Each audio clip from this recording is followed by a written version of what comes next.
Produced by Free Elf, Joseph Cooper, David Garcia, and the online distributed proofreading team at https://www.pgdp.net. Works issued by the Hacklight Society. The Letters of Amerigo Vespucci. First Series, Number XCMDCCCXIV. The Letters of Amerigo Vespucci. And other documents illustrative of his career. Translated, with notes and an introduction. By Clements R. Markham, C.B., F.R.S. President of the Hacklight Society. Burt Franklin, Publisher, New York, New York. Published by Burt Franklin, 500, 14 West 113th Street, New York 25, NY. Originally published by the Hacklight Society, reprinted by permission. Printed in the USA. Council of the Hacklight Society. Clements R. Markham, Esquire, C.B., F.R.S. Pres. R.G.S., President. Major General Sir Henry Rawlinson, K.C.B., D.C.L., LLD. F.R.S. Associé Étranger de l'Institut de France, Vice President. The Right Hon. Lord Aberdare, G.C.B., F.R.S. Vice President. Vice Admiral Lindesay Brine, Robert Brown, Esquire, M.A., Ph.D. Miller Christie, Esquire the Hun. George N. Curzon, M.P., The Right Hon. Sir Mountstuart E. Grant Duff, GCSI Late Pres, R.G.S.F. Dukin Godman, Esquire, F.R.S. Albert Gray, Esquire C. P. Lucas, Esquire A. P. Maudsley, Esquire E. Delmer Morgan, Esquire Captain Nathan, R.E. Admiral Sir E. Amany, C.B., F.R.S. E. A. Petherick, Esquire S.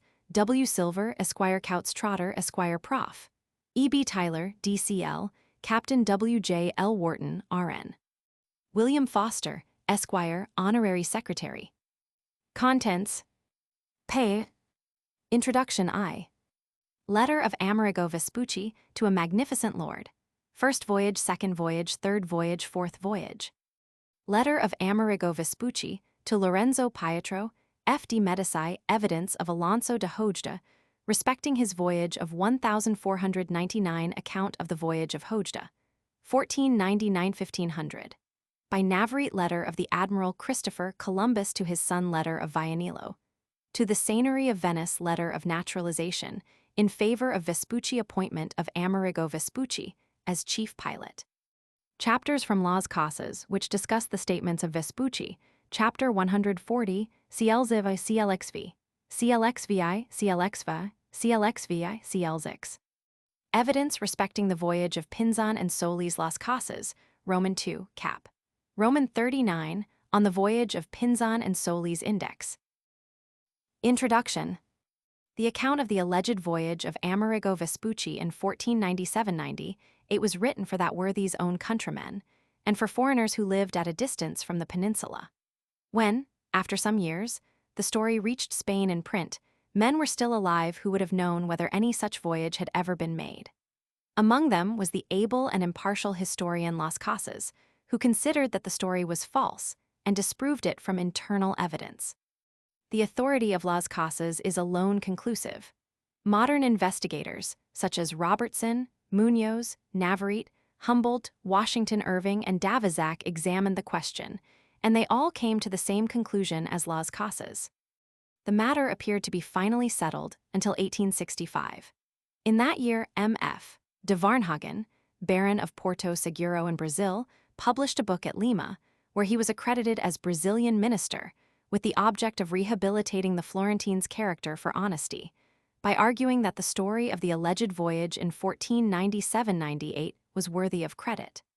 This makes it desirable that the whole question should once more be discussed.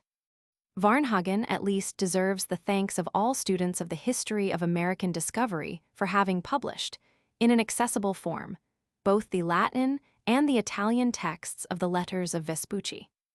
It has been decided by the Council of the Hacklight Society to supply a volume to the members containing translations of the letters of Vespucci, of the chapters in which they are discussed in the history of Las Casas, and other original documents relating to the subject.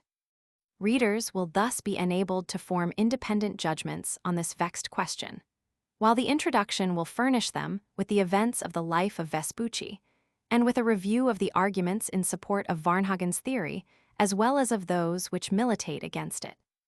A Life of Vespucci was published by an enthusiastic fellow countryman named Bandini in 1745, who collected all there is to be known respecting his family and early life at Florence, and reprinted his authentic letters.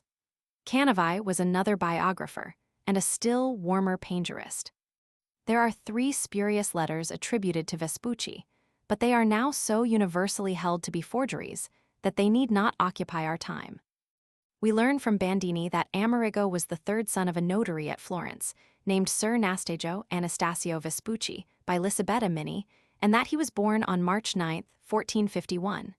He was thus 4 years younger than Columbus.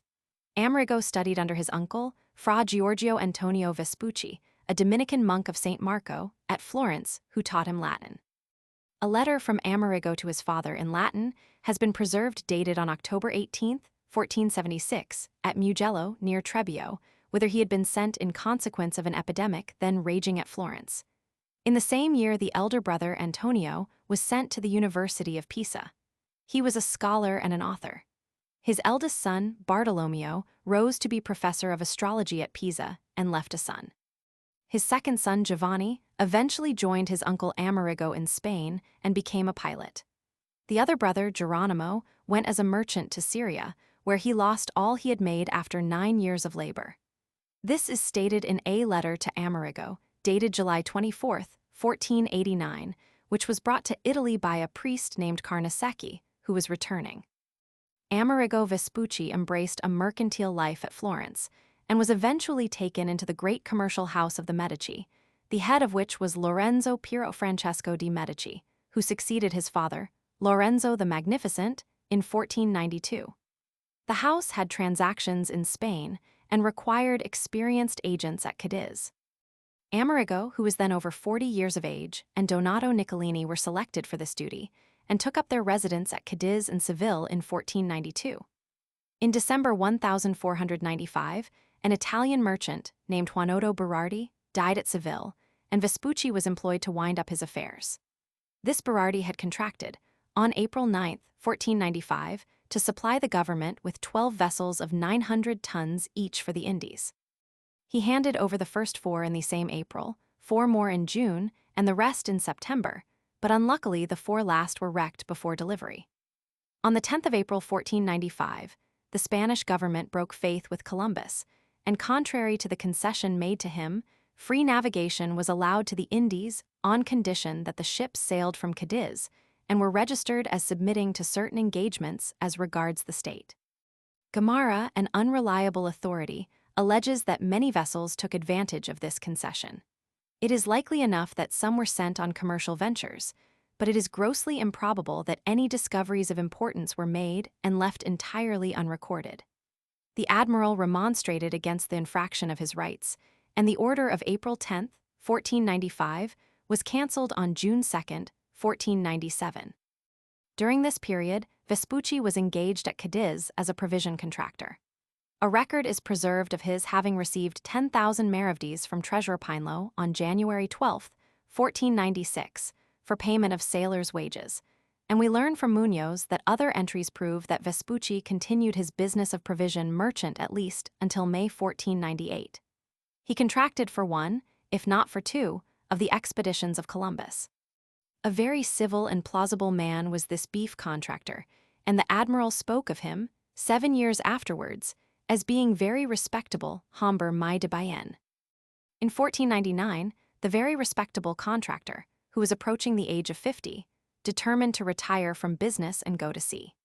His own reasons for this complete change in his old age were that he had already seen and known various changes of fortune in business, that a man might at one time be at the top of the well and at another be fallen and subject to losses, and that it had become evident to him that a merchant's life was one of continual labor, with the chance of failure and ruin.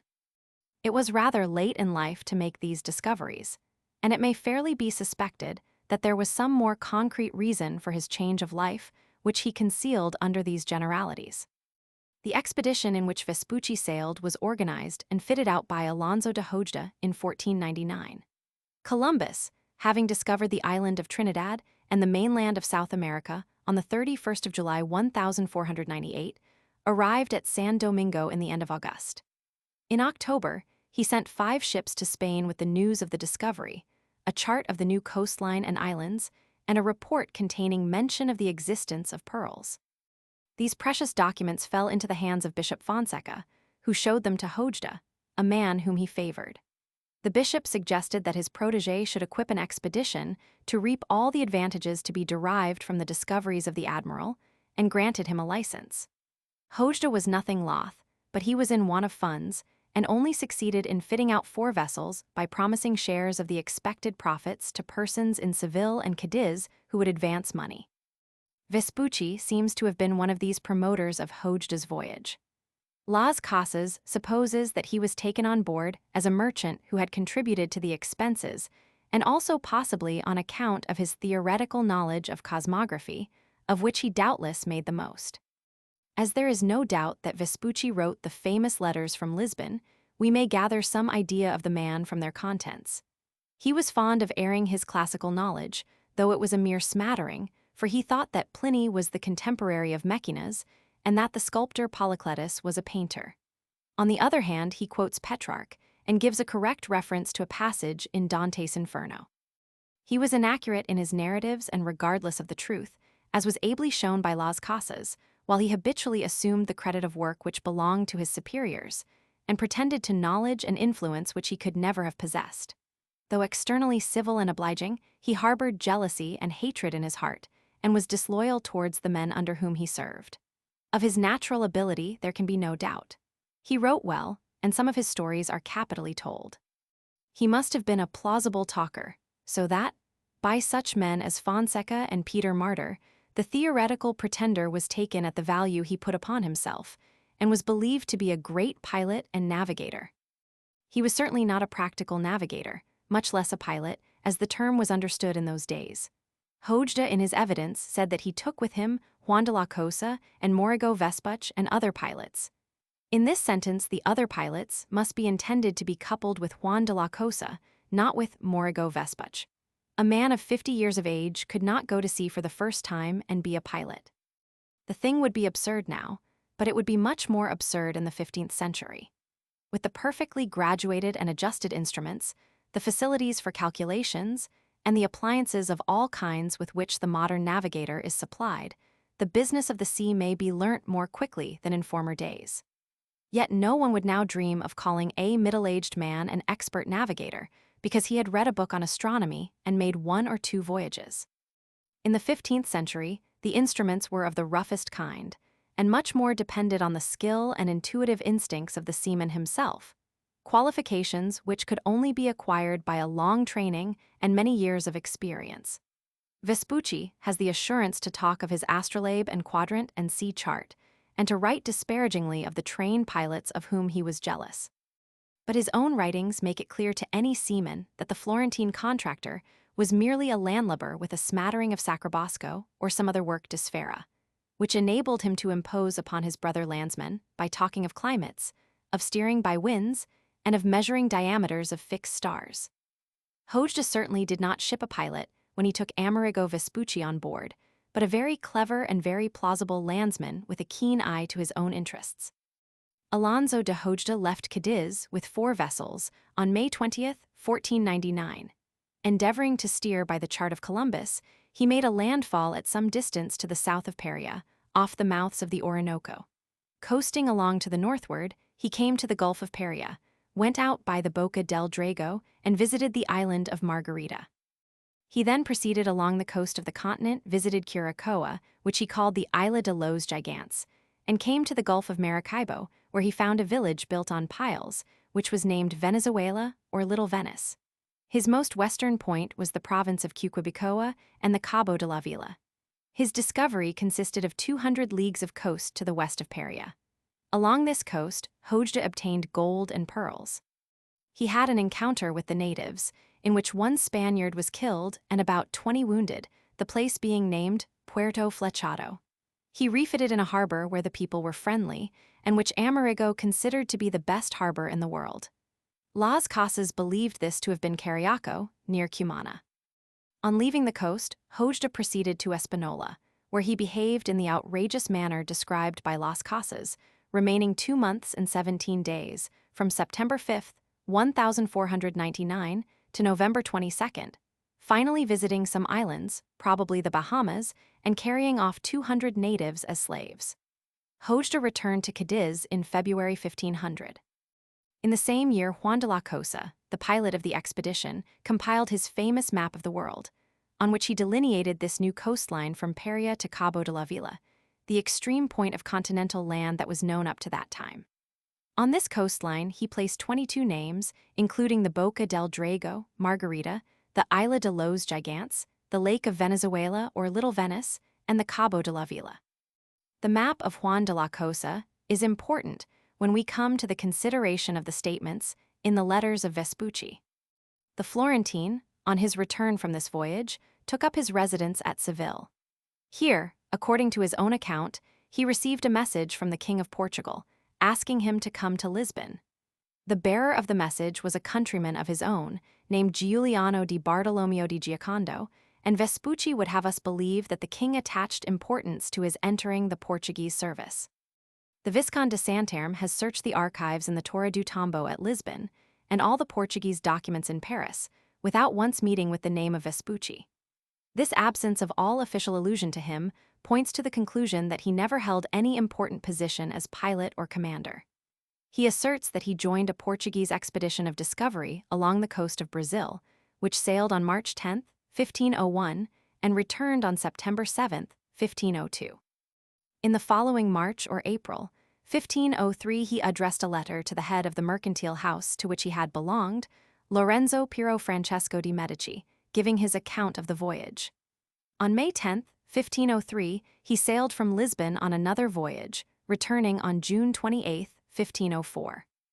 In the following September, he finished writing the famous letter containing an account of his alleged 4 voyages.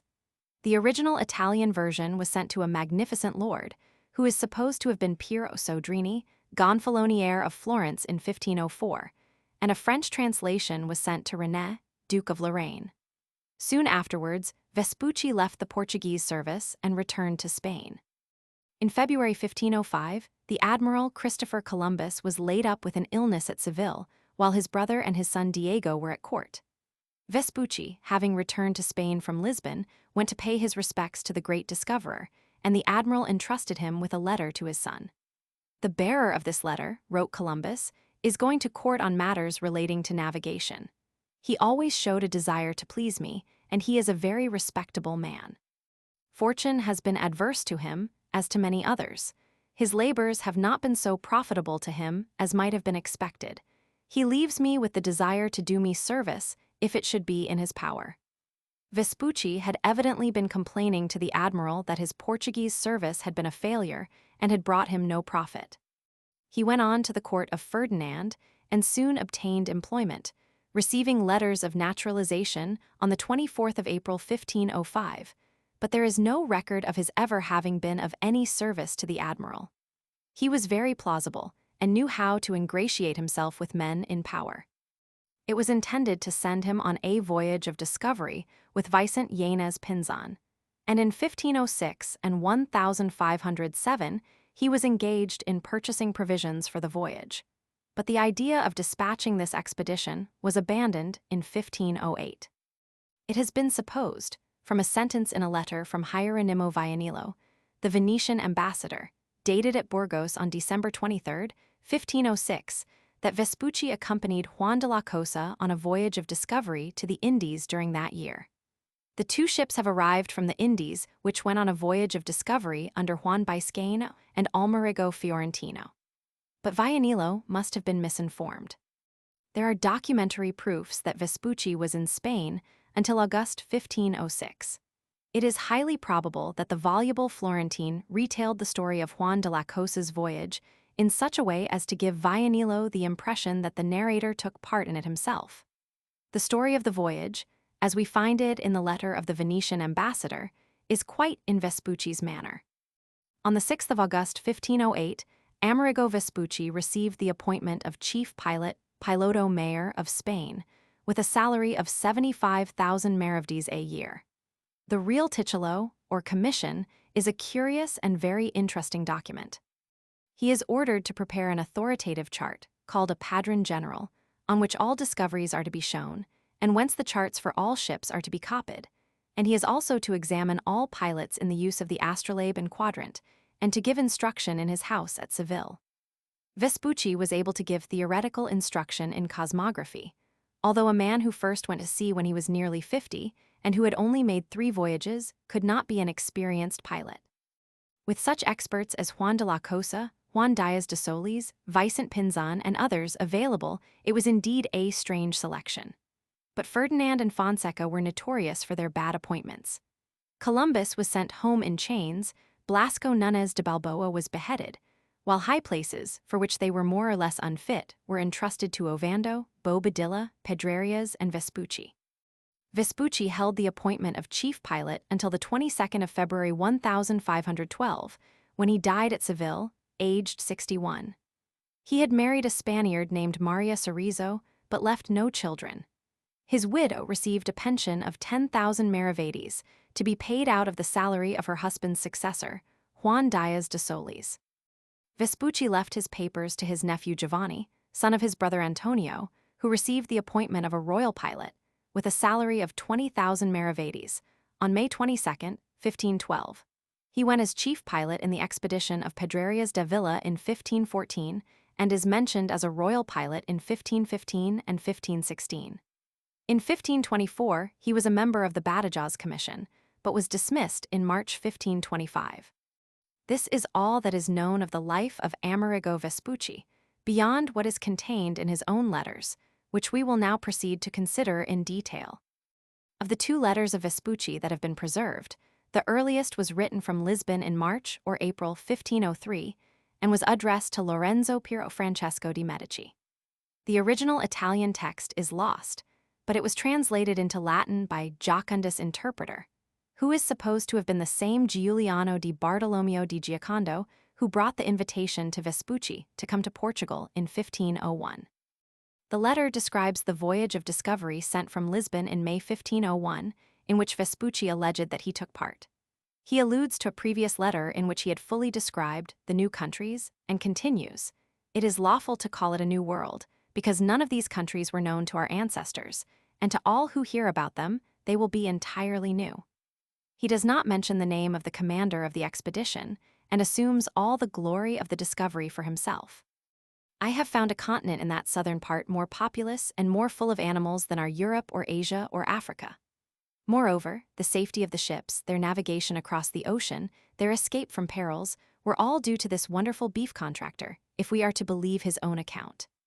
If my companions had not trusted in me, to whom cosmography was known, no one, not the leader of our navigation, would have known where we were after running 500 leagues." He goes on to tell us that his knowledge of the marine chart and the rules taught by it were more worth than all the pilots in the world. After relating some fictitious stories about the natives and their cannibalism, and giving a glowing but vague account of the vegetation, he concludes with some absurd remarks about the stars of the southern hemisphere, which he has the assurance to tell us were measured by him to see which was the largest. The letter concludes with the statement that this was his 3rd voyage, as he had made 2 by order of the King of Spain. This is the first intimation of a design to make 2 voyages out of the Hojda expedition, one of which was to precede the admiral's discovery of the mainland. He also announces his intention of collecting all the wonderful things he had seen into a cosmographical book, that his record may live with future generations, intending to complete it, with the aid of friends, at home. The letter shows the character of the man, and how little reliance can be placed on his statements. The letter to Medici was printed very soon after it was written. The first issue, entitled Mundus Novus, consisting of 4 leaves, and the second, Epistola Albericide de Novo Mundo, are without place or date. A copy of the third, printed at Augsburg in 1504 and entitled Mundus Novus, is in the Grenville Library. Then followed 2 others, and the 6th issue was the early Paris edition of Jean Lambert, a copy of which is in the Bibliothèque Nationale. Another Paris edition, nearly as old, is in the Grenville Library. In 1505, an issue, entitled De Ora Antarctica and edited by Ringman, appeared at Strasbourg. The letter was also included in the Book of Voyages, PC Novament Retrovati, printed at Vicenza in 1507, where it was called Novo Mondo de Albe, Vespudio. It was thus widely circulated over Europe, and Vespucci obtained the credit of discoveries made by the unnamed Portuguese commander. The title, Novus Mundus, is taken from the opening boast of his letter, that it is lawful to call the discovery a new world because no one had ever seen it before. It was thus that Vespucci got his name connected, throughout Europe, with the discovery of a new world, and this prepared the way for the proposal to give it the name of America. The more important letter of Vespucci, containing the account of his alleged 4 voyages, was written in September 1504, a short time before he left Portugal. A copy, in French, was sent to René Roman II, Duke of Lorraine, while the Italian original was addressed to a magnificent lord, who is supposed, with much probability, to have been Piero Soderini, the gonfalonier of Florence from 1502 to 1512. Vespucci speaks of him as having been his schoolfellow, and as being, at the time the letter was written, in a high official position at Florence. The French copy was translated into Latin and published at Saint Dié in April 1507 in the Cosmographie Introductio, a rare little book by the professor of cosmography at the University of Saint Dié in Lorraine, named Martin Waldseemüller, who used the nom de plume of Hylacomelus. The Italian version was also printed at an early date, a little volume in quarto of 32 pages, without place or year. It is excessively rare, only 4 copies being known to exist. One belonged to Baxio Valori, and from it Bandini published a new edition in 1745. It was afterwards the property of the Marchese Gino Capponi. The second belonged to Gaetano Paghiel of Leghorn and is now in the Palatine Library at Florence. The third is in the Grenville Library.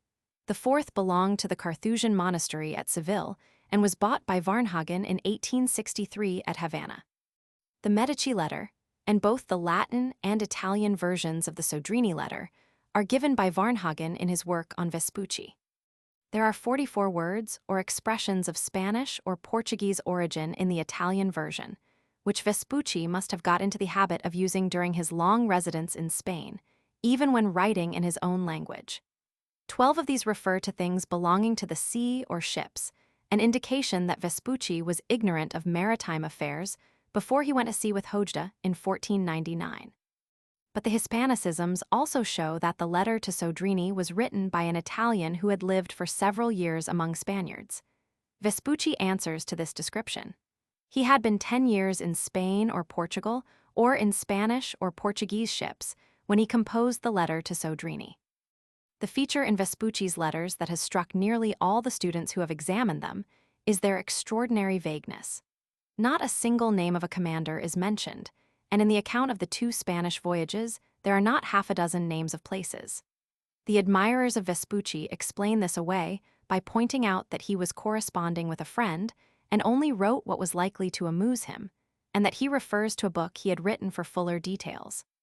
This might explain many omissions, but it is scarcely sufficient to account for the absolute silence respecting commanders and comrades, whom it would be as natural to mention as dates or the number of ships, and quite as entertaining. This extraordinary silence can really be accounted for only by the assumption that no real names could be made to fit into the facts as he gave them. This is, no doubt, the true explanation. The book is referred to in 4 places in the Soderini letter and once in the Medici letter. In one place, Vespucci says, "In these 4 voyages, I have seen so many things different from our customs that I have written a book to be called the 4 Voyages, in which I have related the greater part of the things that I saw, very clearly, and to the best of my ability. I have not yet published it, because my own affairs are in such a bad state that I have no taste for what I have written, yet I am inclined to publish it. In this work will be seen every event in detail, so I do not enlarge upon them here." A little further on he says, "In each of my voyages I have noted down the most remarkable things, and all is reduced to a volume, in the geographical style, entitled The 4 Voyages, in which all things are described in detail. But I have not yet sent out a copy, because it is necessary for me to revise it." According to these 2 statements, the book had been actually written, but not yet revised or shown to anyone. He also speaks of his observations of fixed stars as being in his 4 voyages. But towards the end of the letter, he says that he refrains from recounting certain events, because he reserves them for his 4 voyages, And in the Medici letter, he speaks of completing his work in consultation with learned persons and aided by friends when he should return home. From these passages, the most probable conclusion is that this book was never actually written, but that Vespucci intended to write such a work when he retired to Florence. He, however, never returned home. He went to Spain and obtained lucrative employment there, and the idea of writing a book was abandoned. He would not have dared to publish the story of his first voyage in a country where the truth was well known. The statement made by Vespucci respecting his alleged first voyage is as follows. He says that an expedition of discovery was sent by the king, consisting of 4 ships, and that the king chose him to go with it. He does not mention the name of the commander of the expedition, nor of any of the captains or pilots, but he asserts that he was away 18 months and that he discovered a great extent of mainland and an infinite number of islands. The ships, he alleges, sailed from Cadiz on the 10th of May 1497 and proceeded to Grand Canary, which he says is in 37 degrees 30 N. lat. And 280 leagues from Lisbon. Thence they sailed for 37 days on a WSW course, making 1,000 leagues, when they reached the coast of the mainland in latitude 16 degrees N and longitude from Canary 70 W. He describes the manners and customs of the people in considerable detail and enumerates the animals, giving a particular account of the iguana, but without giving the animal a name. He also tells us that the native names for their different kinds of food are yuca, kasabi, and ignami, and that the word for a man of great wisdom is karabi. He describes a village with 44 large huts built over the water on poles, like a little Venice. After sailing for 80 leagues along the coast, he came to another province, of which he gives the name. It is Parias in the Latin version, but in the Italian version, L has been substituted for P and a before S, so that the word becomes Lariab. Then comes the audacious assertion to which all this was leading. He says that he sailed along the coast, always on a NW course, for 870 leagues. At the end of this marvelous voyage, he came to the finest harbor in the world, where he found a friendly people, and remained to refit for 37 days. Here the natives complained that they were subject to attacks from savage people who came from islands at a distance of about 100 leagues to the east. The Spaniards agreed to chastise the islanders, and after sailing N, E, and E for 100 leagues, they came to islands where the natives were. Called Edie, they had an encounter with them, in which 1 Spaniard was killed and 22 were wounded. But they took 222 prisoners and sold them as slaves when they returned to Cadiz on October 15, 1498. Vespucci's account of the second voyage is that the expedition, consisting of 3 ships, sailed from Cadiz on May 16, 1499, and stopped some days at the island of Fuoco. They then crossed the ocean after a voyage of 44 days, going over 500 leagues on a SW course. The landfall was in 5 degrees S, and the country was inundated by the mouths of a great river. They then steered north and came to an excellent port formed by a large island. He describes the chase of a canoe manned by cannibal people called Kambali, and the intercourse with inhabitants who told them about the pearl fishery.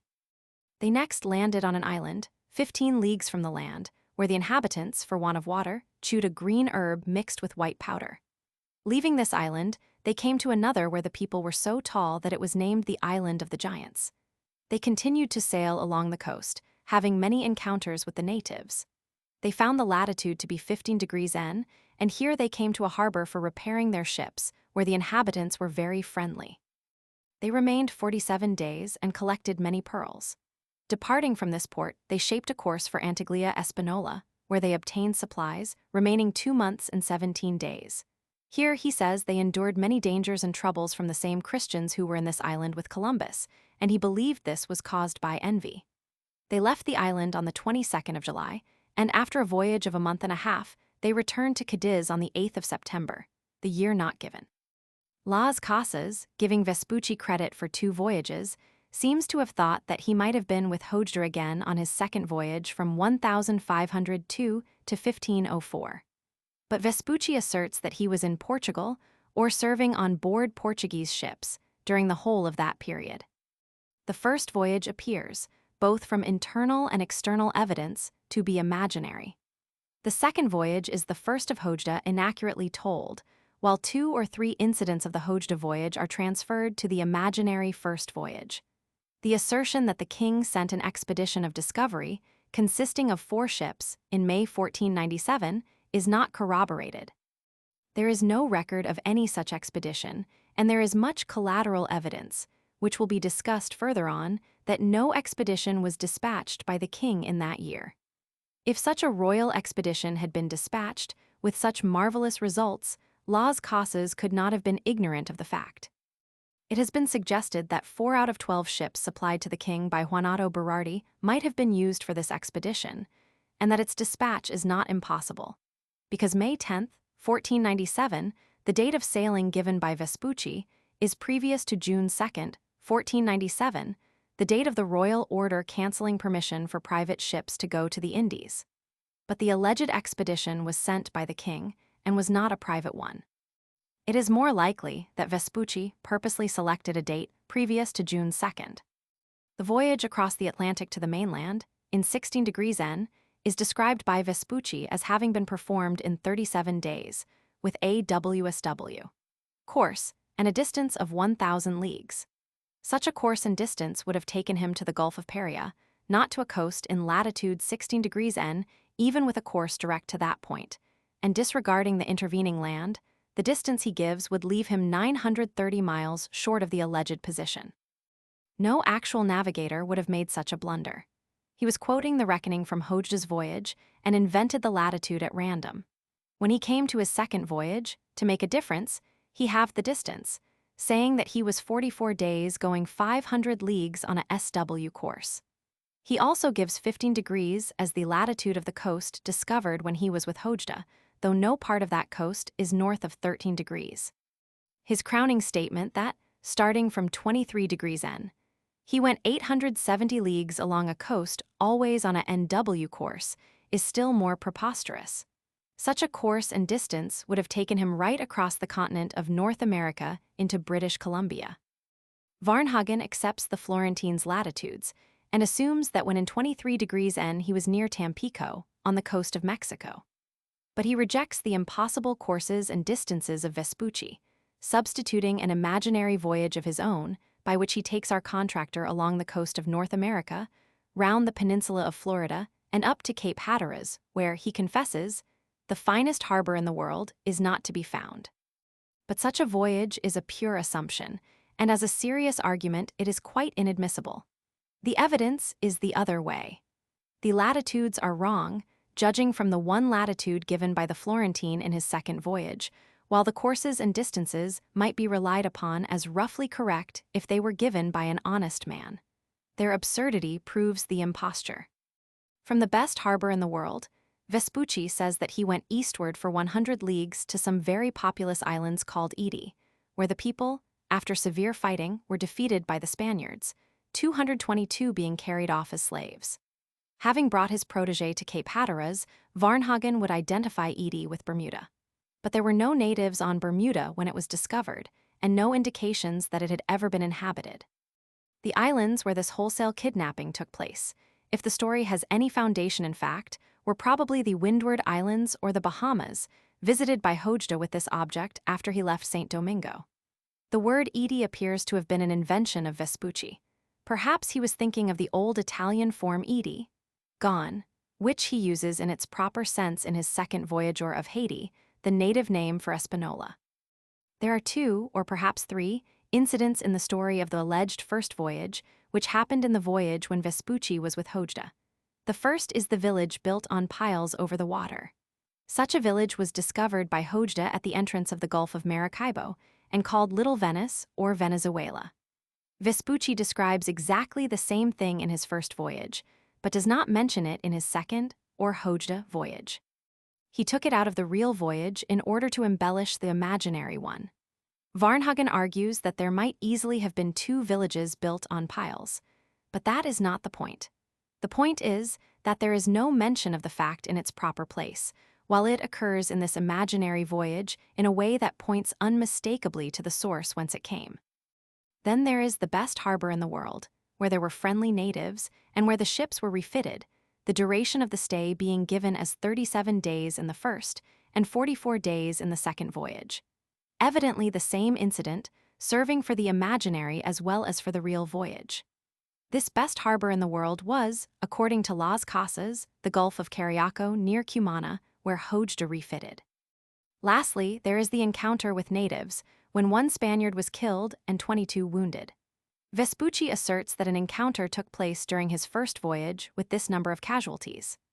Las Casas had seen a letter from Roldan containing information from Hojda's officers, in which an encounter is mentioned with the same casualties, 1 killed and about 20 wounded. Modern critics will agree with Las Casas that this coincidence is alone sufficient to prove the fictitious character of the first voyage of Vespucci. The greater part of Vespucci's narrative of his first voyage is taken up with accounts of the manners and customs of the natives, touching which Las Casas has made some very pertinent remarks. Many of the things Vespucci states could not have been known to him in the few days that he remained on the coast, because he did not know a single word of the language, as he himself confesses. He can only be believed in those statements based on what he actually saw or might have seen, and all these are perfectly applicable to the natives of the coast scene during Hojda's voyage. The rest are pronounced by Las Casas to be all fiction, as well as his enumeration of the animals he saw. Vespucci gives one word in the native language Carabi, meaning a man of great wisdom. Upon this, Las Casas remarks that the Spaniards did not even know the names for bread or for water, yet Vespucci wants us to believe that, during the few days he remained at that place, he understood that Carabi signified a man of great wisdom. He got the word, of course, from the name of the people he heard of during the voyage of Hojda to the Caribs, or Canibazend made it serve his purpose in this passage. Vespucci does not mention the names of the commanders of the expedition, nor of any of his Spanish comrades, and he gives only one native word, Carabi, 3 names of articles of food, yucca, casabi, and ignami, and 2 names of places, Edi and Perias or Lariab. 2 of the names for food, yucca and casabi, belong to the language of the Antilles, and Vespucci would have heard of them during his voyage with Hojda. Ignami is an African word, which he would have picked up at Lisbon. The use of the word yucca as belonging to the language of the natives of the Mexican coast near 23 degrees N is one more proof of the imposture of his narrative. The name of Perias requires fuller notice. It is alleged to be the name of a province in 23 degrees N and is thus spelt in the Latin version. Las Casas, therefore, naturally used it as one argument against the truth of Vespucci's narrative, for Paria was well known to be a province of the mainland opposite the island of Trinidad, discovered by Columbus. But in the Italian version, the word is Lariab, an L being substituted for P and B for S. Varnhagen endeavors to make a strong point of this discrepancy. He eagerly adopts Lariab as the correct form, having found, not Lariab, but 2 words ending in ob in a vocabulary of the Huasteca Indians, whose country is near the northern frontier of Mexico. It is impossible to ascertain, with certainty, whether Perias, or Lariab, or either, was the word in the original manuscript of Vespucci, which is lost. It is in favor of Lariab that the Italian version was probably printed from the manuscript without previous translation, while the version containing Perias was translated into French, and then into Latin before it was printed. On the other hand, there is strong reason for the belief that the editor of the Latin version had not then heard of the particulars of the 3rd voyage of Columbus, or of the name of Paria. In that case, it could not have come into his head to print Perias for Lariab, and consequently Perias was the original form, and Lariab a misprint of the Italian version. On the whole, Perias is probably correct, but the question is not important, because the evidence against Vespucci is quite sufficient without the Perias argument. The internal evidence against the authenticity of the first voyage is conclusive. It satisfied the impartial and acute historian Las Casas at the time, and has not been shaken by the arguments of Varnhagen, who did not adduce any new facts. But the external evidence is even stronger. It was evident to Varnhagen that it was a necessity of his argument that an expedition should be provided, with which Vespucci might have sailed. Without vessels and a commander, there could have been no voyage. These essentials have been furnished by the rehabilitator of Vespucci with some audacity. It was recorded by Las Casas and Herrera that, after the return of Columbus from his last voyage in 1505, an expedition to follow up his discoveries was fitted out by Vicente Llenas Pinzon, Juan Diaz de Solis, and Pedro de Ledesma, and that they discovered the coast of Yucatan. Herrera gives the date 1506, but the real date was 1508, as given by Peter Martyr. The authority for the narratives of Las Casas and Herrera is the evidence given by Pinzon, Ledesma, and others in the Columbus lawsuit. Peter Martyr, however, collected his information on the subject independently. Varnhagen suggests that these navigators did not undertake their voyage in 1508 after the return of Columbus, but in 1497, and that this was the first voyage of Vespucci. The arguments for this alteration of 11 years in the date of a voyage of discovery are slight indeed. Oviedo, in his History of the Indies, wrote that the pilots Pinzon, Solis, and Ledesma discovered the Honduras coast with 3 vessels, before Pinzon was off the mouth of the Amazon, which was in 1499. And Gamarra has the following passage. But some say that Pinzon and Solis had been on the Honduras coast 3 years before Columbus. These writers were unscrupulous and hostile to Columbus. It requires somewhat bold assurance to give the date of 1497 to the Pinzon and Solis voyages on the strength of these passages. Oviedo indeed puts Vespucci out of court at once, for he says that Pinzon, Solis, and Ledesma sailed with 3 vessels, while Vespucci asserts that in his first voyage there were 4 vessels. Moreover, Ledesma, who was pilot and captain of one of the vessels, was a lad of 21 in 1497, and could not have been in such a position. But in 1508, when the Pinzon and Solis expedition really sailed, he was of a suitable age. Although the expedition of Pinzon, Solis, and Ledesma certainly did not take place in 1497, there has always been some obscurity attending its history, which has only recently been cleared up through the able researches of Mr. Harris. The confusion has arisen from discrepancies between the evidence given by Pinzon and Ledesma in the Columbus lawsuit. Pinzon said that he reached the island of Guanaja in the Gulf of Honduras, and then followed the coast east as far as the provinces of Chabaca and Pintagran and the mountains of Paria. But Ledesma said that they went north from the island of Guanaja, came to Chabaca and Pintagran, and reached a point as far north as 23-1/2 degrees. Here there is clearly a mistake, one going east and the other north, yet both coming to Chabaca and Pintagran. It can only be decided whether the mistake is in the evidence of Pinzon or of Ledesma by ascertaining the positions of Chabaca and Pintagran, and the explanation is afforded by Peter Martyr in his second decade. He there says that Pinzon turned his course to the east, towards the left hand, towards Paria, where princes came to him named Chayueca and Pintaguanas. Ledesma's northerly course was either a falsehood, as Mr. Harris rather hastily assumes, or a clerical or printer's error. The only voyage of Pinzon and Solis took place in 1508, and was from the Gulf of Honduras eastward to Paria. There was no voyage of discovery sent by the king in 1497. When Diego Columbus instituted the lawsuit to recover his father's rights, the crown lawyers turned every stone for evidence that others made discoveries besides the admiral. The lawsuit lasted from 1508 to 1527. If an expedition sent by the king in 1497 had discovered 870 leagues of new coastline, it is incredible that the proofs would not then have been forthcoming, when many of those who took part in the expedition must have been alive, and there was not only no reason for secrecy, but the strongest motive for publicity. When the evidence respecting Pinzon and Solis was taken in 1516, Vespucci had been dead some years. He had never ventured to publish his letter in Spain, but Fernando Columbus purchased a copy at Rome and added it to his library at Seville in 1515, 3 years after Vespucci's death. If the first voyage had not been known to be a fabrication, the letter would have been eagerly brought forward as evidence of extensive discoveries not made by the admiral. For by that time other copies, besides the one in Fernando's library, had probably reached Spain. Then there is the negative evidence of maps. Juan de la Cosa drew his famous map of the world in 1500, after serving in the voyage of Hojda in company with Vespucci. He placed flags on the discovered parts and one on each of the farthest known points. There is a Spanish flag at Cabo de la Vila, the extreme point then known in South America, another at the extreme point reached by Columbus on the north coast of Cuba, and an English flag at the extreme point reached by Cabot. A conjectural line runs round from the last English to the first Spanish flag, and there is no sign of the alleged Vespucci discoveries.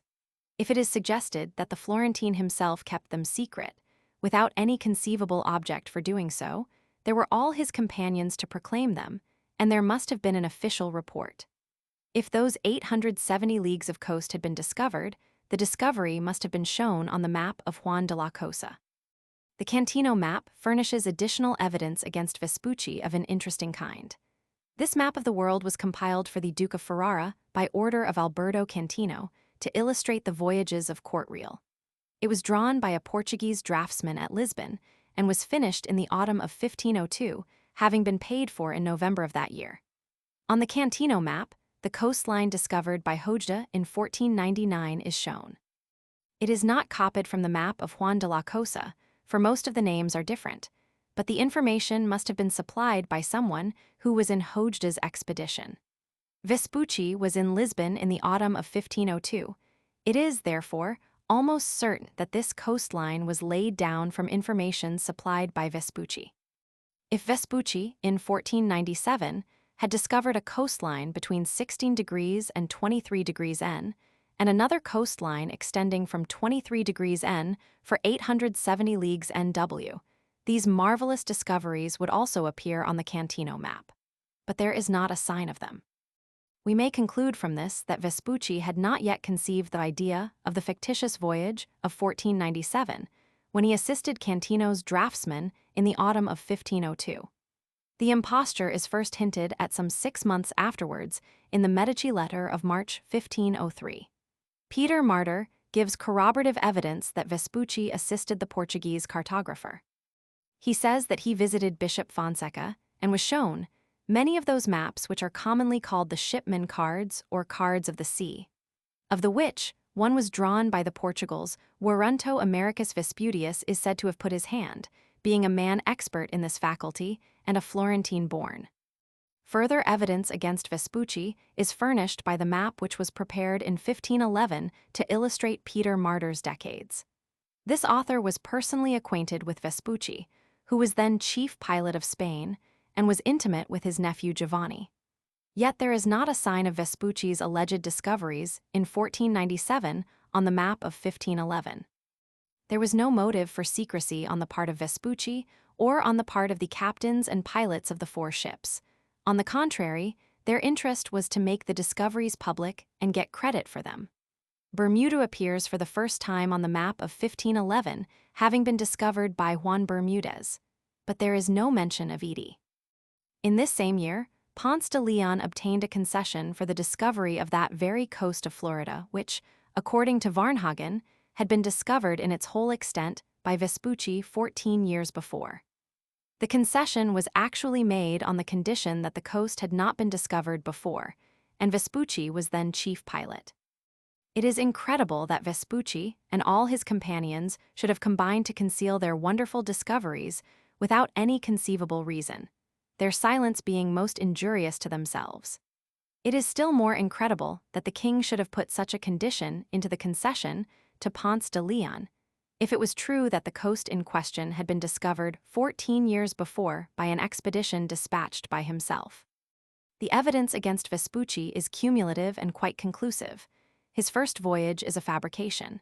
He cannot be acquitted of the intention of appropriating for himself the glory of having first discovered the mainland. The impartial and upright Las Casas, after carefully weighing the evidence, found him guilty. This verdict has been, and will continue to be, confirmed by posterity. He wished to glorify himself in his own country, whither he intended to retire, and throughout Europe. But he did not dare to publish his fiction in Spain, and, so far as we know, it did not reach Spain in print until after his death. He wrote well, and his stories about a new world excited the enthusiasm of those who read them. His Latin editor suggested that his new world should be called America, and the name was adopted by mapmakers. It was euphonious and convenient, and, in spite of the protests of Las Casas and Herrera, it eventually became general, and Vespucci usurped the honors that rightly belonged to Columbus. Vespucci may be acquitted of having contemplated so great an injustice. it is possible that he never intended that his letters should be published. He may only have desired to increase his consequence among his own countrymen. But whatever his intention may have been, he committed a fraud with a dishonest purpose, and it is no extenuation that he did not contemplate the full extent of the injustice it has caused.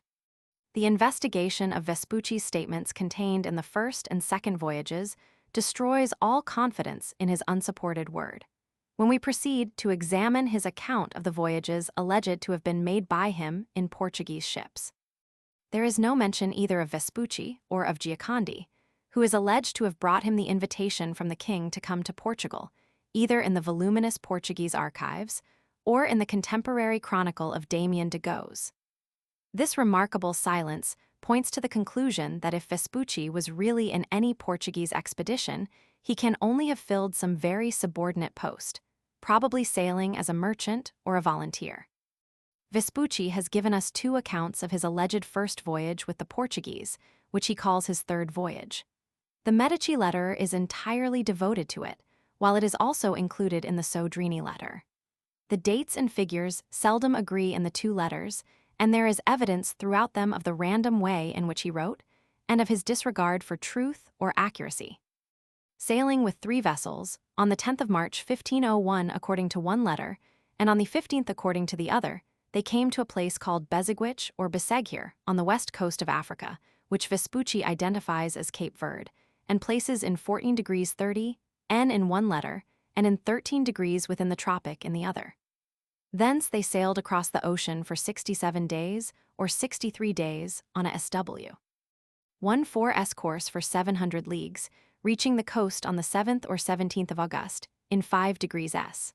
Latitude. In the Sodrini letter, there is a story of Portuguese being murdered and eaten, but in the Medici letter, there is nothing but friendly intercourse with the natives, with a long account of their manners and customs, obviously as fictitious as those in the first voyage which were commented upon by Las Casas. Among the plants he saw, Vespucci gives the names of 4, canna fistula, Brazil wood, cassia, and myrrh. From the landfall they sailed eastward for 150, 300 leagues, to a point of land which was named Cape St. Augustine, and then south and west as far as 52 degrees S. Vespucci alleges that the command of the fleet was given to him, and that he continued a southerly course. In the Medici letter, he says that he went south until he was 17 degrees 30 from the Antarctic pole, or in 73 degrees 30 S, which is preposterous. In the Sodrini letter, he reached only 52 degrees S, got into a gale of wind, sighted some land with a rocky coast, and ran along it for 20 leagues. Thence the ship shaped a homeward course, reached Sierra Leone on June 10th, where one vessel was condemned as unseaworthy, and burnt the Azores in the end of July, and Lisbon on September 7th, 1502. Both letters contain some absurd remarks about the stars in the southern hemisphere, and one has a long explanation how 2 men, one in 39 degrees N and another in 50 degrees S, would be standing at right angles to each other. The second voyage of Vespucci from Lisbon, which he calls his 4th voyage, was undertaken for the discovery of Malacca, which he believed to be in 33 degrees S latitude, instead of 2 degrees 14 N latitude, its real position. This is a pretty considerable error. The narrative is full of spiteful and vindictive remarks about the commander of the expedition, whose name is not given. One vessel was lost off an island which appears to have been Fernando Noronha, and 2 others, with Vespucci, reached the coast of Brazil and entered a harbor, which was named Baía do Todos aos Santos. They then sailed along the coast for 260 leagues, where they found another harbor in 18 degrees S. Here they built a fort, and leaving a garrison, returned to Lisbon on June 18, 1504. The 2 Portuguese voyages may be authentic, though the absence of all names and the silence of the Lisbon archives touching Vespucci make it impossible to identify them. The careless and unreliable way in which Vespucci tells his story renders it worse than useless to speculate on any of the details, beyond the fact that the Portuguese commanders appear to have explored a considerable part of the coast of Brazil. Any theory based on the latitudes given by Vespucci would only mislead, for when the places to which they refer can be identified, they are wrong, and when given in both the letters, they differ. The letter describing the 4 voyages was not written for readers acquainted with the history and progress of discovery, not for Spaniards or Portuguese, but for the Medicis and Sodrinis, the Waldseemullers and Ringmans, to whom these tales were new, wonderful, and mysterious. Accuracy and truth were of no consequence so long as they believed in Amerigo Vespucci as the discoverer of the New World and its marvels.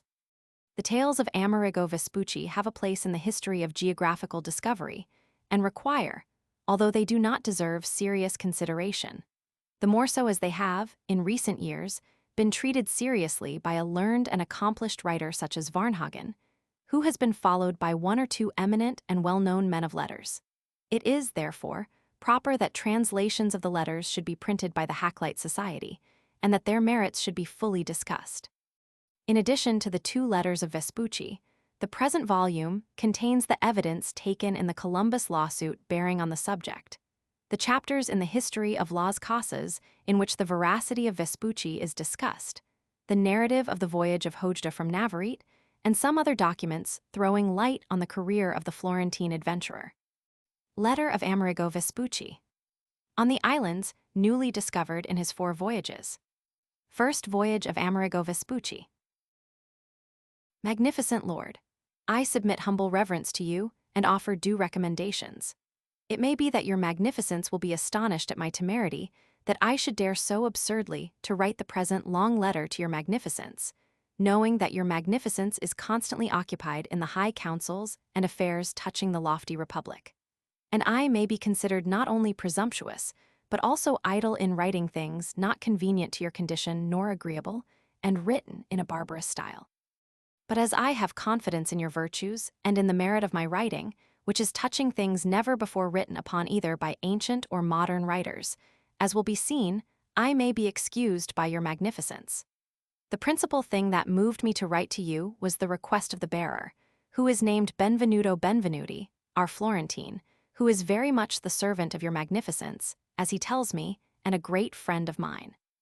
He, finding himself here in this city of Lisbon, requested me to give an account to your magnificence of the things by me seen in different parts of the world, during the 4 voyages that I have made to discover new lands, 2 by order of the Catholic King Ferdinand, by the great gulf of the ocean sea towards the west, the other 2 by order of the powerful King Manuel of Portugal, towards the south.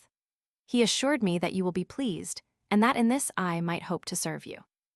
It was this that disposed me to do it, being assured that your magnificence would include me in the number of your servants, remembering how, in the time of our youth, I was your friend, and now your servant, going together to hear the principles of grammar under the good life and doctrine of the venerable religious friar of St. Mark, Friar Giorgio Antonio Vespucci, whose counsels and doctrine, if it had pleased God that I had followed, I should have been another man from what I am, as Petrarch says. Quamadacunc sit, I am not ashamed, because I have always taken delight in virtuous things. Yet if these my frivolities are not acceptable to your virtue, I will reflect on what Pliny said to Maecenas, formerly my witticisms used to entertain you. It may be that, though your magnificence is continually occupied with public affairs, you may find an hour of leisure, during which you can pass a little time in frivolous or amusing things, and so, as a change from so many occupations, you may read this my letter. For you may well turn for a brief space from constant care and assiduous thought concerning public affairs. Your magnificence must know that the motive of my coming into this kingdom of Spain was to engage in mercantile pursuits, and that I was occupied in such business for nearly 4 years, during which I saw and knew various changes of fortune. As these affairs of commerce are uncertain, a man being at one time at the top of the well, and at another fallen and subject to losses, and as the continual labor that a man is exposed to who would succeed became evident to me, as well as exposure to dangers and failures, I decided upon leaving the mercantile career, and upon entering on one that would be more stable and praiseworthy. I was disposed to see some part of the world and its wonders. Time and opportunity offered themselves very conveniently.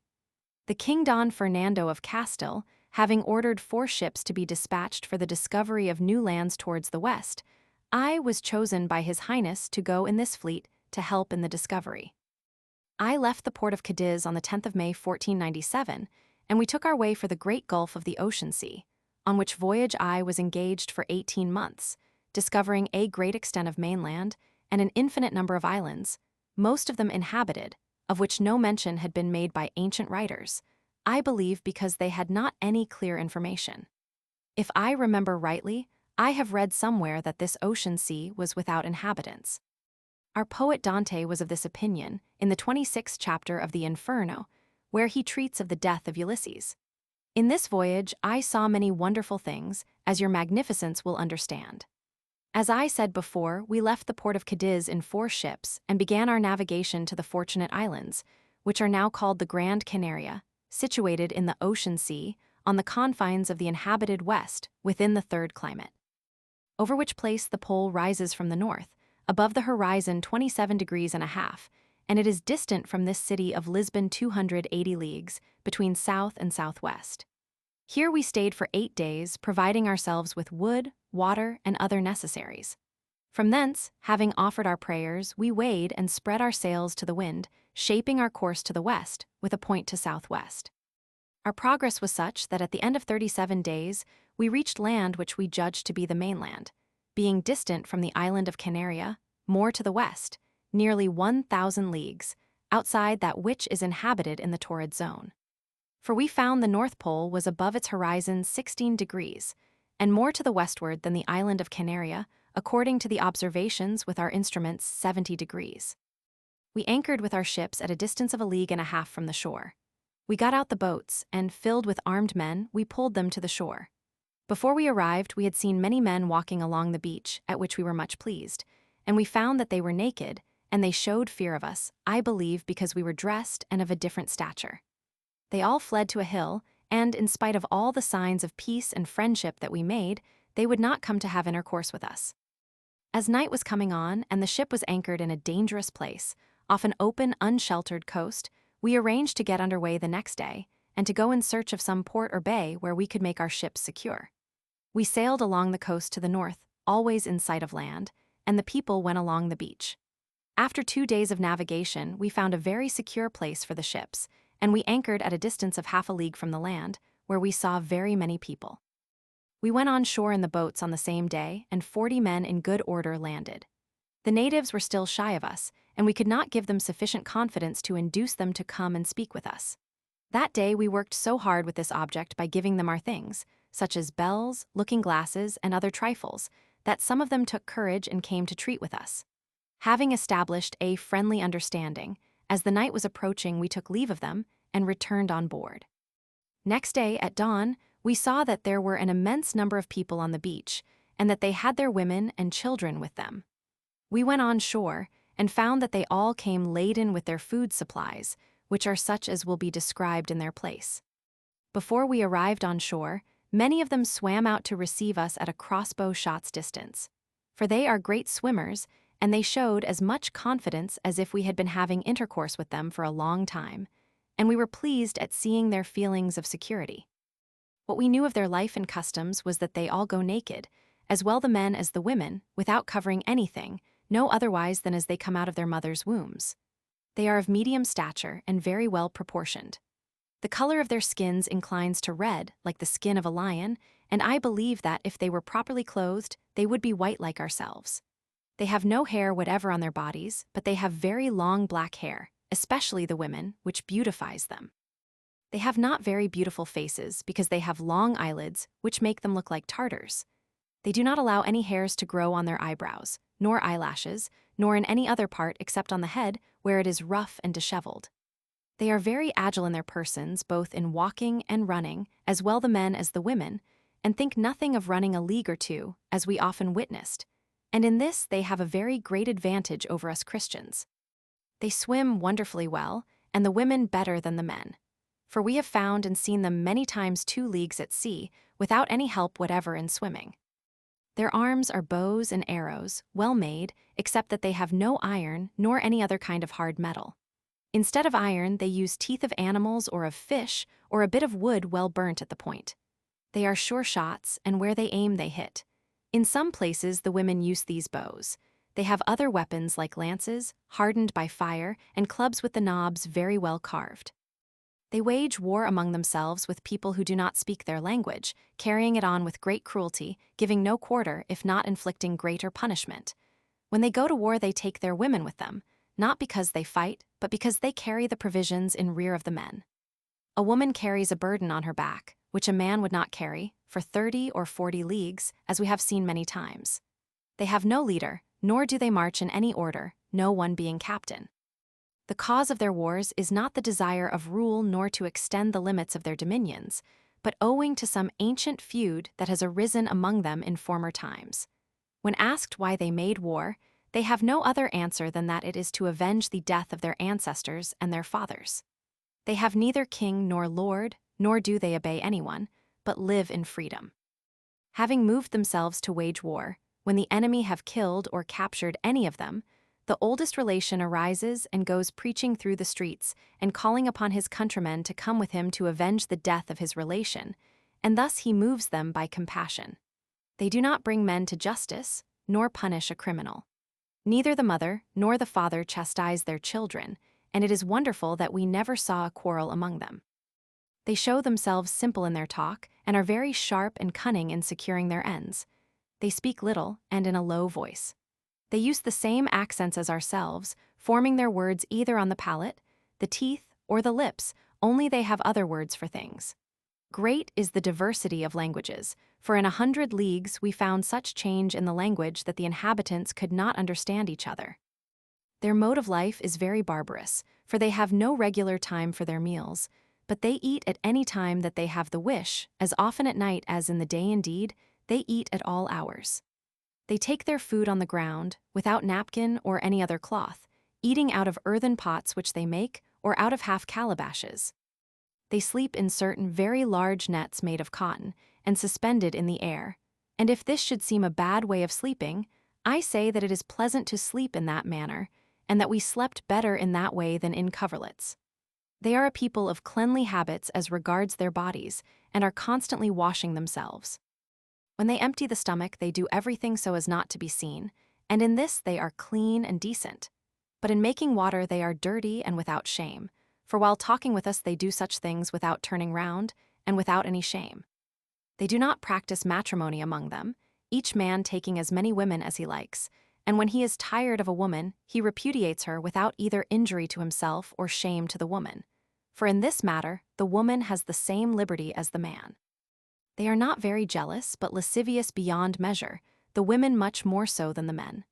I do not further refer to their contrivances for satisfying their inordinate desires, so that I may not offend against modesty.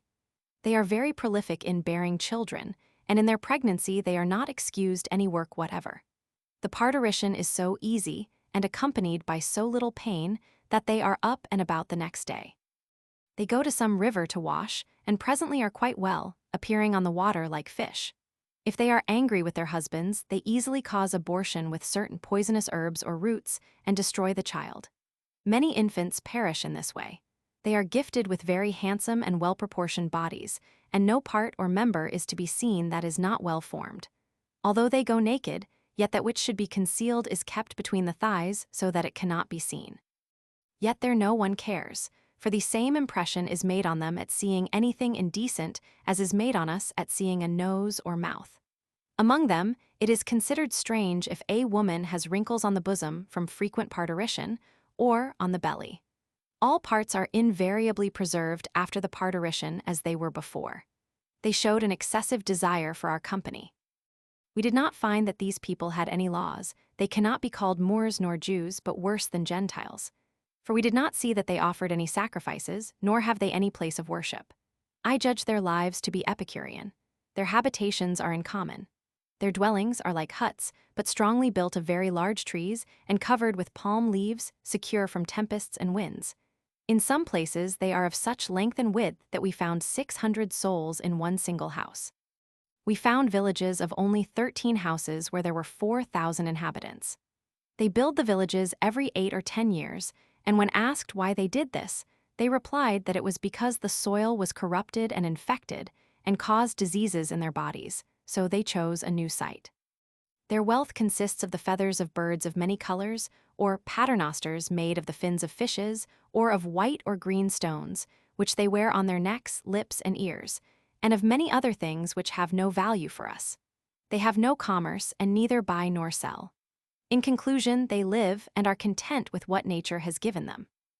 They have none of the riches which are looked upon as such in our Europe and in other parts, such as gold, pearls, or precious stones, and even if they have them in their country, they do not work to get them.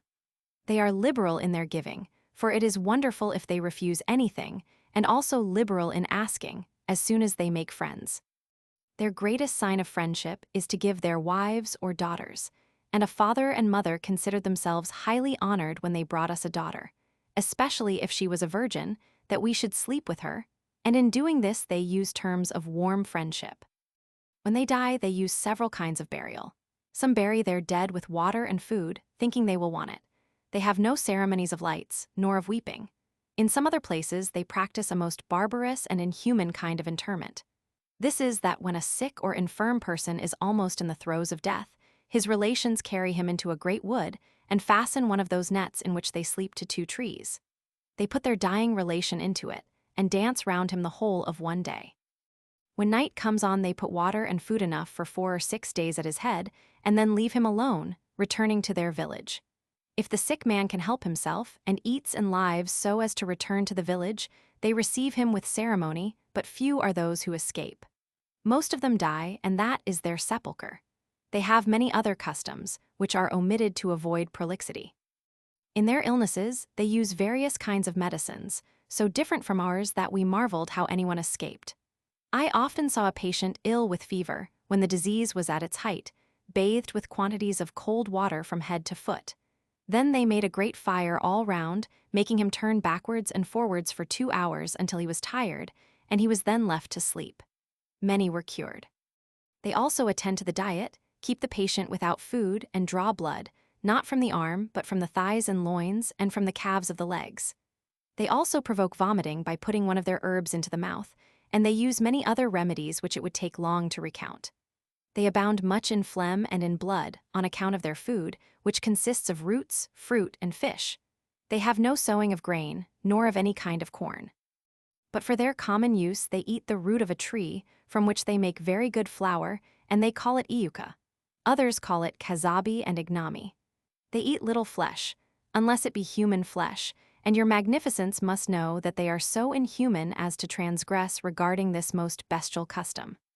For they eat all their enemies that they kill or take, as well females as males, with so much barbarity that it is a brutal thing to mention, how much more to see it, as has happened to me an infinite number of times. They were astonished at us when we told them that we did not eat our enemies. Your magnificence may believe for certain that they have many other barbarous customs, for in these 4 voyages I have seen so many things different from our customs that I have written a book, to be called the 4 Voyages, in which I have related the greater part of the things I saw, very clearly and to the best of my abilities. I have not yet published it, because my own affairs are in such a bad state that I have no taste for what I have written, yet I am much inclined to publish it. In this work will be seen all the events in detail, I therefore do not enlarge upon them here. For in the course of the said work we shall see many other special details, so this will suffice for what is general. In this beginning, I did not see anything of much value in the land except some indications of gold. I believe that this was because we did not know the language, and so we could not benefit by the resources of the land. We resolved to depart and to proceed onwards, coasting along the land, in which voyage we made many tacks and had intercourse with many tribes. At the end of certain days we came to a port where we were in the greatest danger, and it pleased the Lord to save us. It was in this way. We went on shore in a port where we found a village built over a lake, like Venice. There were about 44 large houses founded on very thick piles, and each had a drawbridge leading to the door. From one house there was a way to all the rest by drawbridges which led from house to house. The people of this little city showed signs that they were afraid of us, and suddenly they rose all at once. While looking at this wonder, we saw about 22 canoes coming over the sea, which are the sort of boats they use, hollowed out of a single tree. They came to our ships, as if to gaze with wonder at us and our clothes, but they kept at a distance. Things being so, we made signs to them to come to us, giving them assurances of friendship. Seeing that they did not come, we went to them, but they did not wait for us. They went on shore and made signs to us that we should wait and that they would soon return. They went straight to a hill and were not long before they came back, leading with them 16 of their young girls. They got into the canoes and came to the ships, and in each ship they put 4, and we were as much surprised at such a proceeding as your magnificence will be. They were amongst our ships with the canoes, speaking with us. We looked upon this as a sign of friendship. Presently a number of people came swimming over the sea, and approached us without our feeling any suspicion whatever, having come from the houses. Then certain old women appeared at the doors of the houses, uttering great cries and tearing their hair in sign of grief. This made us suspect something, and each man seized his arms. Suddenly the young girls who were on board jumped into the sea, and those in the canoes came nearer and began to shoot with their bows and arrows. Those who were swimming had each brought a lance, concealed under the water as much as possible. As soon as we understood the treachery, we not only defended ourselves from them, but also attacked them vigorously and sank many of their canoes with our ships. Thus we routed and slaughtered them, and all took to swimming, abandoning their canoes. Having thus suffered enough damage, they swam to the land. Nearly 15 or 20 of them were killed, and many were wounded. Of our men 5 were wounded, and all escaped, thanks to God. We captured 2 girls and 2 men. We went to their houses and entered them, but only found 2 old women and 1 sick man. We took many of their things, but they were of little value. We would not burn their houses, because we felt compunctions of conscience. We returned to our ships with 5 prisoners, and put irons on the feet of each, except the girls. On the following night, the 2 girls and 1 of the men escaped with great cunning. Next day we decided upon continuing our course onwards. We sailed constantly along the coast, and came to another tribe, distant about 80 leagues from the one we had left, and very different both as regards language and customs. We came to an anchor and went on shore in the boats, when we saw that a great number of people were on the beach, upwards of 4,000 souls. They did not wait for our landing, but took to flight, abandoning their things. We jumped on shore and went along a road which led to the woods. At the distance of a crossbow shot, we found their huts, where they had made very large fires, and 2 were there cooking their food, and roasting animals and fish of many sorts. Here we saw that they were roasting a certain animal like a serpent, except that it had no wings, and its appearance was so horrid that many of us wondered at its fierceness. We walked to their houses or sheds, and they had many of these serpents alive, fastened by their feet and with a cord round the snout, so that they could not open their mouths, as is done to pointers, to prevent them from biting. Their aspect was so fierce that none of us dared to go near one, thinking they were poisonous. They are the size of a young goat and 1.5 fathoms long. They have long and thick feet, armed with large claws, the skin hard and of various colors. The mouth and face are like those of a serpent. They have a crest like a saw, which extends from the nose to the end of the tail. We concluded that they were serpents and poisonous, yet they eat them. We found that the natives made bread of small fishes, which they take from the sea, first boiling them, then pounding them into a paste, and roasting them in the cinders, and so they are eaten. We tried them and found them good. They have so many other kinds of food, and a greater number of fruits and roots, that it would take long to describe them in detail. Seeing that the people did not come back, we determined not to touch any of their things, to give them more confidence. We also left many of our own things in their huts, that they might see them, and at night we returned to the ships. Next day at dawn, we saw an immense crowd of people on the beach, so we went on shore. When they again showed fear, we reassured them, and induced them to treat with us, giving them everything they asked for. When they became friendly, they told us that those were their habitations, and that they were come to fish. They asked us to come to their villages that they might receive us as friends. They showed such friendship because of the 2 men we had prisoners, who were their enemies. Seeing their importunity, and after a consultation, we decided that 28 of our Christians, in good order, should go with them, with the firm intention to die if it should be necessary. When we had been there nearly 3 days, we went with them into the interior. At a distance of 3 leagues from the beach, we came to a village of few houses and many inhabitants, there not being more than 9 habitations. Here we were received with so many barbarous ceremonies that the pen will not suffice to write them down. There were songs, dances, tears mingled with rejoicings, and plenty of food. We remained here for the night. Here they offered their wives to us, and we were unable to defend ourselves from them. We remained all night and half the next day. The multitude of people who came to see us was such that they could not be counted. The older men prayed that we would come with them to another village further in the interior, making signs that they would show us the greatest honor. So we agreed to go, and it cannot be expressed what great honor they showed us. We came to many villages and were 9 days on the journey, so that our Christians who remained on board became anxious about us. Being nearly 18 leagues inland in a direct line, we determined to return to the ships. On the return journey, the crowd was so great that came with us to the beach, both of women and men, that it was wonderful. If any of our people got tired on the way, they carried them in their nets very comfortably. In crossing the rivers, which are numerous and very large, they took us across by their contrivances so safely that there was no danger whatever. Many of them came laden with the things they had given to us, which were their sleeping nets, most of them richly worked, numerous parrots of various colors, many bows and arrows, while others carried burdens consisting of their provisions and animals. What greater wonder can I tell you than that they thought themselves fortunate when, in passing a river, they could carry us on their backs. Having reached the shore, we went on board the ships. They made such a crowd to enter our ships in order to see them that we were astonished.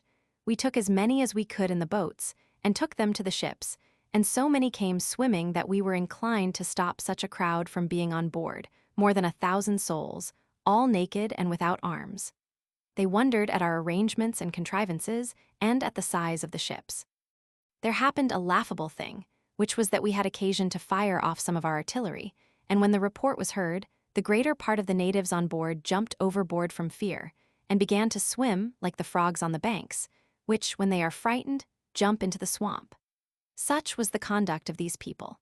Those who remained on board were so frightened that we were sorry we had done it, but we reassured them by saying that we frightened our enemies with those arms. Having amused themselves all day on board, we told them that they must go, because we wished to depart that night. And so they went away with much show of love and friendship, returning to the shore. Among this tribe, and in their land, I knew and saw so much of their customs and mode of life that I do not care to enlarge upon them here.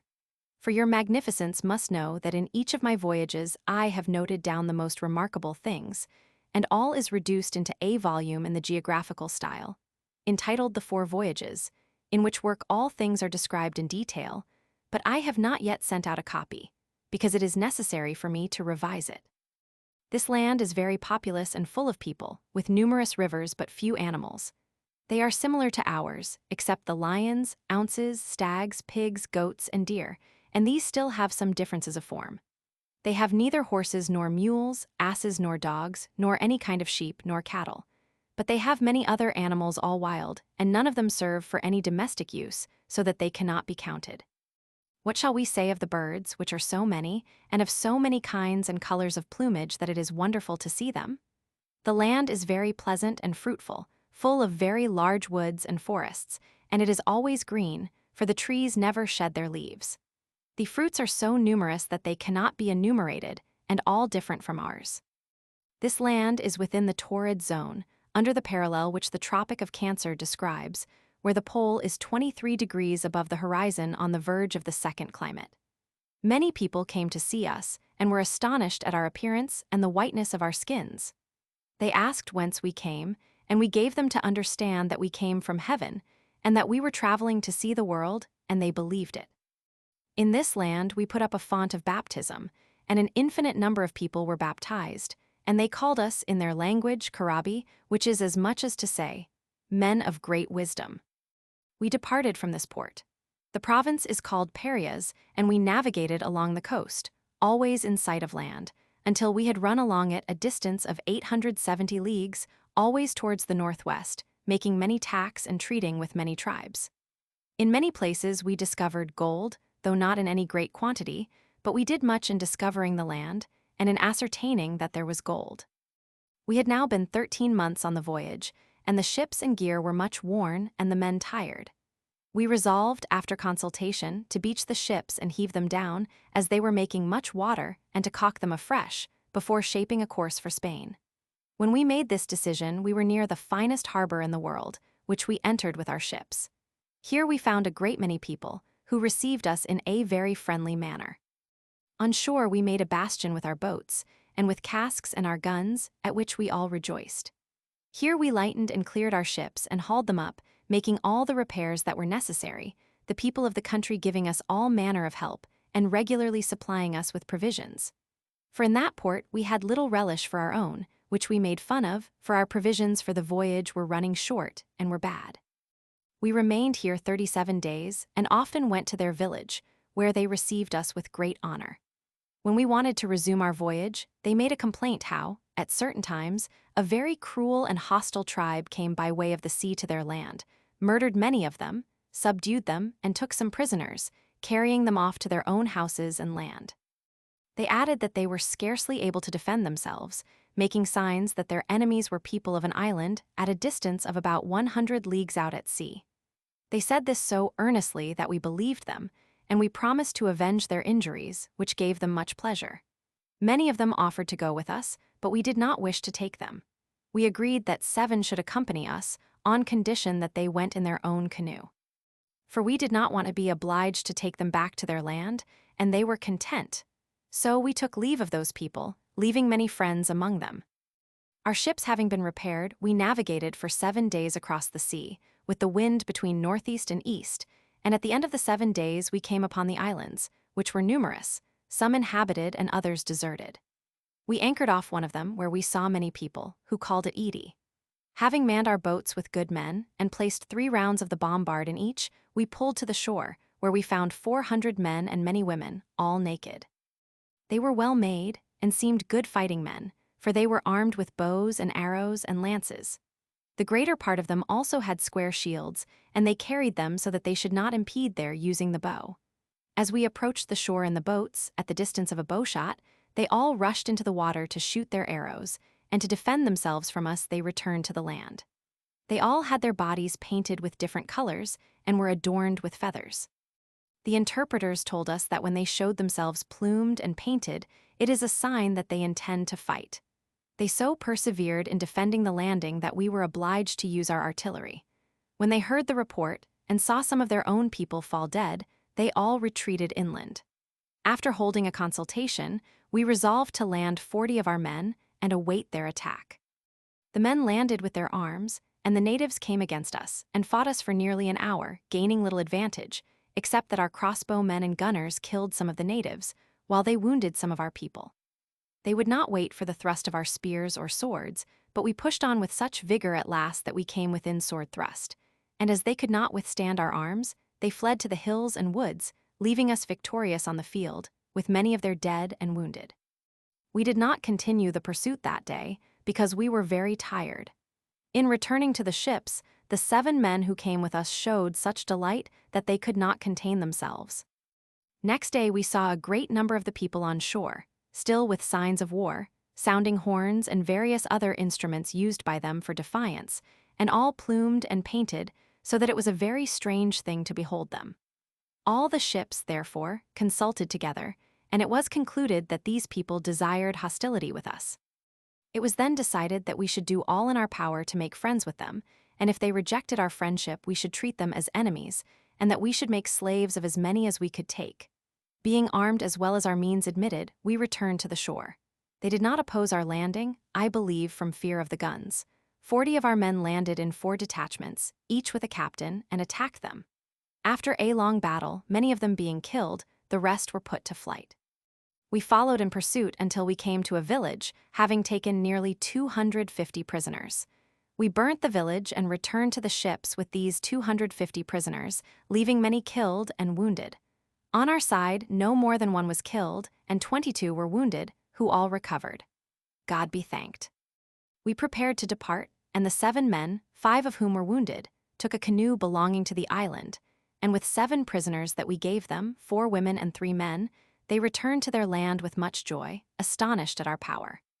We made sail for Spain with 222 prisoners, our slaves, and arrived in the port of Cadiz on the 15th of October 1498, where we were well received, and where we sold our slaves. This is what befell me in this my first voyage, that was most worthy of note. The first voyage ends. Second voyage of Amerigo Vespucci. As regards the second voyage, what I saw in it most worthy of mention is as follows. We left the port of Cadiz with 3 ships on the 16th of May 1499 and shaped our course direct for the Cape Verde Islands, passing in sight of the island of Grand Canary. and we navigated until we reached an island which is called the island of Fuoco. Here we got in our supplies of wood and water, and thence shaped our course to the southwest. In 44 days we came in sight of a new land, and we judged it to be the mainland, continuous with that of which mention has already been made. This land is within the torrid zone, and beyond the equinoctial line on the south side, over which the pole rises from the meridian 5 degrees, beyond every climate. It is distant from the said islands by the SW wind 500 leagues. We found the day and night to be equal, because we arrived on the 27th of June, when the sun is near the Tropic of Cancer. We found this land to be all drowned and full of very great rivers. At first we did not see any people. We anchored our ships and got our boats out, going with them to the land, which, as I have said, we found to be full of very large rivers and drowned by these great rivers. There we tried in many directions to see if we could enter, and owing to the great waters and rivers, in spite of so much labor, we could not find a place that was not inundated. We saw, along the rivers, many signs of the country being inhabited, but having ascertained that we could not enter from this part, we determined to return to the ships and to try another part. We weighed our anchors and navigated between the east-southeast, coasting along the land, which trended southwards, and many times we made 40 leagues, but all was time lost. We found on this coast that the current of the sea had such force that it prevented us from navigating, for it ran from south to north. The inconvenience was so great for our navigation that, after a consultation, we decided upon altering the course to north, and we made good such a distance along the land that we reached a most excellent port, formed by a large island, which was at the entrance. Within, a very large haven was formed. In sailing along the island to enter it, we saw many people, and we steered our ships so as to bring them up where the people were seen, which was nearly 4 leagues more towards the sea. Sailing in this way, we had seen a canoe, which was coming from seaward, with many people on board. We determined to overhaul her, and we went round with our ships in her direction, so that we might not lose her. Sailing towards the canoe with a fresh breeze, we saw that they had stopped with their oars tossed, I believe, with wonder at the sight of our ships. But when they saw that we were gaining upon them, they put down their oars and began to row towards the land. As our company came in a fast-sailing caravel of 45 tons, we got to windward of the canoe, and when it seemed time to bear down upon her, the sheets were eased off so as to come near her.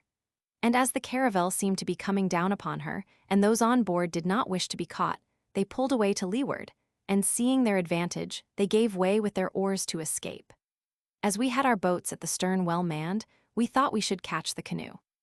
The boats chased for more than 2 hours, and at last the caravel made another tack, but could not fetch the canoe.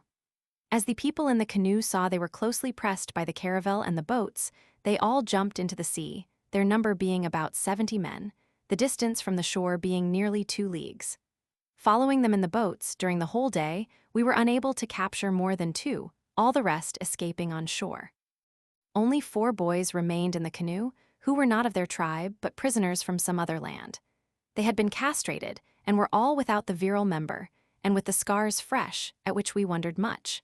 Having taken them on board, they told us by signs that they had been castrated to be eaten. We then knew that the people in the canoe belonged to a tribe called Kambali, very fierce men who eat human flesh. We came with the ship, towing the canoe astern, approaching the land, and anchored at a distance of half a league. We saw a great number of people on the beach, so we went on shore with the boats, taking with us the 2 men we had captured. When we came near, all the people fled into the wood. So we released one of our prisoners, giving him many signs that we wanted to be their friends. He did what we wanted very well and brought back all the people with him, numbering about 400 men and many women, and they came unarmed to the boats. A good understanding was established with them. We released the other prisoner, sent to the ships for their canoe, and restored it to them. This canoe was 26 paces long and 2 brachia in width, all dug out of a single tree and very well worked. When they had hauled it up and put it in a secure place, they all fled and would not have anything more to do with us, which seemed a barbarous act, and we judged them to be a faithless and ill-conditioned people. We saw a little gold, which they wear in their ears. We departed and entered the bay, where we found so many people that it was wonderful. We made friends with them, and many of us went with them to their villages in great security. In this place we collected 150 pearls, which they gave us for a small bell, and a little gold was given to us for nothing. In this land we found that they drank wine made from their fruits and seeds, like beer, both white and red. The best was made from plums, and it was very good. We ate a great many of them as they were in season. It is a very good fruit, pleasant to the taste, and wholesome for the body. The land abounds in their articles of food, and the people are of good manners, and the most peaceful we have yet met with. We were 17 days in this port, enjoying it very much, and every day new people from the interior came to see us, wondering at our faces and the whiteness of our skins, at our clothes and arms, and at the shape and size of our ships. From these people we had tidings that there was another tribe to the westward who were their enemies, and who had an immense quantity of pearls. Those which they possessed had been taken in their wars. They told us how they were fished, and in what manner the pearls were born, and we found their information to be correct, as your magnificence will hear. We left this port and sailed along the coast, always seeing people on the beach, and at the end of many days we came to in a port, by reason of the necessity for repairing one of our ships, which made much water. Here we found many people, but were unable, either by force or persuasion, to establish any intercourse with them. When we went on shore, they opposed the landing fiercely, and when they could do no more they fled into the woods and did not wait for us. Seeing that they were such barbarians, we departed thence, and, sailing onwards, we came in sight of an island which was 15 leagues from the land. We decided upon going to see whether it was inhabited. We found on it the most bestial and the most brutal race that has ever been seen, and they were of this kind. They were very brutish in appearance and gesture, and they had their mouths full of the leaves of a green herb, which they continually chewed like beasts, so that they could hardly speak. And each had round his neck 2 dry gourds, one full of that herb which they had in their mouths, and the other of white flour that appeared to be powdered lime. From time to time, they put in the powder with a spindle which they kept wet in the mouth. Then they put stuff into their mouths from both, powdering the herb already in use. They did this with much elaboration, and the thing seemed wonderful, for we could not understand the secret, or with what object they did it. These people, when they saw us, came to us with much familiarity, as if we had formed friendship with them. Walking with them on the beach and talking, being desirous of drinking fresh water, they made signs that they had none, and offered their herb and powder. From which we concluded that the island was ill provided with water, and that they kept this herb in their mouths to keep off thirst. We walked over the island for a day and a half without finding a spring of water, and we saw that the water they drank was what had fallen during the night on certain leaves which looked like asses' ears, and held the water, and of this they drank. It was excellent water, and these leaves are not found in many places. They had no kind of meat, and no roots as on the mainland. They were sustained by fish caught in the sea, of which they had great abundance, and they were very good fishermen. They gave us many turtles, and many large and excellent fish. Their women did not have the herb in their mouths like the men, but they all carried a gourd with water from which they drank. They have no villages nor houses, but merely live under bowers of leaves, which shade them from the sun, though not from the rain. But I believe that it seldom rains on that island. When they are fishing out at sea, they all have a very large leaf, and of such width that it forms a shade.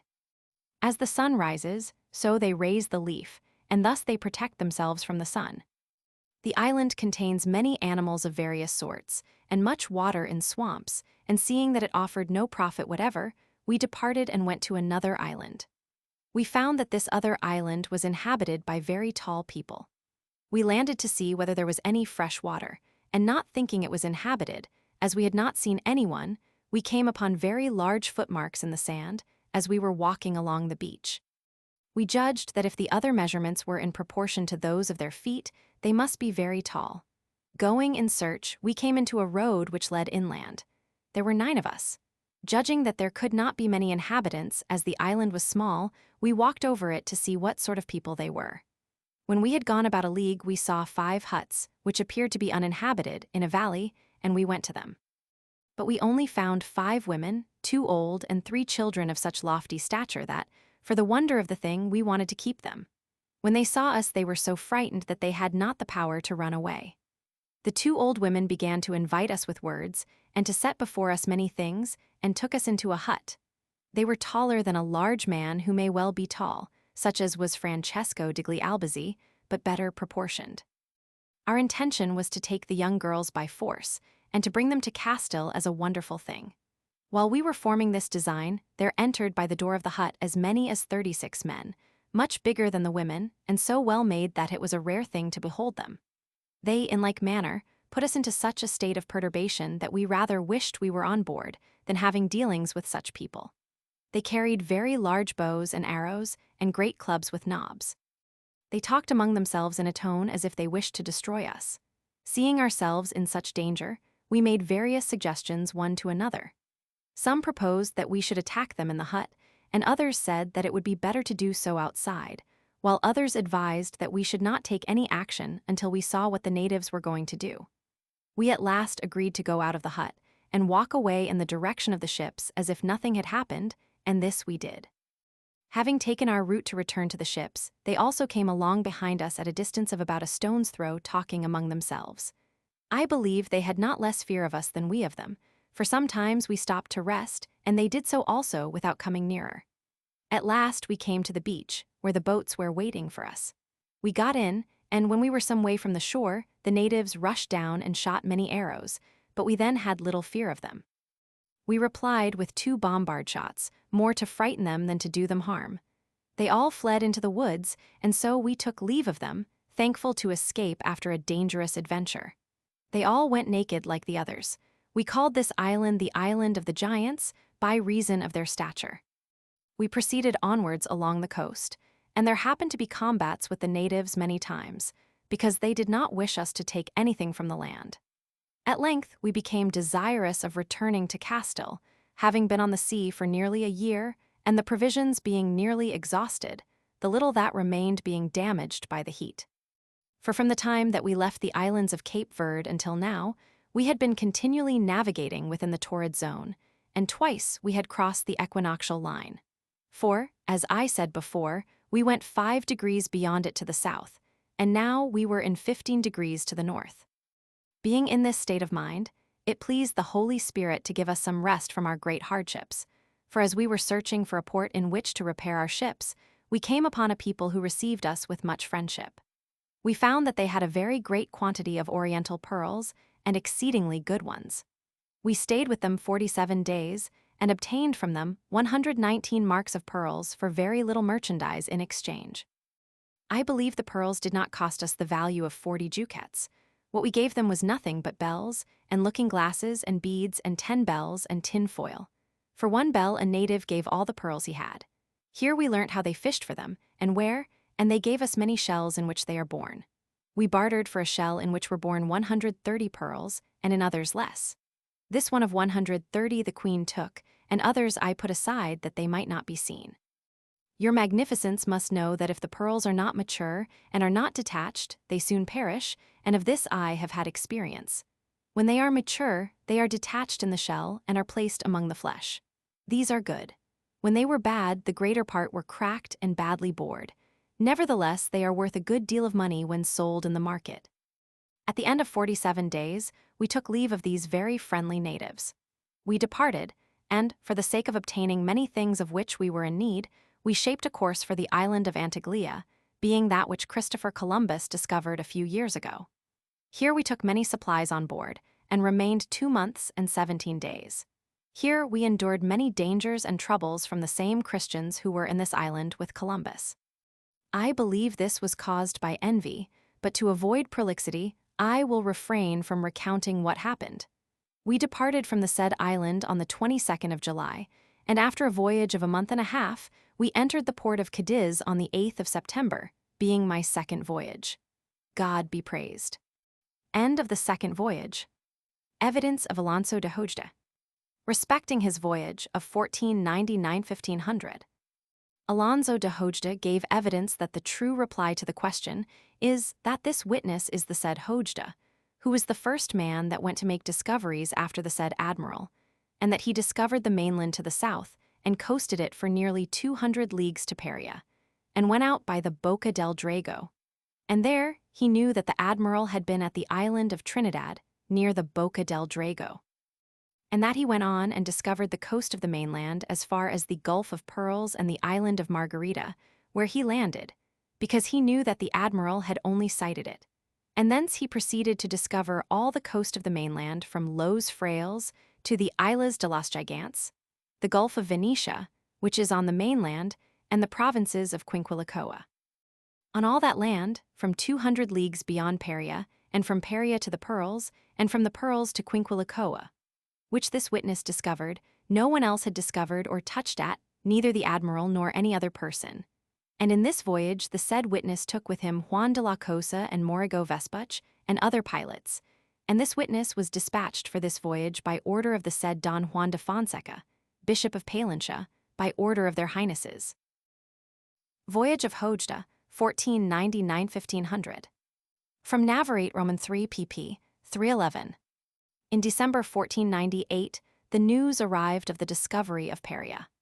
The splendid ideas of the discoverer touching the beauty and wealth of that region were presently made known, and the spirit of maritime enterprise was revived with renewed vigor.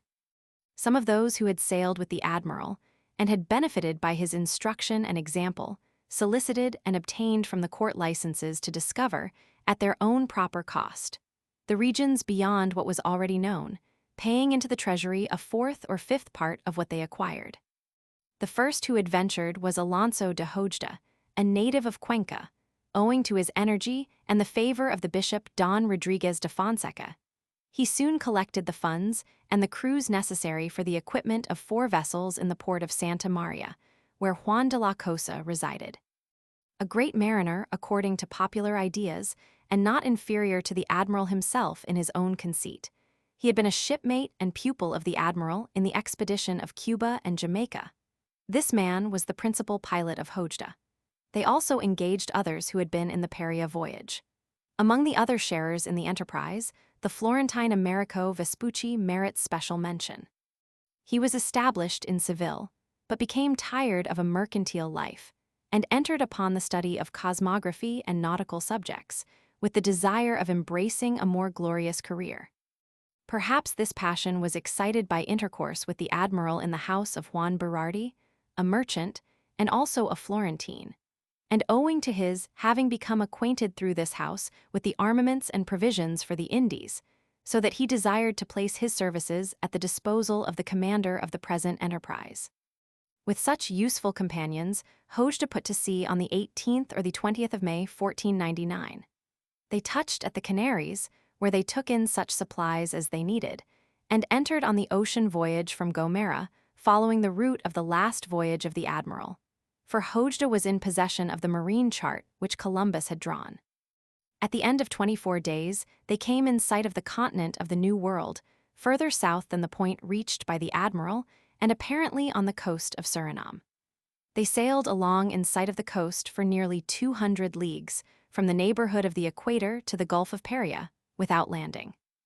In passing, besides other rivers, they saw 2 very large ones which made the sea water to be fresh for a long distance, one coming from south to north, which should be the river now called Essequibo in Dutch Guiana, and which was for some time called the Rio Dulce.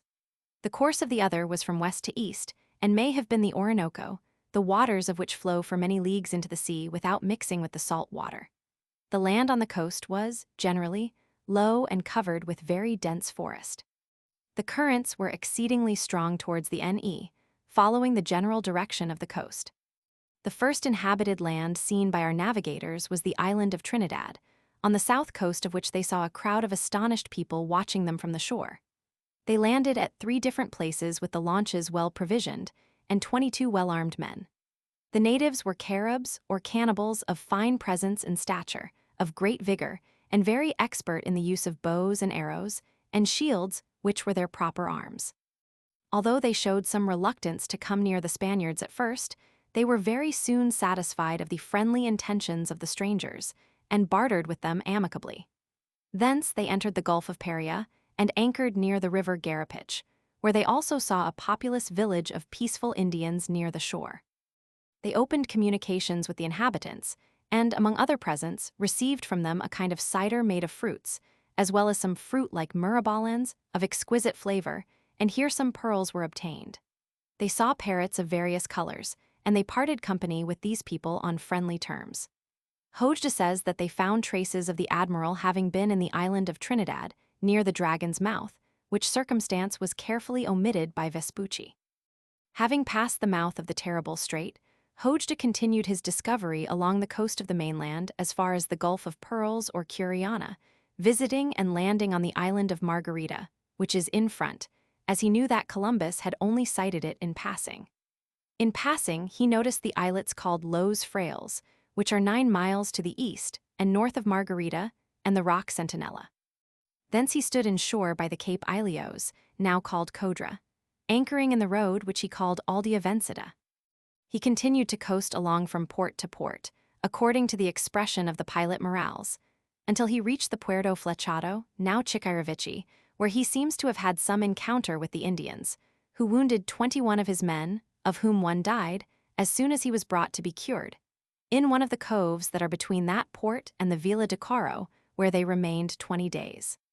From this place, they shaped a course for the island of Curacoa, which they called Isla de los Gigantes, where Amerigo supposed there was a race of uncommon stature. Perhaps he did not understand the expressions of horror with which the natives referred to the Caribs, and this sufficed to make Vespucci assert that he had seen Ponticelloas and Antaeus. They then crossed to a land which they judged to be an island distant 10 leagues from Curacoa, and saw the cape forming a peninsula, which they named San Roman, probably because it was discovered on the 9th of August, on which the feast of that saint is kept. Having rounded the cape, they entered a great gulf on the eastern side of which, where it is shallow and clear of rocks, they saw a great village, with the houses built over the water, on piles driven into the bottom, and the people communicated from one to the other in canoes. Hojda named it the Gulf of Venice, from its similarity to that famous city in Italy. The Indians called it the Gulf of Caquibicoa, and we know it now as the Gulf of Venezuela. They explored the interior, and discovered, as it would seem, on the 24th of August, the lake and port of San Bartolome, now the Lake of Maracaibo, where they obtained some Indian women of notable beauty and disposition. It is certain that the natives of this country had the fame of being more beautiful and gracious than those of any other part of that continent. Having explored the western part of the Gulf, and doubled the Cape of Caquibicoa, Hojda and his companions examined the coast as far as the Cabo de la Vela, the extreme point reached in this voyage. On the 30th of August, they turned on their homeward voyage for Espanola or Santo Domingo, and entered the port of Yaquimo on the 5th of September 1499, with the intention of loading with Brazil wood, according to what Don Fernando Columbus says. Here Hojda had those disputes with Roldan which are referred to by our historians, but finally, with leave from that chief, Hojda removed his ships to Sarana in February 1500. According to Vespucci, in his letter to Medici, they navigated from Espanola in a northerly direction for 200 leagues, discovering more than 1,000 islands, most of them inhabited, which would probably be the Luquios, although those are not nearly so numerous. On one of these, he says that they violently seized 232 persons for slaves, and that from thence they returned to Spain by the islands of the Azores, Canary, and Madeira, arriving in the Bay of Cadiz in the middle of June 1500, where they sold many of the 200 slaves that arrived, the rest having died on the voyage. The truth of these events is not very certain, but it is certain that the profit of the expedition was very small. According to the same Vespucci, deducting costs, not more than 500 ducats remained to divide among 55 shareholders, and this when, besides the price of the slaves, they brought home a quantity of pearls, worthy of a place in the royal treasury, of gold and some precious stones, but not many, for, imitating badly the acts of the admiral, the desire to push on for discovery was greater than that for the acquisition of riches. Third voyage of Amerigo Vespucci.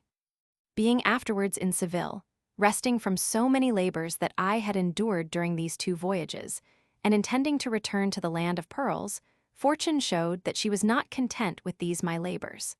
I know not how there came into the thoughts of the most serene King Don Manuel of Portugal the wish to have my services. But being at Seville, without any thought of going to Portugal, a messenger came to me with a letter from the royal crown, in which I was asked to come to Lisbon to confer with His Highness, who promised to show me favor. I was not inclined to go, and I dispatched the messenger with a reply that I was not well, but that when I had recovered, if His Highness still wished for my services, I would come as soon as he might send for me. Seeing that he could not have me, he arranged to send Giuliano di Bartolomeo di Giocondo for me, he being in Lisbon with instructions that, come what might, he should bring me.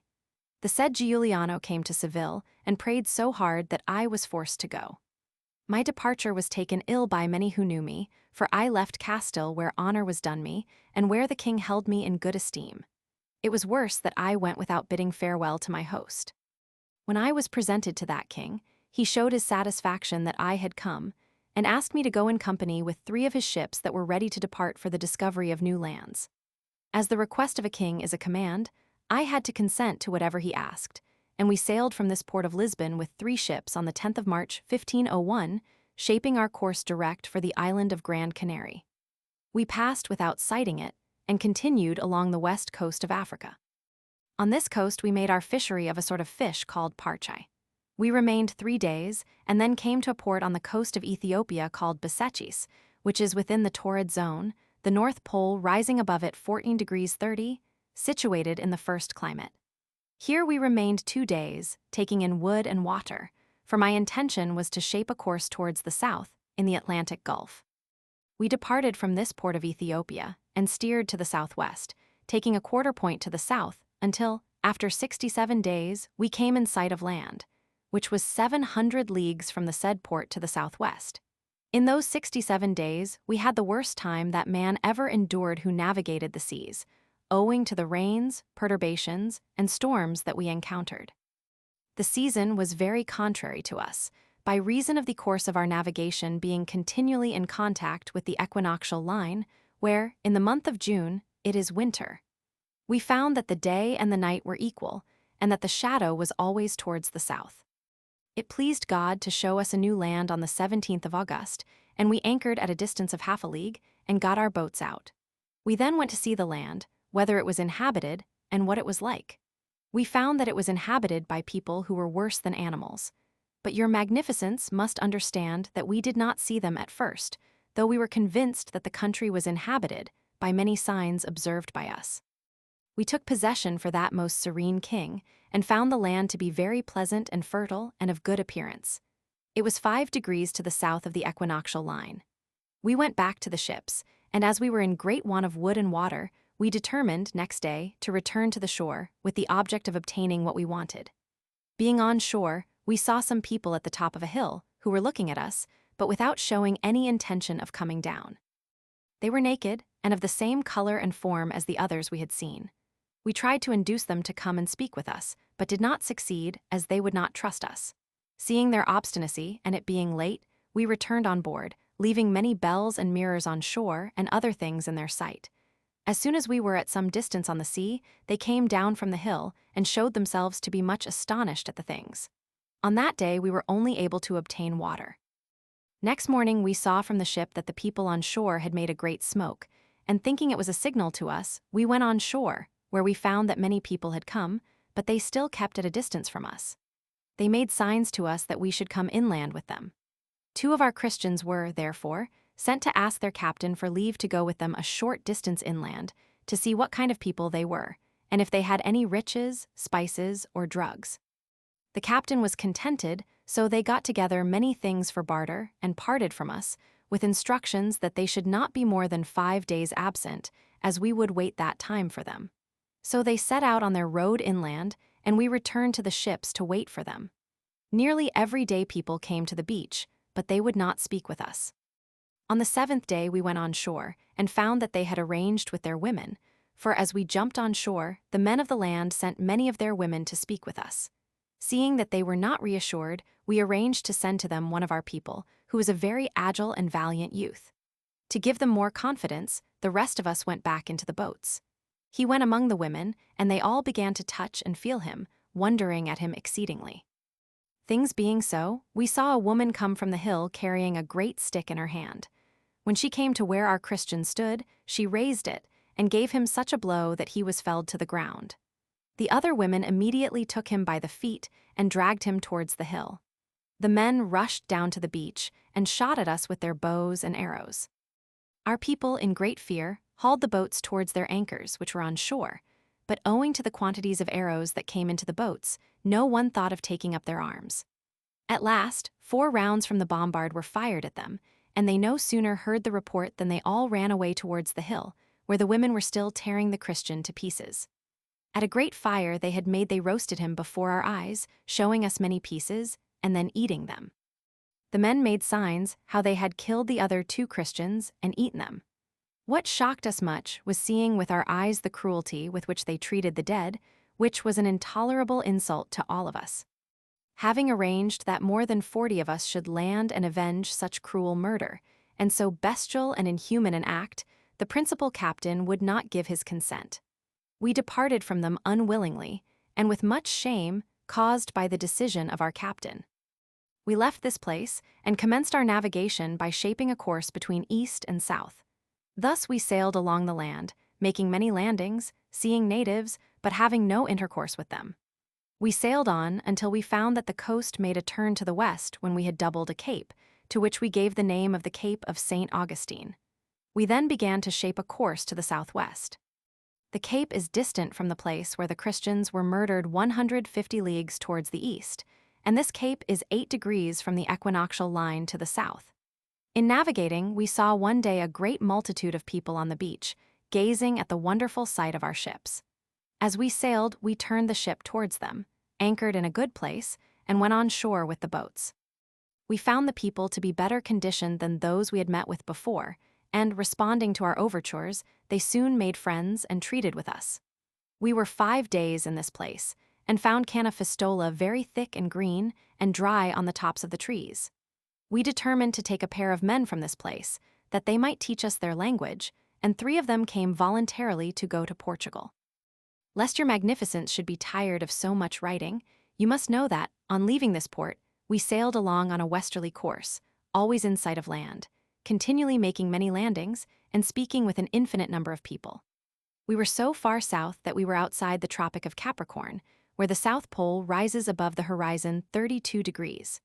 We had lost sight altogether of Ursa Minor and Ursa Major, which were far below and scarcely seen on the horizon.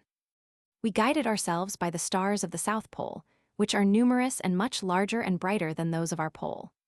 I traced the figure of the greater part of those of the first magnitude, with a declaration of their orbits round the South Pole, and of their diameters and semi-diameters, as may be seen in my 4 voyages. We sailed along that coast for 750 leagues, 150 from the cape called St. Augustine to the west, and 600 to the south. Desiring to recount the things I saw on that coast, and what happened to us, as many more leaves would not suffice me. On the coast we saw an infinite number of trees, Brazil wood and cassia, and those trees which yield myrrh, as well as other marvels of nature which I am unable to recount. Having now been 10 months on the voyage, and having seen that there was no mining wealth whatever in that land, we decided upon taking leave of it, and upon sailing across the sea for some other part. Having held a consultation, it was decided that the course should be taken which seemed good to me, and the command of the fleet was entrusted to me. I gave orders that the fleet should be supplied with wood and water for 6 months, such being the decision of the officers of the ships. Having made our departure from this land, we began our navigation with a southerly course on the 15th of February, when already the sun moved towards the equinoctial, and turned towards our hemisphere of the north. We sailed so far on this course that we found ourselves where the South Pole had a height above our horizon of 52 degrees, and we could no longer see the stars of Ursa Minor or of Ursa Major. We were then 500 leagues to the south of the port whence we had departed, and this was on the 3rd of April. On this day, such a tempest arose on the sea that all our sails were blown away, and we ran under bare poles, with a heavy southerly gale and a tremendous sea, the air being very tempestuous. The gale was such that all the people in the fleet were much alarmed. The nights were very long, for the night we had on the 7th of April lasted 15 hours, the sun being at the end of Aries, and in that region it was winter, as your magnificence will be well aware.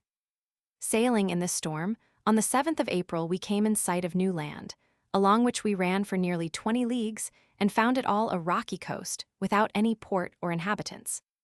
I believe this was because the cold was so great that no one in the fleet could endure it. Finding ourselves in such peril, and in such a storm that we could scarcely see one ship from another, owing to the greatness of the waves and the blinding mist, it was agreed with the principal captain that a signal should be made to the ships that they should make for land, and then shape a course for Portugal. This was very good counsel, for it is certain that if we had delayed another night all would have been lost. For, as we wore round on the next day, we were met by such a storm that we expected to be swamped. We had to undertake pilgrimages and perform other ceremonies, as is the custom of sailors at such times.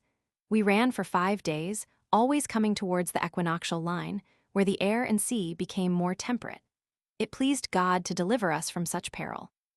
Our course was now between the north and northeast, for our intention was to reach the coast of Ethiopia, our distance from it being 300 leagues in the Gulf of the Atlantic Sea. By the grace of God, on the 10th day of May, we came in sight of land, where we were able to refresh ourselves, the land being called La Serra Leona. We were there 15 days, and thence shaped a course to the islands of the Azores, which are distant nearly 750 leagues from that Serra. We reached the islands in the end of July, where we remained 15 days taking some recreation. Thence we departed for Lisbon, distant 300 leagues to the west, and arrived at that port of Lisbon on the 7th of September 1502, may God be thanked for our salvation, with only 2 ships. We burnt the other at Serra Leona, because she was no longer seaworthy.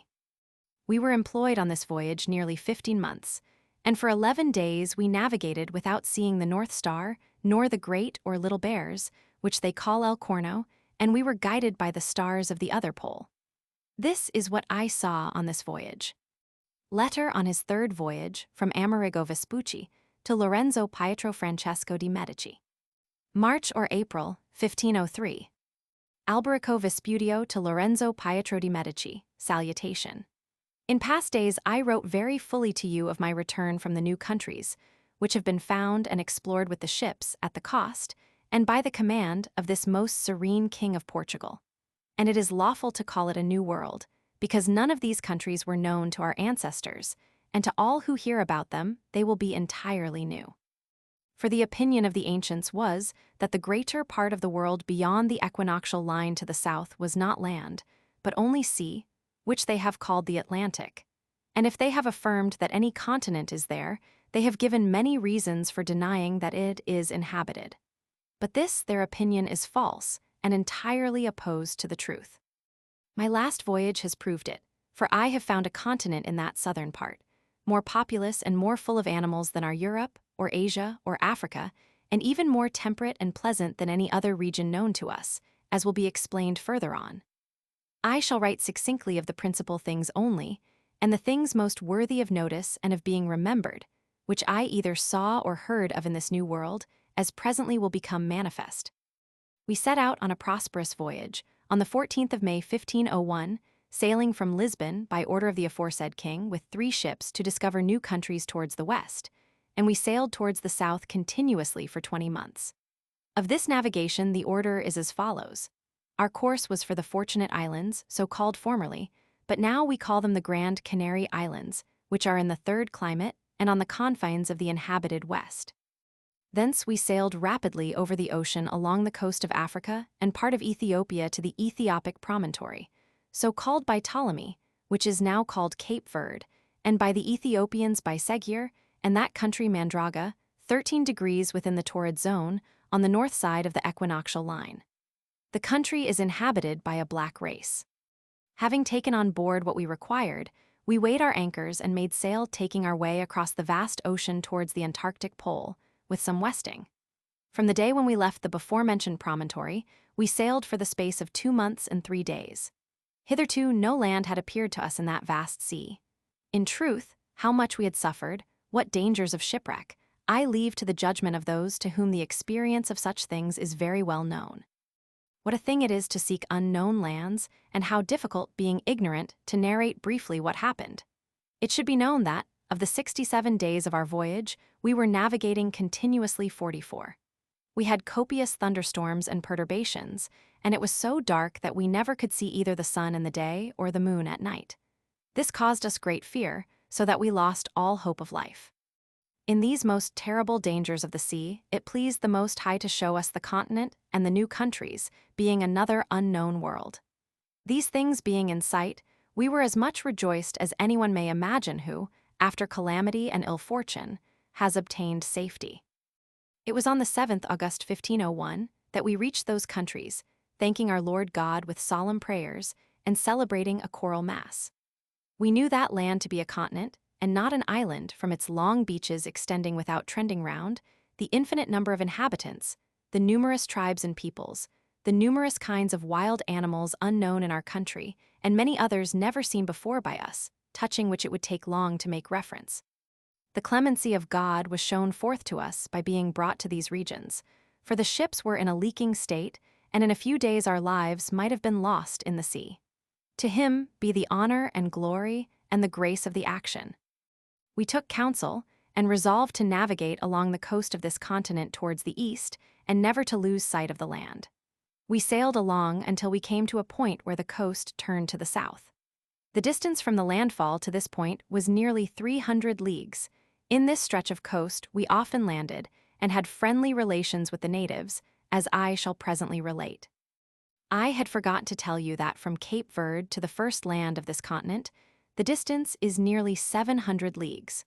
Although I estimate that we went over more than 1,800, partly owing to ignorance of the route, and partly owing to the tempests and foul winds which drove us off our course and sent us in various directions. If my companions had not trusted in me, to whom cosmography was known, no one, not the leader of our navigation, would have known where we were after running 500 leagues. We were wandering and full of errors, and only the instruments for taking the altitudes of heavenly bodies showed us our position. These were the quadrant and astrolabe, as known to all.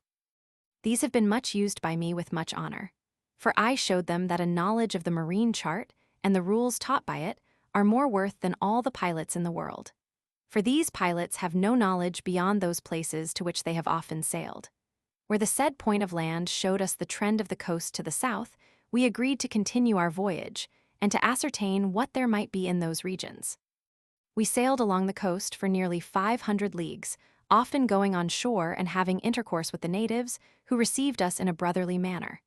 We sometimes stayed with them for 15 or 20 days continuously, as friends and guests, as I shall relate presently. Part of this continent is in the torrid zone, beyond the equinoctial line towards the South Pole, but it begins at 8 degrees beyond the equinoctial. We sailed along the coast so far that we crossed the Tropic of Capricorn and found ourselves where the Antarctic pole was 50 degrees above our horizon. We went towards the Antarctic Circle until we were 17 degrees 30 from it.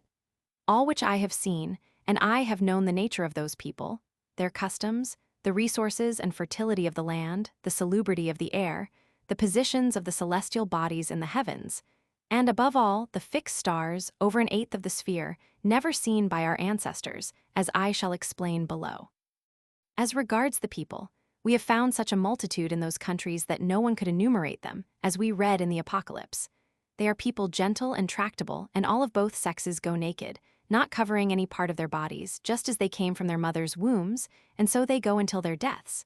They have large, square-built bodies and well-proportioned. Their color reddish, which I think is caused by their going naked and exposed to the sun. Their hair is plentiful and black. They are agile in walking and of quick sight. They are of a free and good-looking expression of countenance, which they themselves destroy by boring the nostrils and lips, the nose and ears.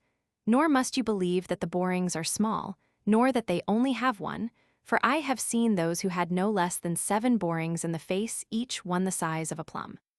They stop up these perforations with blue stones, bits of marble, of crystal, or very fine alabaster, also with very white bones and other things artificially prepared according to their customs, which, if you could see, it would appear a strange and monstrous thing. One had in the nostrils and lips alone 7 stones, of which some were half a palm in length. It will astonish you to hear that I considered that the weight of 7 such stones was as much as 16 ounces. In each ear they had 3 perforations bored, whence they had other stones and rings suspended.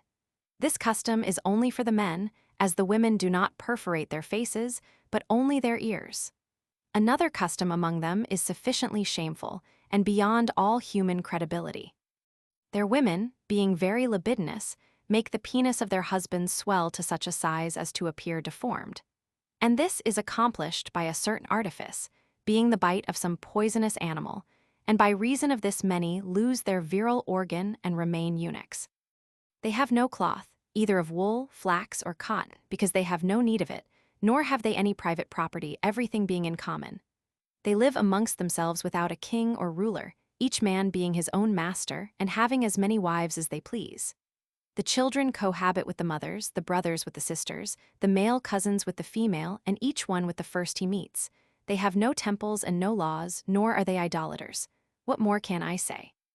They live according to nature, and are more inclined to be Epicurean than Stoic. They have no commerce among each other, and they wage war without art or order. The old men make the youths do what they please, and incite them to fights, in which they mutually kill with great cruelty. They slaughter those who are captured, and the victors eat the vanquished, for human flesh is an ordinary article of food among them. You may be the more certain of this, because I have seen a man eat his children and wife, and I knew a man who was popularly credited to have eaten 300 human bodies.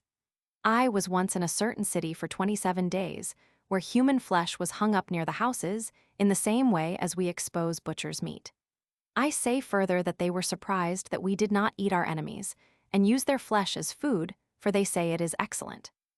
Their arms are bows and arrows, and when they go to war they cover no part of their bodies, being in this like beasts. We did all we could to persuade them to desist from their evil habits, and they promised us to leave off. The women, as I have said, go naked and are very libidinous, yet their bodies are comely, but they are as wild as can be imagined. They live for 150 years and are rarely sick. If they are attacked by a disease, they cure themselves with the roots of some herbs. These are the most noteworthy things I know about them. The air in this country is temperate and good, as we were able to learn from their accounts that there are never any pestilences or epidemics caused by bad air. Unless they meet with violent deaths, their lives are long. I believe this is because a southerly wind is always blowing, a south wind to them being what a north wind is to us. They are expert fishermen, and the sea is full of all kinds of fish. They are not hunters, I think, because here there are many kinds of wild animals, principally lions and bears, innumerable serpents, and other horrible creatures and deformed beasts, also because there are vast forests and trees of immense size. They have not the courage to face such dangers naked and without any defense. The land is very fertile, abounding in many hills and valleys and in large rivers, and is irrigated by very refreshing springs. It is covered with extensive and dense forests, which are almost impenetrable and full of every kind of wild beast. Great trees grow without cultivation, of which many yield fruits pleasant to the taste and nourishing to the human body, and a great many have an opposite effect. The fruits are unlike those in our country, and there are innumerable different kinds of fruits and herbs, of which they make bread and excellent food. They also have many seeds unlike ours. No kind of metal has been found except gold, in which the country abounds, though we have brought none back in this our first navigation. The natives, however, assured us that there was an immense quantity of gold underground, and nothing was to be had from them for a price. Pearls abound, as I wrote to you. If I was to attempt to write of all the species of animals, it would be a long and tedious task. I believe certainly that our Pliny did not touch upon 1,000th part of the animals and birds that exist in this region, nor could an artist such as Polycletus succeed in painting them. All the trees are odoriferous, and some of them emit gums, oils, or other liquors. If they were our property, I do not doubt but that they would be useful to man. If the terrestrial paradise is in some part of this land, it cannot be very far from the coast we visited. It is, as I have told you, in a climate where the air is temperate at noon, being neither cold in winter nor hot in summer. The sky and air are serene during a great part of the year. Thick vapors, with fine rain falling, last for 3 or 4 hours, and then disappear like smoke. The sky is adorned with most beautiful signs and figures, in which I have noted as many as 20 stars as bright as we sometimes see Venus and Jupiter. I have considered the orbits and motions of these stars, and I have measured the circumference and diameters of the stars by a geometrical method, ascertaining which were the largest. I saw in the heaven 3 canopi, 2 certainly bright, and the other obscure. The Antarctic pole is not figured with a great bear and a little bear, like our Arctic pole, nor is any bright star seen near it, and of those which go round in the shortest circuit there are 3 which have the figure of the orthogonous triangle, of which the smallest has a diameter of 9/2 degrees. To the east of these is seen a canopus of great size, and white, which, when in mid-heaven, has this figure. S canopus.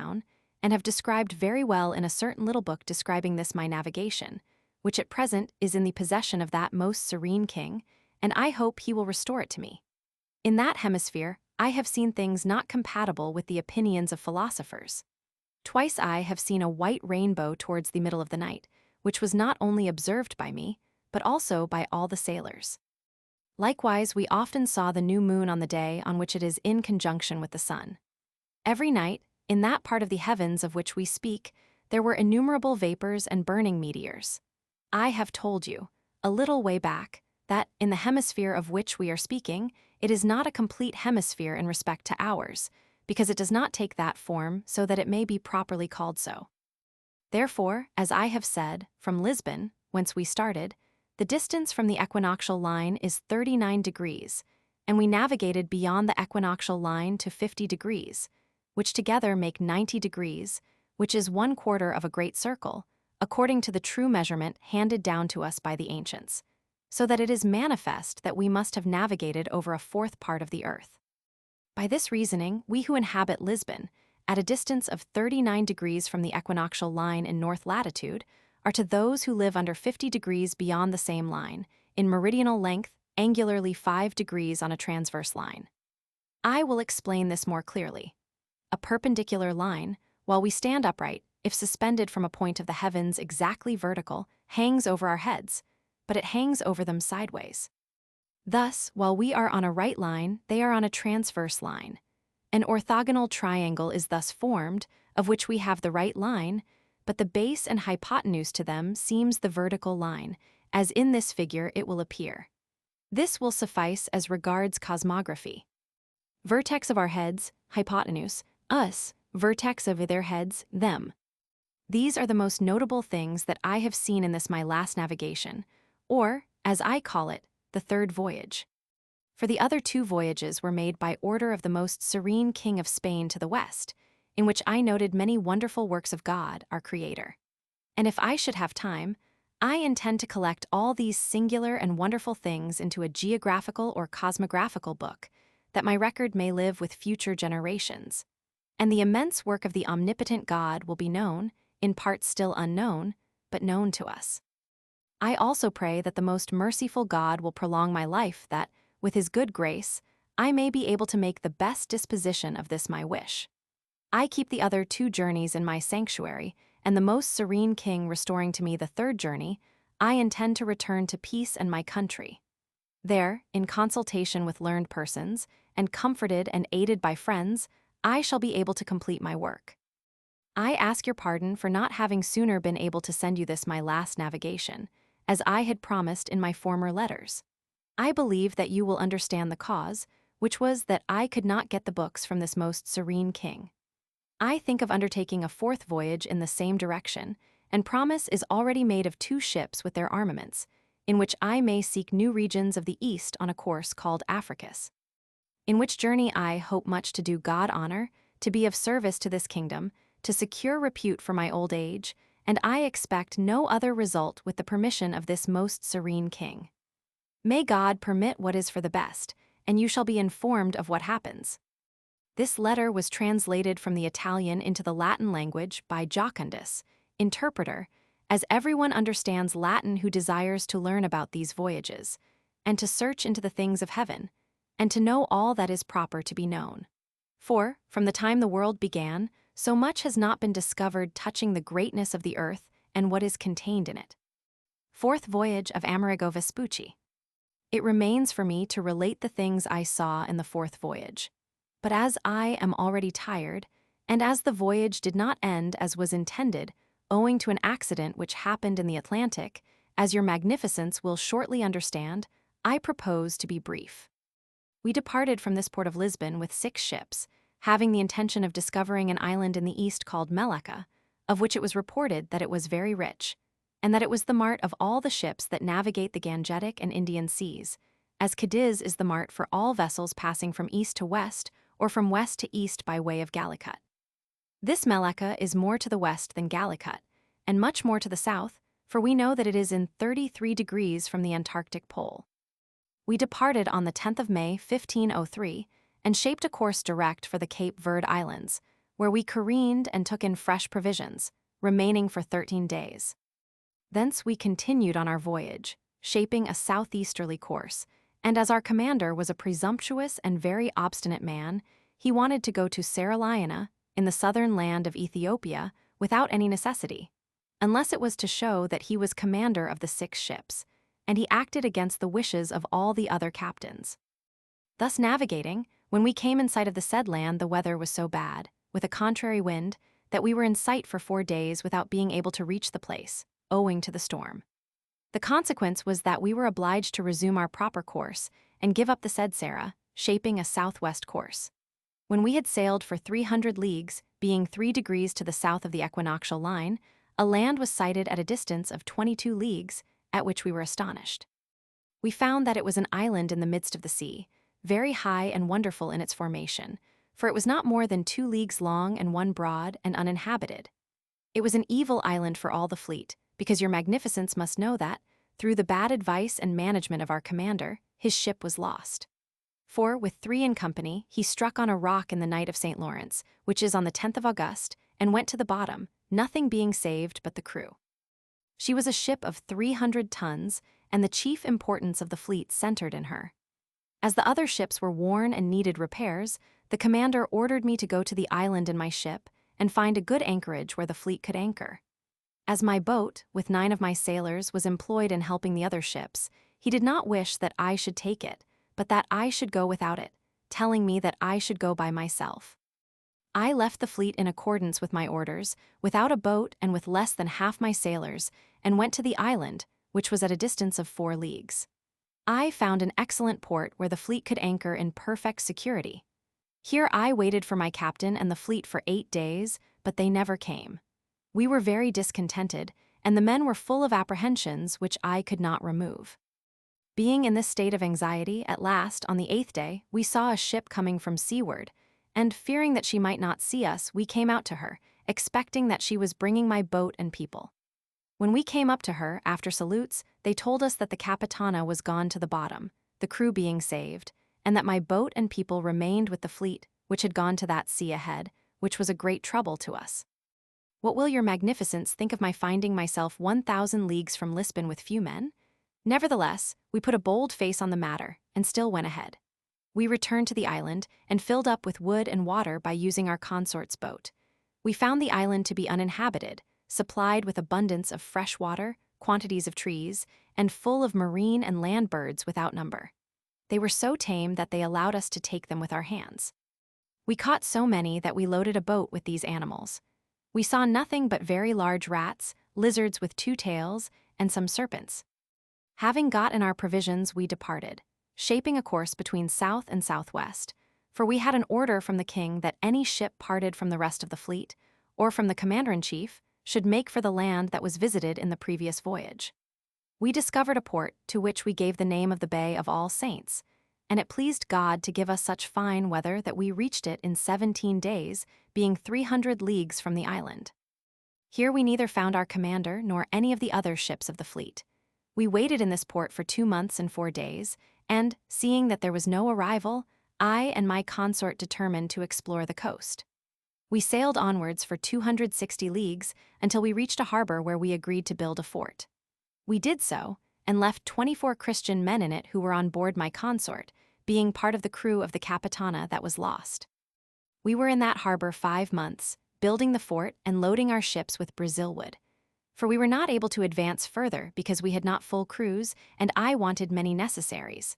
Having done all this, we agreed to return to Portugal, which bore between northeast and north. We left the 24 men in the fort, with provisions for 6 months, 12 bombards, and many other arms.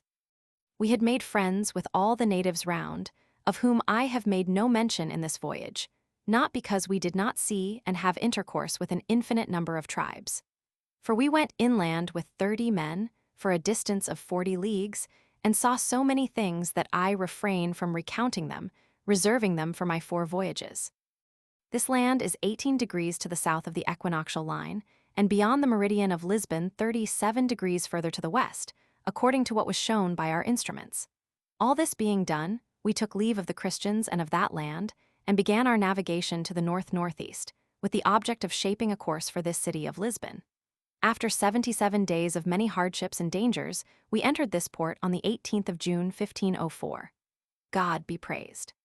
Here we were very well received, more so than anyone would believe. For all the city had given us up, all the other ships of the fleet having been lost, owing to the pride and folly of our commander. May God reward him for his pride. At present I may be found in Lisbon, not knowing what the king may wish to do with me, but I greatly desire rest. The bearer of this is Benvenuto di Domenico Benvenuti, who will tell your magnificence of my condition, and of some things which I have left out to avoid prolixity, for he has seen and heard, God knows, how much of them. I have condensed the letter as much as possible, and to this end have omitted many natural things, for which your magnificence will pardon me.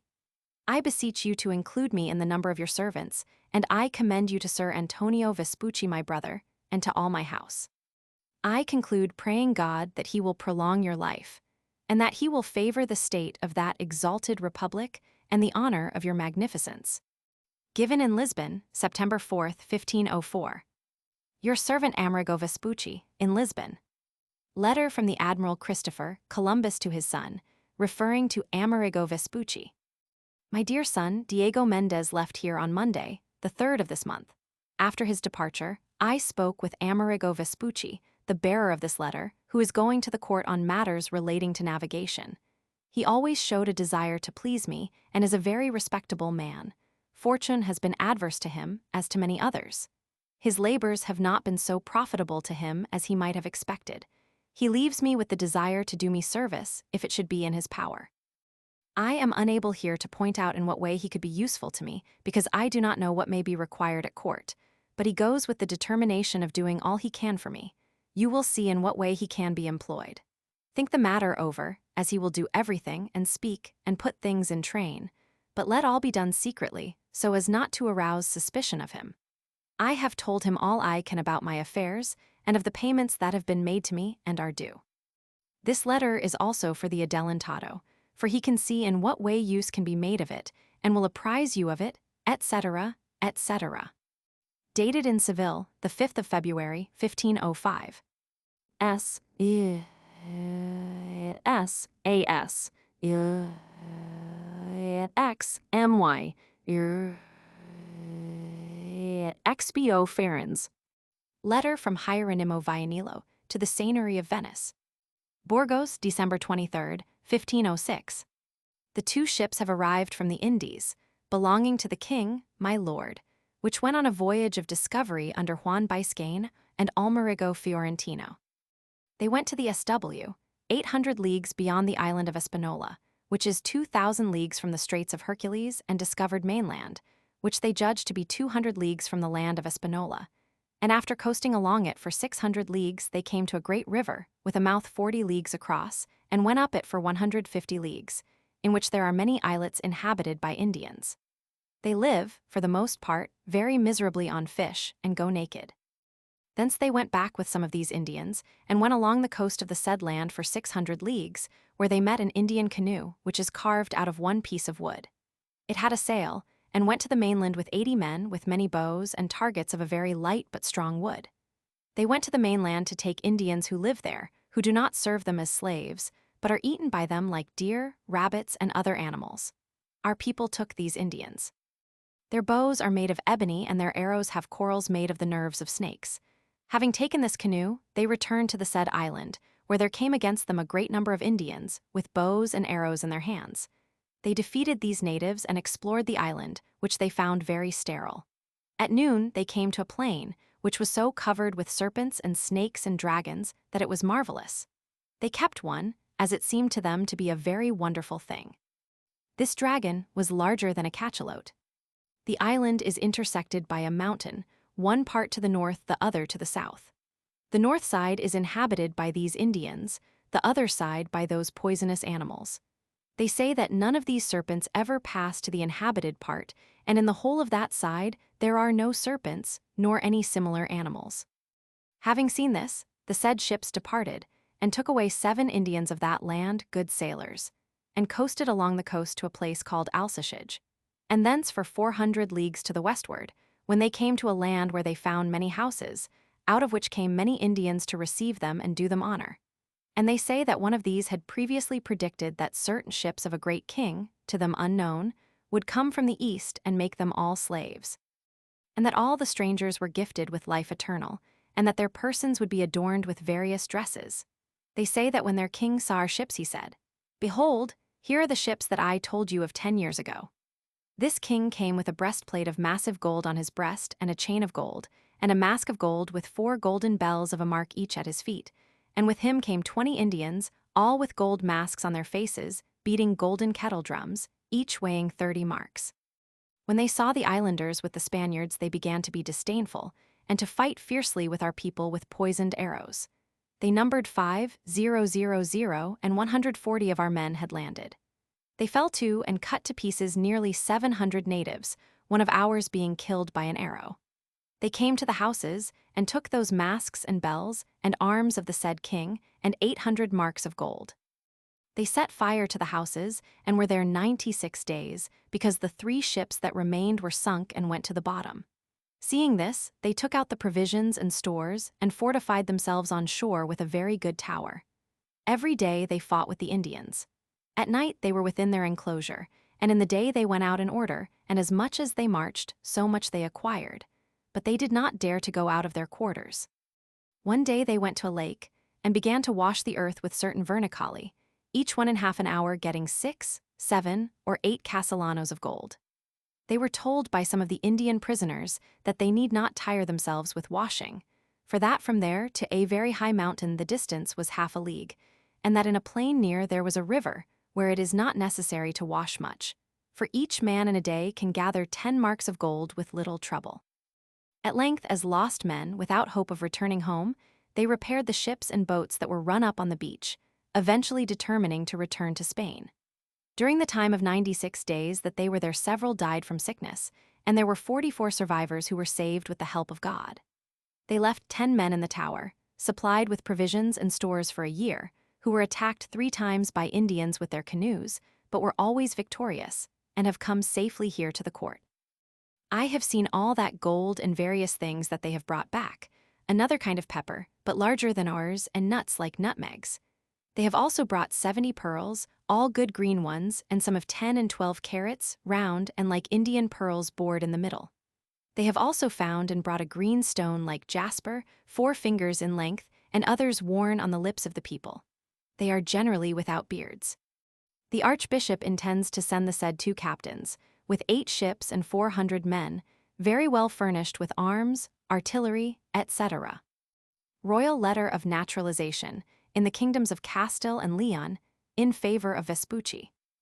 Dona Juana, by the grace of God, to do good and show grace to you, Amerigo Vespucci, Florentine, in recognition of your fidelity and of certain good service you have done, and which I expect that you will do from henceforward. By this present, I make you a native of these my kingdoms of Castile and of Leon, and that you may be able to hold any public offices that you may have been given or charged with, and that you may be able to enjoy and may enjoy all the honors, favors, and liberties, preeminences, prerogatives and immunities, and all other things, and each one of them, which you would be able or would be bound to have and enjoy if you were born in these kingdoms and lordships. By this my letter, and by its duplicate signed by a public notary, I order the most illustrious Prince Don Carlos, my very dear and well-beloved son, and the infants, dukes, prelates, counts, marquises, ricos hombres, masters of the orders, those of my council, the judges of my courts, the magistrates of my house and court, the friars, commanders and subcommanders of the orders, governors of castles and forts, the councillors, governors, assistant governors, officers, knights, esquires, and citizens of all my cities, towns, and villages of these my kingdoms and lordships, and all others my subjects, of whatsoever condition, preeminence, or dignity they be or may be, that they shall consider you as a native of these my kingdoms and lordships, as if you had been born and brought up in them, and leave you to hold such public and royal offices and posts as may be given and entrusted to you, and such other things as you shall have an interest in. The same as if you had been born and bred in these kingdoms, and they shall maintain and cause to maintain the said honors, favors, freedoms, liberties, exemptions, preeminences, prerogatives, and immunities, and all other things, and each one of them, that you may or ought to have and enjoy, being native of these the said my kingdoms and lordships, and that neither on them nor on any part of them shall they place, or consent to be placed, any impediment against you. Thus I order that it shall be done, any laws or ordinances of these my kingdoms to the contrary notwithstanding, as to which or to each of them of my proper motion and certain knowledge, and absolute royal power, such as I choose to use as queen and natural lady of this part, I dispense so far as they touch these presents, leaving them in force and vigor for all other things henceforward. Given in the city of Taro, on the 24th day of April, in the year of the birth of our Lord Jesus Christ, 1505 years. I, the King. I, Gaspar de Goicio, Licentiate Zapata, Licentiate Palenco. Appointment of Amerigo Vespucci as chief pilot. Dona Juana, seeing that it has come to our notice, and that we have seen by experience, that, owing to the pilots not being so expert as is necessary, nor so well instructed in what they ought to know, so as to be competent to rule and govern the ships that navigate in the voyage over the ocean sea to our islands and mainland which we possess in the Indies, and that through their default, either in not knowing how to rule and govern, or through not knowing how to find the altitude by the quadrant or astrolabe, nor the methods of calculating it, have happened many disasters, and those who have sailed under their governance have been exposed to great danger, by which our Lord has been ill-served, as well as our finances, while the merchants who trade thither have received much hurt and loss. And for a remedy to the above, and because it is necessary, as well for that navigation as for other voyages by which, with the help of our Lord, we hope to make new discoveries in other lands, that there should be persons who are more expert and better instructed, and who know the things necessary for such navigation, so that those who are under them may go more safely. It is our will and pleasure, and we order that all the pilots of our kingdoms and lordships, who are now or shall hereafter be appointed as pilots in the said navigation to the islands and mainland that we possess in the parts of the Indies, and in other parts of the ocean sea, shall be instructed, and shall know what it is necessary for them to know respecting the quadrant and astrolabe, in order that, by uniting theory with practice, they may be able to make good use of them in the said voyages made to the said parts. And without such knowledge, no one shall go in the said ships as pilots, nor receive pay as pilots, nor may the masters receive them on board ship, until they have first been examined by you, Amerigo Vespucci, our chief pilot, and they shall be given by you a certificate of examination and approval touching the knowledge of each one. Holding the said certificates, we order that they shall be taken and received as expert pilots by whoever is shown them, for it is our pleasure that you shall be examiner of the said pilots. In order that those who have not the knowledge may more easily learn, we order that you are to teach them, in your house in Seville, all those things that they ought to know, you receiving payment for your trouble. And as it may happen that now, in the beginning, there may be a scarcity of past pilots, and some ships may be detained for the want of them, causing loss and harm to the citizens of the said islands, as well as to merchants and other persons who trade thither, we order you, the said Amerigo, and we give you license that you may select the most efficient pilots from among those who have been there, that for 1 or 2 voyages, or for a certain period, they may supply what is necessary, while those others acquire the knowledge that they have to learn, so that there may be time for them to learn what is needed. It is also reported to us that there are many charts, by different masters, on which are delineated the lands and islands of the Indies, to us belonging, which by our order have recently been discovered, and that these charts differ very much one from another, as well in the routes as in the delineations of coasts, which may cause much inconvenience. In order that there may be uniformity, it is our pleasure, and we order that there shall be made a general chart, Padron General, and that it may be more accurate, we order our officers of the House of Contratation at Seville that they shall assemble all the ablest pilots that are to be found in the country at the time, and that, in the presence of you, Amerigo Vespucci, our chief pilot. A padron of all the lands and islands of the Indies that have hitherto been discovered belonging to our kingdoms and lordships shall be made. And that for it, after consulting and reasoning with those pilots, and in accord with you, the said chief pilot, a general padron shall be constructed, which shall be called the padron real, by which all pilots shall be ruled and governed, and that it shall be in the possession of the aforesaid our officers, and of you, our chief pilot. And that no pilot shall use any other chart, but only one which has been taken from the padron reel, on pain of a fine of 50 dobles towards the works of the House of Contratation of the Indies in the city of Seville. We further order all the pilots of our kingdoms and lordships, who from this time forward shall go to the said our lands of the Indies, discovered or to be discovered, that, when they find new lands, islands, bays, or harbors, or anything else, that they make a note of them for the said padron reel, and on arriving in Castile that they shall give an account to you, the said our chief pilot, and to the officers of the House of Contratation of Seville, that all may be delineated properly on the said padron reel, with the object that navigators may be better taught and made expert in navigation. We further order that none of our pilots who navigate the ocean sea, from this time forward, shall go without their quadrant and astrolabe and the rules for working them, under the penalty that those who do not comply be rendered incompetent to exercise the said employment during our pleasure, and they shall not resume such employment without our special license, paying a fine of 10,000 maravedis towards the works of the said House of Contratation at Seville. Amerigo Vespucci shall use and exercise the said office of our chief pilot, and you are empowered to do so, and you shall do all the things contained in this letter, and which appertain to the said office.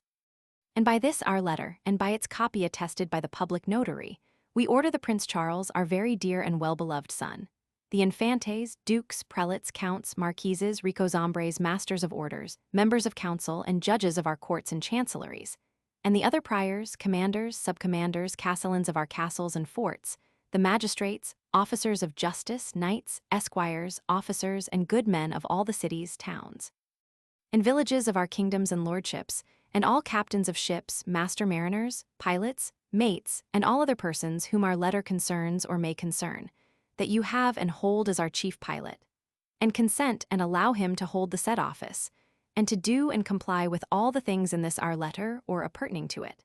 And for their accomplishment and execution, give all the favor and help that is needful for all that is here, and for each part of it. And that the above may come to the knowledge of all, and that none may pretend ignorance, we order that this our letter shall be read before the public notary, in the markets and open spaces, and other accustomed places in the said city of Seville, and in the city of Cadiz, and in all the other cities, towns, and villages of these kingdoms and lordships.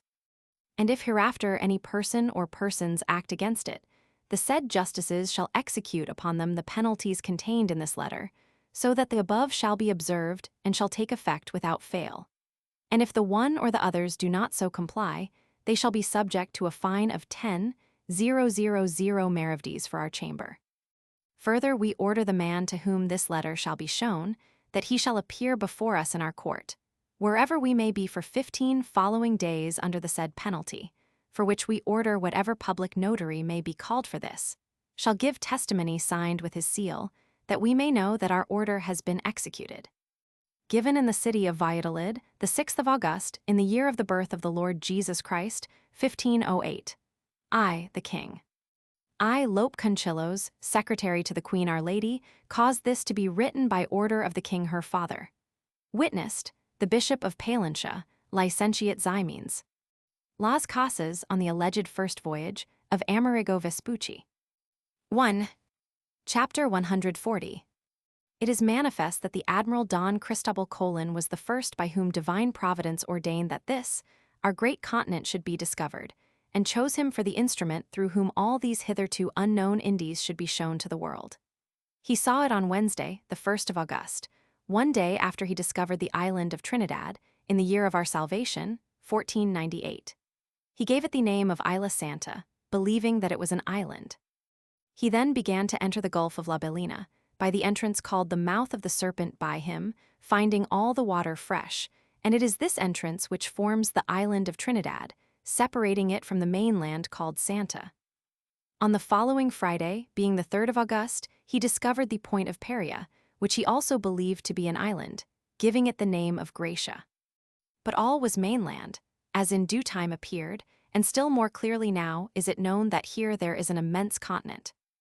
It is well here to consider the injury and injustice which that Amerigo Vespucci appears to have done to the admiral, or that those have done who published his 4 navigations, in attributing the discovery of this continent to himself, without mentioning anyone but himself. Owing to this, all the foreigners who write of these Indies in Latin or in their own mother tongue, or who make charts or maps, call the continent America, as having been first discovered by Amerigo. For as Amerigo was a Latinist and eloquent, he knew how to make use of the first voyage he undertook, and to give the credit to himself, as if he had been the principal captain of it.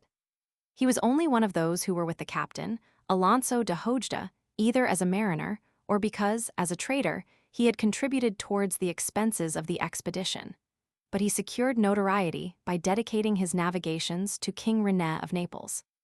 Certainly these navigations unjustly usurp from the admiral the honor and privilege of having been the first who, by his labors, industry, and the sweat of his brow, gave to Spain and to the world a knowledge of this continent, as well as of all the Western Indies. Divine Providence reserved this honor and privilege for the Admiral Don Cristobal Colon, and for no other. For this reason, no one can presume to usurp the credit, nor to give it to himself or to another, without wrong, injustice, and injury committed against the admiral, and consequently without offense against God. In order that this truth may be made manifest, I will here relate truthfully and impartially the information on the subject which I possess.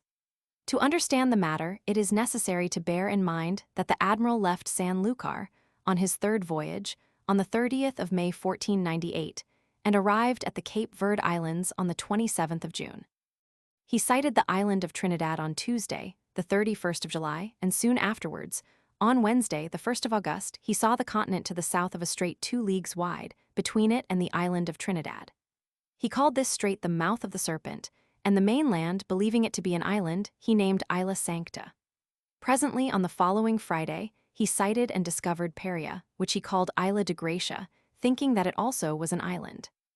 An account of all these discoveries, with a painted outline of the land, was sent by the admiral to the sovereigns. This being understood, we shall now see when Amerigo Vespucci set out, and with whom, to discover and trade in those parts. Those who may read this history must know that, at that time, Alonso de Hojda was in Castile, when the account of the discovery and of the form of that land arrived, which was sent by the admiral to the sovereigns. This report and map came into the hands of the bishop Don Juan Rodriguez de Fonseca, afterwards Bishop of Palencia, who had charge of all business connected with the Indies from the beginning, and was then Archdeacon of Seville. The said Alonso de Hojda was a great favorite of the bishop, and when the report of the admiral and the map arrived, Fonseca suggested to Hojda to go and make more discoveries in the same direction as the admiral had taken. For when the thread is discovered and placed in the hand, it is an easy matter to reach the skein. Hojda was aided by the information which the admiral had collected from the Indians when he served in the first voyage, that there was a continent behind the lands and islands then reached. As he had the favor and goodwill of the bishop, he looked out for persons who would fit out some ships, for he himself had not sufficient funds. As he was known in Seville as a brave and distinguished man, he found, either there or perhaps at the port of Santa Maria, whence he sailed, someone who enabled him to fit out 4 ships. The sovereigns gave him his commission and instructions, and appointed him captain, for the discovery and purchase of gold and pearls, a 5th being reserved as the royal share, and to treat of peace and friendship with people he should meet with during the expedition.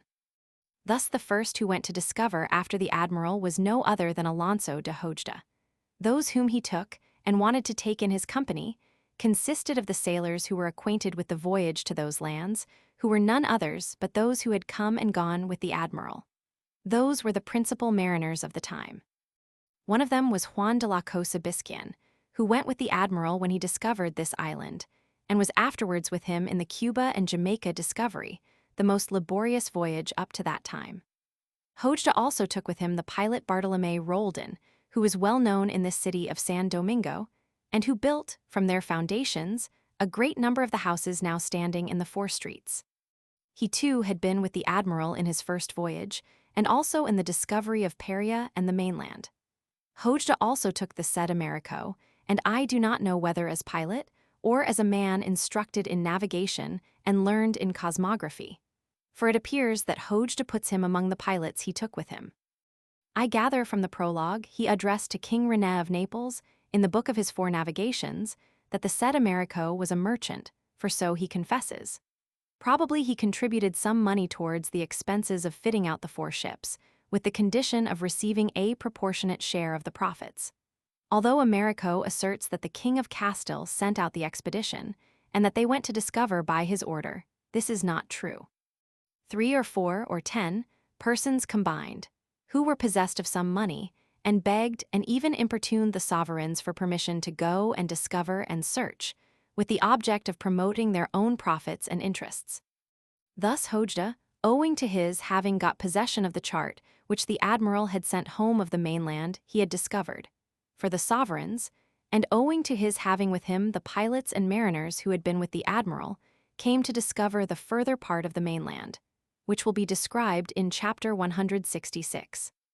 It is a thing well known, and established by many witnesses, that Amerigo went with Alonso de Hojda, and that Hojda went after the admiral had discovered the mainland.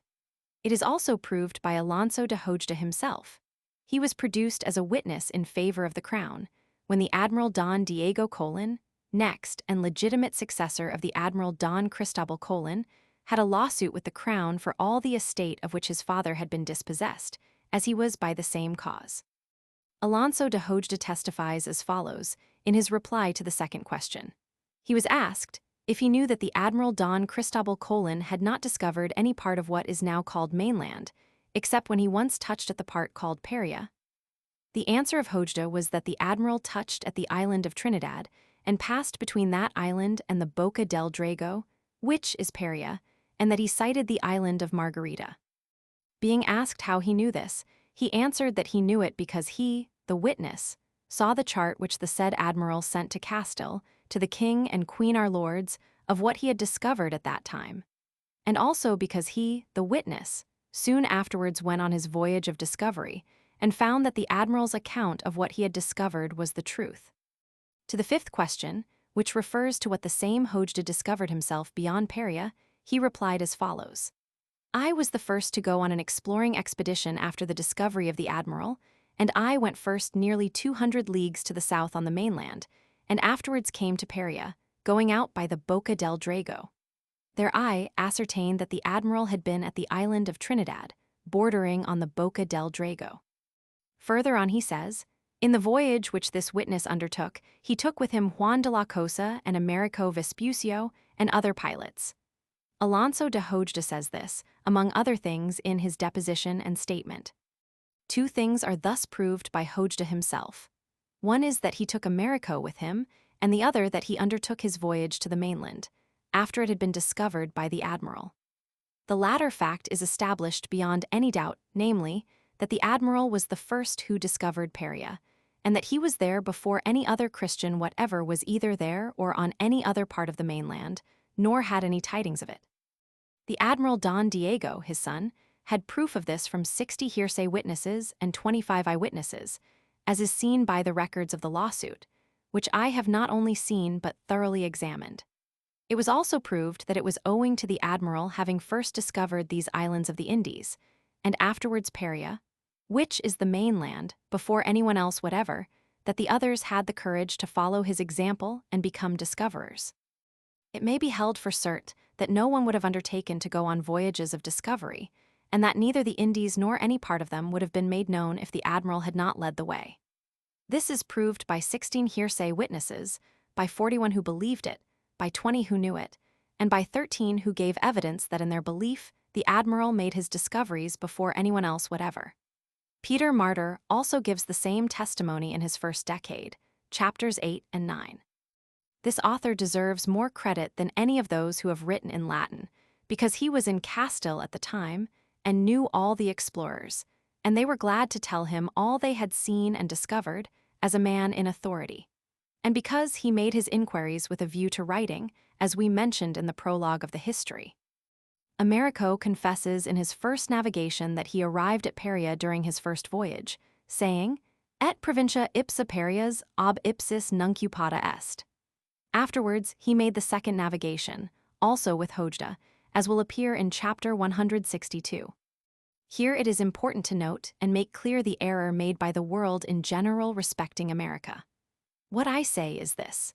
As no one had arrived at nor seen Peria before the admiral, and as the next explorer who arrived was Hojda, it follows that either Amerigo was with Hojda or came after him. If he was with Hojda, Hojda was after the admiral. The admiral left San Lucar on the 30th of May and came in sight of Trinidad and the mainland on the last day of July, and the 1st and 3rd of August, as has been proved. How, therefore, can Amerigo say, without a perversion of the truth, that he left Cadiz in his first navigation on the 20th of May of the year of our salvation 1497?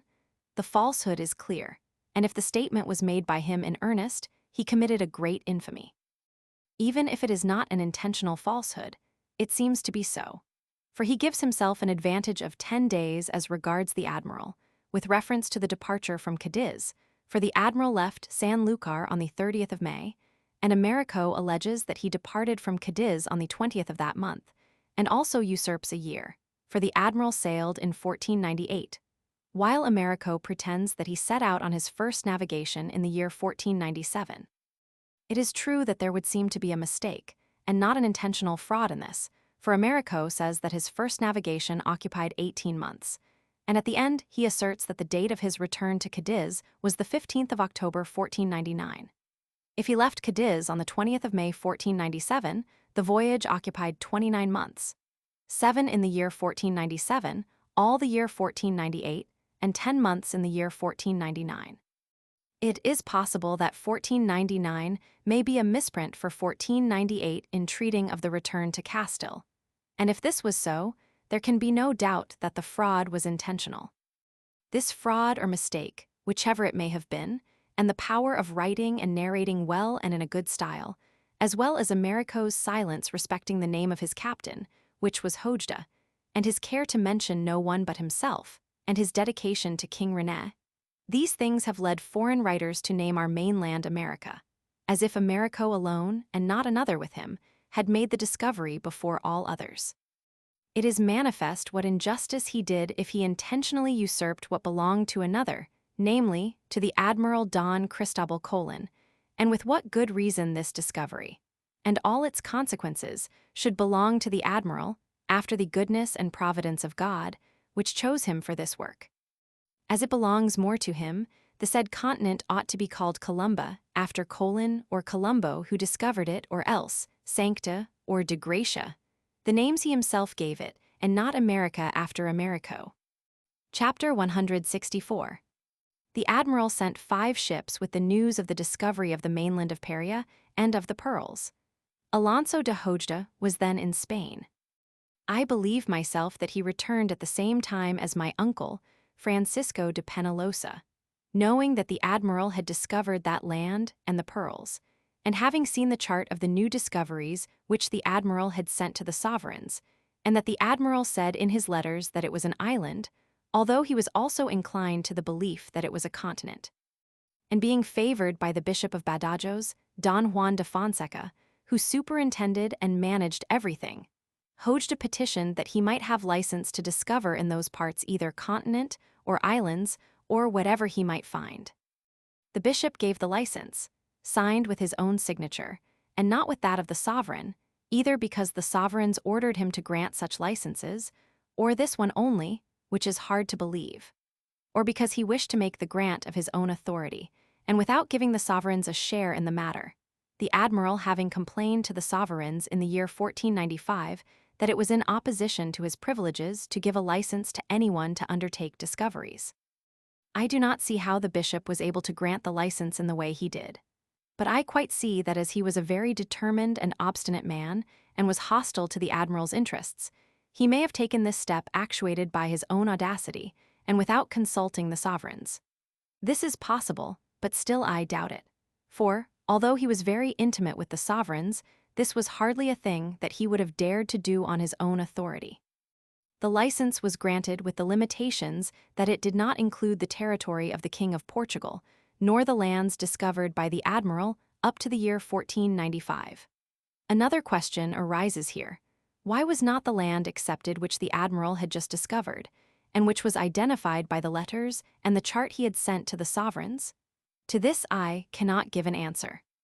That the license was only signed by the said bishop, and not by the sovereigns, there can be no doubt, for Francisco Roldan saw it, and so described it to the admiral, and I saw Roldan's original letter, as I will presently mention. Hojda having obtained the license, he found persons in Seville who would fit out 4 caravels or ships, for there were many who were eager to go and discover by means of the thread which the admiral had put into their hands.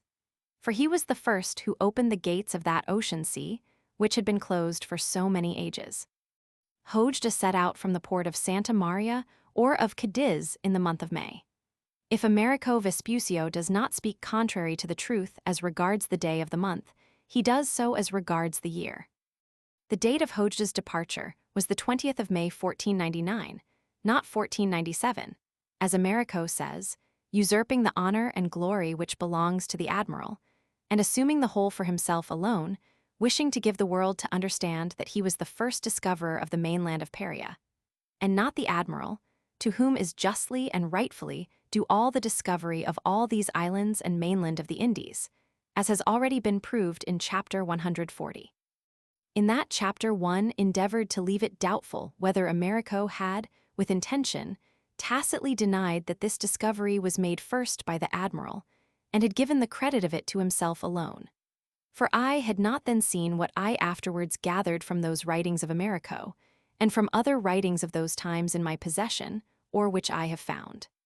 From these I conclude that it was a most false and dishonest thing on the part of Amerigo to wish to usurp against justice the honor due to the admiral. The proof of this falsehood is made clear from the evidence of Amerigo himself, in this way. We will assume what has already been proved in chapter 140, namely, first, the testimony of such a multitude of witnesses who knew that the admiral was the first who discovered the mainland of Paria, and consequently no one reached any part of the mainland before him, this being also affirmed by Peter Martyr in the 3rd and 9th chapters of his first decade. And Hojda himself, in his deposition, also testified, being unable to deny it, saying that after he had seen the chart in Castile he went to discover, and found that the admiral had previously arrived at Paria and gone out by the Boca del Drago. Secondly, Amerigo went with Hojda, either as a pilot or as one who knew something of the sea, for he is mentioned jointly with Juan de la Cosa and other pilots. Or perhaps he went as an adventurer, contributing part of the expenses and having a share in the profits. Thirdly, we refer to what Amerigo confesses in his first navigation, which is that he reached a place called Paria by the Indian natives. Also, that in a certain part or province of the coast of the mainland, or in an island where they made war, the Indians wounded 22 men and killed 1. Now this happened in 1499, as I shall presently prove. What we say is this. The admiral was the first who discovered the mainland and Paria, Hojda was the first after the admiral, and Amerigo, who went with Hojda, confesses that they arrived at Paria. The admiral left Sanlúcar on the 30th of May 1498. Presently, Hojda and Amerigo left Cadiz in the following year, 1499. If the admiral left Sanlúcar on the 30th of May, and Hojda and Amerigo sailed from Cadiz on the 20th of May, and the admiral departed first, it is clear that the departure of Hojda and Amerigo could not have been in that year of 1498, but in the following year of 1499. Even if it can be said that Hojda and Amerigo may have departed first on the 20th of May of the same year of 1498 that the admiral sailed, still the statement of Amerigo would be false, for he said that he departed in 1497. Now there is no doubt that Hojda and Amerigo neither departed in 1497 nor in 1498, but in 1499, and it is, therefore, demonstrated that it was not Amerigo who first discovered the mainland of Paria, nor anyone else but the admiral. This is confirmed by what was shown in chapter 140, that Hojda, in his deposition when he was called as a witness before the fiscal, said that after he had seen the chart of the land discovered by the admiral, when he was in Castile, he went on a voyage of discovery himself, and found that the land was as it had been correctly laid down on the chart. Now the admiral sent this chart with a report to the sovereigns in the year 1498. On the 18th of October the said ships left Navidad, and my father was on board one of them. Afterwards Hojda and Amerigo sailed on the 20th of May, as Amerigo himself writes, and this can only have been in the following year, 1499. This is confirmed by another reason. The admiral was informed by the Christians, who were in the province of Yaquimo, that Hojda had arrived at the land called Brazil on the 5th of September. And the admiral wrote to this effect to the sovereigns by the ships in which the procurators of the admiral and of Roldan went home. This was in the year 1499, at the time when Francisco Roldan and his company were about to be, or had been, induced to yield obedience to the admiral. This was the first voyage that Amerigo made with Hojda. It is, therefore, clear that neither Hojda nor Amerigo can have left Cadiz in 1497, but they must have sailed in 1499. That this was the first voyage made by Hojda and Amerigo, in search of the mainland, appears from two reasons which have already been mentioned as being given by Amerigo himself in his first navigation. One is, that they arrived at a land called by the natives Paria, and the other that the Indians wounded 22 men and killed one in a certain island. This latter fact was told to Francisco Roldan by Hojda's people when the same Roldan went on board the ships of Hojda. The admiral sent him as soon as he was informed that Hojda had reached the land of Brazil. Francisco Roldan wrote to the admiral from thence these, among other words which I saw in the handwriting of Francisco Roldan, his handwriting being well known to me. The letter begins as follows. I make known to your lordship that I arrived where Hojda was on Sunday the 29th of September, etc., and he goes on. This being so, my lord, I went on board the caravels, and found in them Juan Velasquez and Juan Vizcaino, who showed me a concession made to him for the discovery of new countries, signed by the Lord Bishop, by which he was granted permission to make discoveries in these parts so long as he did not touch the territory of the King of Portugal, nor the territory which had been discovered by your lordship up to the year 1495. They made discoveries in the land which your lordship recently discovered. He says that they sailed along the coast for 600 leagues, where they encountered people who fought with them, wounding 20 and killing 1. In some places, they landed and were received with great honor, and in others the natives would not consent to their landing. These are the words of Francisco Roldan to the admiral. Amerigo, in his first navigation, says, but one of our people was killed and 22 wounded, all recovering their health by the help of God. The same Amerigo also relates that Hojda and himself arrived at the island Espanola, as will appear presently.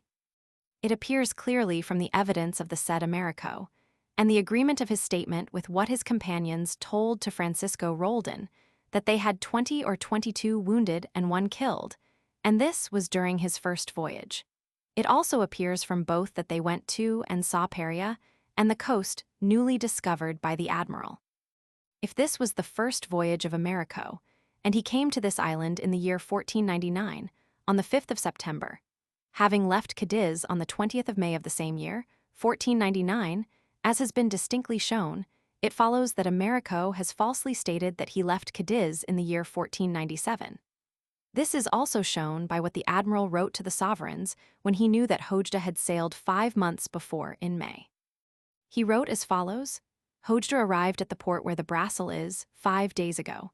These sailors say that as the time is so short since his departure from Castile, he cannot have discovered land, but he may well have got a lading of Brazil before it could be prohibited, and as he has done, so may other interlopers.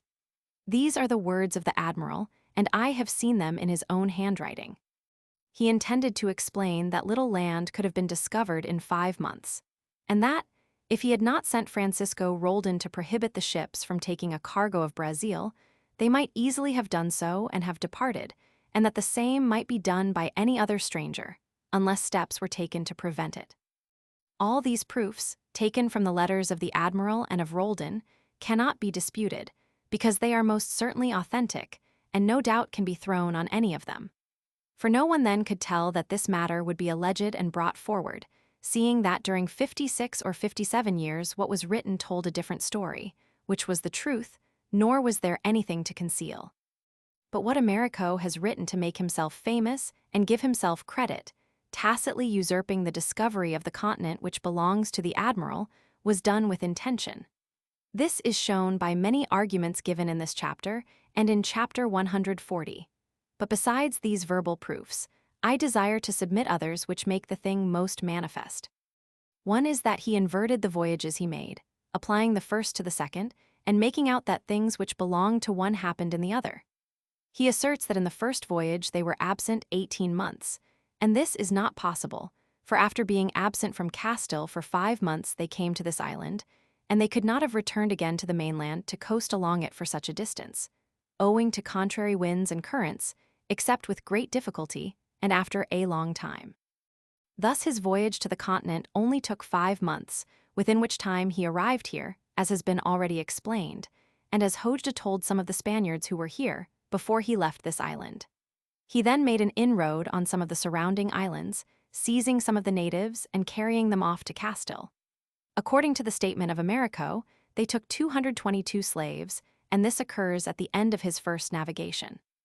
And we, following the way to Spain, at length arrived at the port of Cadiz with 222 captured persons.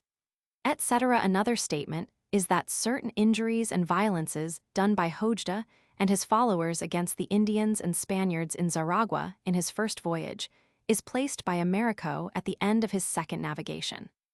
He there says, "We departed, and, for the sake of obtaining many things of which we were in need, we shaped a course for the island of Antigua, being that which Christopher Columbus discovered a few years ago. Here we took many supplies on board, and remained 2 months and 17 days. Here we endured many dangers and troubles from the same Christians who were in this island with Columbus. I believe this was caused by envy, but to avoid prolixity, I will refrain from recounting what happened. The Portuguese then called this island of Espanola Antilla, and this Amerigo used the word Antigua, because he was writing in Lisbon. In the following chapter, one will explain what these troubles from the Spaniards were, and what caused them, which he excuses himself from dwelling upon in order to avoid prolixity. It will then be clearly seen that they happened during his first voyage. Another point is that they arrived at this island on the 5th of September, as he said, and that they remained, according to him, for 2 months and 2 days, that is, all September and October, and 2 more days of November. He there says that they left this island on the 22nd of July and arrived at the port of Cadiz on the 8th of September. All this is most false. The same may be said of the dates of all the years, months, and days which Amerigo gives in his navigations. It thus appears that he designedly wished to take the glory and renown of the discovery of the continent, even keeping silence respecting the name of his own captain, Alonso de Hojda, and tacitly usurping, as has been said, the honor and glory which belongs to the admiral for this famous deed, deceiving the world by writing in Latin, and to the King René of Naples, there being no one to resist or expose his claim out of Spain, those who then knew the truth being kept in ignorance. I am surprised that Don Hernando Colon, son of the same admiral, and a person of good judgment and ability, and having in his possession these same navigations of Amerigo, as I know, did not take notice of this injury and usurpation which Amerigo Vespucci did to his most illustrious father." Chapter 165. There remains the demonstrations, now proved in detail, of the industrious contrivance of Amerigo Vespucci, not at first easily conceived, as I believe, but thought out at some subsequent time, by which he attributed to himself the discovery of the greater part of that Indian world, when God had conceded that privilege to the admiral. Now it is proper to continue the history of what happened to Alonso de Hojda, with whom Amerigo went on his first voyage. He departed from the port of Cadiz with 4 ships, in the month of May. Juan de la Cosa, with all the experience acquired in his voyages with the admiral, went as pilot, and there were other pilots and persons who had served in the said voyages. Amerigo also embarked, as has already been mentioned in chapter 140, either as a merchant or as one versed in cosmography and studies relating to the sea. They sailed in May, according to Amerigo, but not, as he says, in the year 1497, the true date being 1499, as has already been sufficiently proved. Their course was directed towards the west, to the Canary Islands, then southward. After 27 days, according to the said Amerigo, they came in sight of land, which they believed to be continental, and they were not deceived. Having come to the nearest land, they anchored at a distance of about a league from the shore, from fear of striking on some sunken rock. They got out the boats, put arms into them, and reached the beach, where they saw an immense number of naked people. They received them with great joy. But the Indians looked on with astonishment, and presently ran away to the nearest forest. The Christians approached them with signs of peace and friendship, but they would not trust the strangers. As the Christians had anchored in an open roadstead, and not in a port, wishing to be out of danger if bad weather came on, they weighed, and stood along the coast to seek for a port, all the shore being crowded with people. After 2 days, they found a good port. Las Casas then quotes the account of the natives given by Amerigo Vespucci, respecting which he makes the following comments.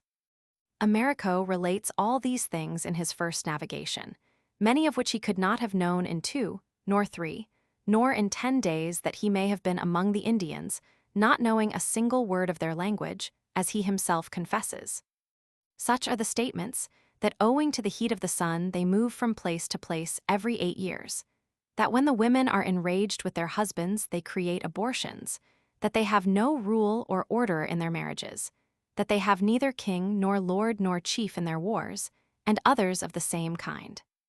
Therefore, we can only believe those statements which are based on what he actually saw or might see, such as what the natives ate and drank, that they went naked, that they were of such and such color, were great swimmers, and other external acts. The rest appears to be all fiction. Chapter 166. They left these people and proceeded along the coast, often landing and having intercourse with different tribes, until they arrived at a port where, as they entered, they saw a town built over the water like Venice. Amerigo says that it contained 20 very large houses, built, like the others he had seen, in the shape of a bell, and raised on very strong piles. At the doors of the houses they had drawbridges, by which, as if they were streets, they went from one house to another. Las Casas then gives the account of the encounter with the natives of this town on piles, just as it is given by Vespucci. They made sail from this port, and proceeded for 80 leagues along the coast, and this was the land of Paria discovered by the admiral, as has already been shown. Here they found another people, with very different customs and language. They anchored and got into their boats to go on shore, where they found over 4,000 natives on the beach.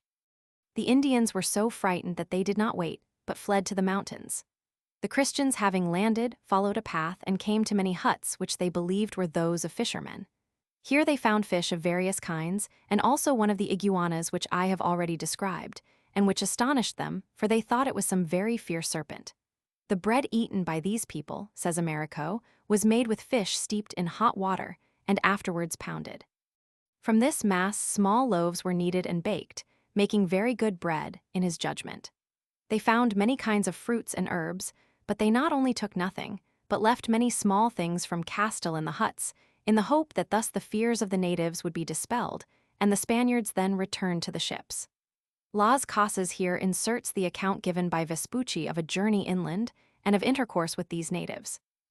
Amerigo then says that the land was populous, and also full of many different animals, few being like those of Spain. He mentions lions, bears, deer, pigs, wild goats, which had a certain deformity and were unlike ours. But in truth, I do not believe that he saw either lions or bears, because lions are very rare, and there cannot have been so many as that he should see them, and the same remark applies to bears. No one who has been to the Indies has even seen goats there, nor can I understand how he can have seen the difference between deer and goats, nor how he can have seen pigs, there being none in those parts. Deer he may well have seen, as there are many on the mainland. He says there are no horses, mules, asses, cows, nor sheep, nor dogs, and here he tells the truth, although there is a kind of dog in some parts. He says that there is great abundance of other wild animals of various kinds, but if they were not rabbits he could have little true evidence of having seen them. Of birds of different plumage and species he says that he saw many, and this I believe, for there is an infinite number. He says that the region is pleasant and fertile, full of woods and great forests, which consist of evergreens, yielding fruits of many sorts, and all this is also true. He then repeats that many people came to see the whiteness and persons of the Spaniards. I do not know whether he is speaking of this same land, as it would seem, or of another, for he appears to confuse his account here with what he had said before, that they had to depart that night. He tells us that the natives asked whence the Spaniards came, and they replied that they had come down from heaven to see the things of the earth, which the Indians undoubtedly believed. Here the Christians committed a great sacrilege, thinking to make an agreeable offering to God. As they saw the natives so gentle, meek, and tractable, although neither could understand a single word of what the other said, and therefore the Spaniards could not teach the Indians any doctrine, yet, says Amerigo, they baptized an infinite number. Whence it appears how little Amerigo, and those who were with him, appreciated the practice of the sacraments and the reverence that is due to them, nor even the disposition and frame of mind with which they should be received. It is manifest that those Christians, in baptizing the natives, committed a great offense against God.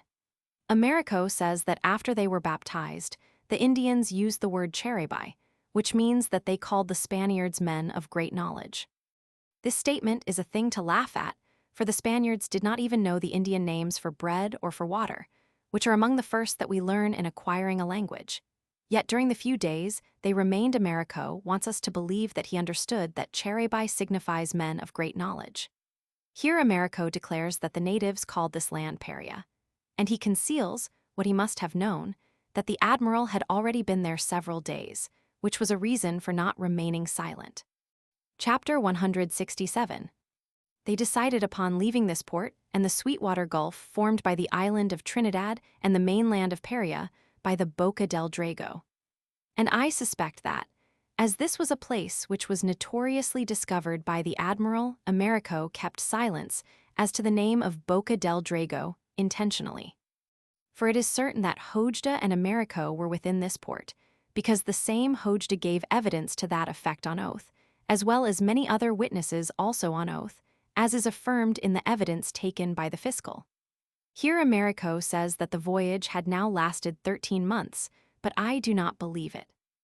Even if he tells the truth as regards the number of months, this must have been in the second voyage, which he afterwards made with the same Hojda, as I think must be understood, and not in this first voyage, as is shown, for many reasons already set forth, and for others which will hereafter be given. Finally departing from Paria, they proceeded along the coast and arrived at Margarita, an island sighted by the admiral and named by him Margarita, although he did not stop there. Hojda landed and walked over part of it, as he himself says, and those same witnesses who were with them also say that he arrived there, though they neither deny nor affirm that he landed. But there need be no doubt of it, for it is a pleasant island. This, however, little affects the question. It may be believed that they here bartered for pearls, although he does not say so, for other discoverers who came after him traded at the island of Margarita. Hojda extended his journey to the province and gulf called Cuquibicoa in the language of the Indians, which is now named Venezuela in our language, and thence to Cabo de la Vila, where they now fish for pearls. He gave it that name of Cabo de la Vila, which it still retains, and a row of islands running east and west was discovered, some of which were called the Islands of the Giants. Thus had Hojda coasted the mainland for 400 leagues, 200 to the east of Paria, where he sighted the first land, and this was the only land that he and those with him discovered. Paria and Margarita were discovered by the admiral, as well as a great part of the said 200 leagues from Margarita to Cabo de la Vila, for the admiral saw the chain of mountains to the westward as he sailed along, so that all this discovery is due to him. For it does not follow that, in order to be the discoverer of a land or island, a navigator must have passed along the whole of it. For instance, it is clear that the island of Cuba was personally discovered by the admiral, and for this it is not necessary that he should have gone into every corner of it, and the same remark applies to Espanola and the other islands, and also to the mainland, however large it may be, and however far it may extend, the admiral discovered it. From this it appears that Amerigo exaggerated when he said that in his first navigation they sailed along the coast for 860 leagues. This is not true, as is proved by the confession of Hojda, a man who had no desire to lose anything of his own glory and rights.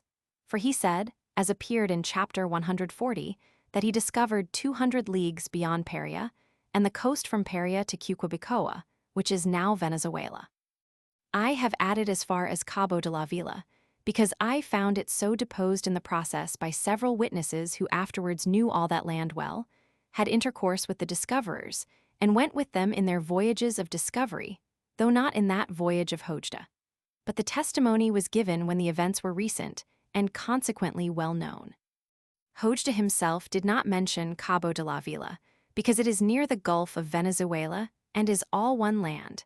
And of the Gulf and province he made principal mention, as a thing notable and important, and called by the natives Cucubicoa. Along all this land or sea coast traversed by Hojda, Amerigo, and his company, they got gold and pearls by barter and exchange, but the quantity is not known, nor the deeds they perpetrated in the land. Having left Margarita, they went to Cumana and Maracapana, which are respectively 7 and 20 leagues from Margarita. There are people on the seashore, and before reaching Cumana, there is a gulf where the water of the sea forms a great angle extending 14 leagues into the land, round which there are numerous and populous tribes. The first, nearly at the mouth of the bay, is Cumana. A large river falls into the sea near the village, in which there are numbers of the creatures we call lagartos, but they are nothing more than the crocodiles of the river Nile. As they were under the necessity of refitting the ships, they being defective for so long a voyage as a return to Spain, and also being in want of provisions, they arrived at a port which Amerigo calls the best in the world. But he does not say where it was, nor does he mention Hojda.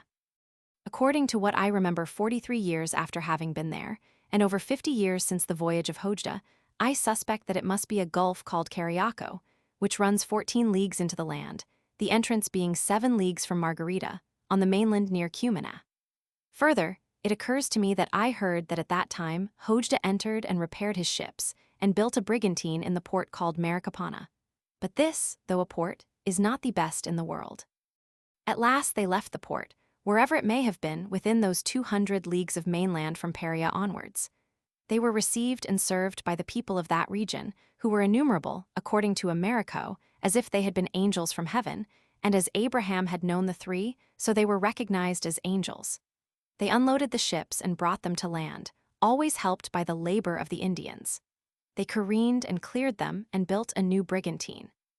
They say that during all the time that they were there, which was 37 days, they never had any need of touching their Castilian provisions, because they were supplied with deer, fish, native bread, and other food. And if they had not been so provided, says Amerigo, they would have been in great distress for provisions in returning to Spain. During all the time they were there, they went on shore among the villages, in which they were received with hospitality, honor, and festivity. This is certain, as will be seen further on in the course of the history, if it please the all-powerful God, that all these people of the Indies, being by nature most simple and kind, know well how to serve and please those who come to them, when they look upon them as friends. When after having repaired their ships and built the brigantine they determined to return to Spain, Amerigo here says that their hosts made great complaints of another cruel and ferocious tribe, inhabiting an island at a distance of 100 leagues, saying that they came at a certain time of the year over the sea to make war, and that they carried off their captives, killing and eating them. They showed their grief with so much feeling and persistency, says Amerigo, that it moved us to compassion, and we offered to avenge them. This made them rejoice greatly, says Amerigo, and they said they would like to go also. But the Christians, for many reasons, would only consent that 7 natives should accompany them, on condition that they should not be taken back to their country in the ships, but that they should return in their own canoes, and to this, he says, both parties consented. I do not know what interpreter made these agreements, nor who understood all that was said, but it is obvious that they could not have known the language in 37 days. And how could Hojda and Amerigo, and those of their company, know whether the islanders had just cause for war or not? Were these men so certain of the justice of the natives that, without further delay, merely because they made complaints, they offered to avenge them? Pray God that they did not make this war to fill up their ships with natives, with a view to selling them for slaves, as they afterwards did in Cadiz, work too often done by our people against these unfortunate tribes and lands. They set out, and after 7 days they came upon numerous islands, some peopled and others uninhabited, says Amerigo, at last arriving at their destination. These islands cannot be others than those we reach in coming from Spain, such as Dominica and Guadeloupe, and the others that lie in that line. Presently they saw, he says, a great crowd of people, who, when they saw the ships and the boats approaching the shore well armed with guns, sent a body of 400 to the water's edge, with many women, naked and armed with bows and arrows and shields, and all painted in different colors, and adorned with wings and feathers of large birds, so that they appeared very warlike and fierce. When the boats had approached to the distance of a crossbow shot, they advanced into the water and discharged a great number of arrows to prevent their advance. The Christians discharged the firearms and killed many of them, and fearing the discharge and the firing, they left the water and came on shore. A body of 42 men then landed from the boats and attacked them. The natives did not fly, but stood their ground manfully, and fought valiantly like lions, defending themselves and their country. They fought for 2 long hours, first with their guns and crossbows, and afterwards with their swords and lances, killing many, and that they might not all perish, those of the natives who were able fled into the woods. Thus the Christians remained victorious, and they returned to their ships with great joy at having sent so many people to hell who had never offended them. On another day, in the morning, they saw a great multitude of natives, making the air resound with horns and trumpets, painted and armed for a second battle. The Christians determined to send 57 men against them, divided into 4 companies, each with a captain, intending, says Amerigo, to make friends with them if possible, but if not, to treat them as enemies and to make slaves of as many as they could take. This is said by Amerigo, and it is to be noted here how he makes a pretext of truth and justice and legality when the Spaniards had promised to go 100 leagues on a message of war and vengeance. Yet they would come to treat of friendship with the natives, seeking occasion to gratify their covetousness, which was what they came for from Castile. Such are the pretexts and unworthy artifices that have always been used for the destruction of these natives. They went on shore, but the Indians, owing to the fire from the guns, did not venture to oppose their landing, yet they awaited them with great steadiness. The naked men fought against the clothed men with great valor for a long time, but the clothed made a fearful slaughter among the naked men, the swords taking great effect on their naked bodies. The survivors fled when they saw that they were being cut to pieces. The Christians pursued them to a village, capturing all they could, to the number of 25. They returned with their victory, but with the loss of 1 killed and 22 wounded. They then sent away the 7 natives who had come with them from the mainland. They departed, says Amerigo, taking with them as prisoners 7 natives given to them by the Spaniards, 3 men and 4 women, as their captives, and they were very joyful, admiring that deed performed by the forces of the Christians. All this is related by Amerigo, who adds that they returned to Spain and arrived at Cadiz with 222 Indian captives, where they were, according to him, very joyfully received, and where they sold all the slaves. Who will now ask whence they stole and carried off the 200 natives? This, as other things, is passed over in silence by Amerigo. It should be noted here by readers who know something of what belongs to right and natural justice, that although these natives are without faith, yet those with whom Amerigo went had neither just cause nor right to make war on the natives of those islands, and to carry them off as slaves, without having received any injury from them, nor the slightest offense. Moreover, they were ignorant whether the accusations of those of the mainland against the islanders were just or unjust. What report or what love would be spread about and sown among the natives, touching those Christians, when they left them wounded and desolate? But we must proceed, for touching this matter, Grandies restat nobis via. Chapter 168.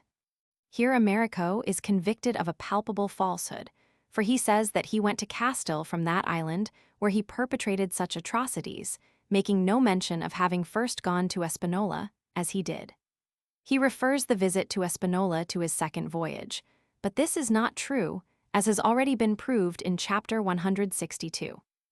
It is not the fact that they went to Castile from the island, where they made war and ill-treated the people, as can be proved from the witnesses examined before the royal fiscal, in the lawsuit between Don Diego Colon and the king respecting the granting and observance of his privileges, of which I have often made mention before. They deposed that Alonso de Hojda, with whom Amerigo sailed in his first voyage, went along the coast to Cuquibicoa, which is Venezuela, and the Cabo de la Vila, and that thence they went to Espanola. Thus a witness named Andres de Morales made oath, whom I knew well, a principal pilot and a veteran of these Indies, citizen of Santo Domingo. He said in his deposition, in answer to the fifth question, as follows, that he knew what happened during that voyage. Asked how he knew, he said that he knew because he had often been with Juan de la Cosa and with Alonso de Hojda and talked over this voyage, and that they went from the island of Rockweems in the Canaries and arrived at the mainland near the province of Paria, passing on to the island of Margarita, thence to Maracapana, discovering the coast as far as the Cacique Iarate, and thence from port to port to the island of the Giants, the province of Cuquibicoa, and the Cabo de la Vila, which name was given to it by the said Hojda and Juan de la Cosa, and thence they went to the island of Espanola. These are his words. Now they could not go from a place so far to leeward, to the island where they committed their depredations, because it must have been one of those towards the east, such as Guadeloupe and the islands near it. It would be very difficult to work to windward against wind and current, which are continuous. This is confirmed by the fact that they reached Brazil in Espanola, which is the port of Yaquimo, and the proper and natural landfall from Cabo de la Vila. If they had repaired the ships and taken in provisions in that port of the mainland, how was it that it was found necessary to repair and take in provisions again at Espanola? How was it that the witnesses, and especially the pilot, Andres de Morales, who seems to intimate that he went with them, do not mention that Hojda had built a brigantine and repaired his ships in some port of the mainland, that being a remarkable event? It would strengthen the veracity of his statements with reference to the discovery of that mainland having been made by him, which was the object of the suit presided over by the fiscal against the admiral. It is clear that Amerigo transferred things which happened in the first voyage to the second, while events of the second are referred to the first voyage, as we have demonstrated already in chapter 142, being silent respecting many things, and adding others which never happened. For example, the building of the brigantine and repairing of the ships on the mainland certainly happened, and I know that it was so, being notorious at that time. But it was during the second voyage, and not the first.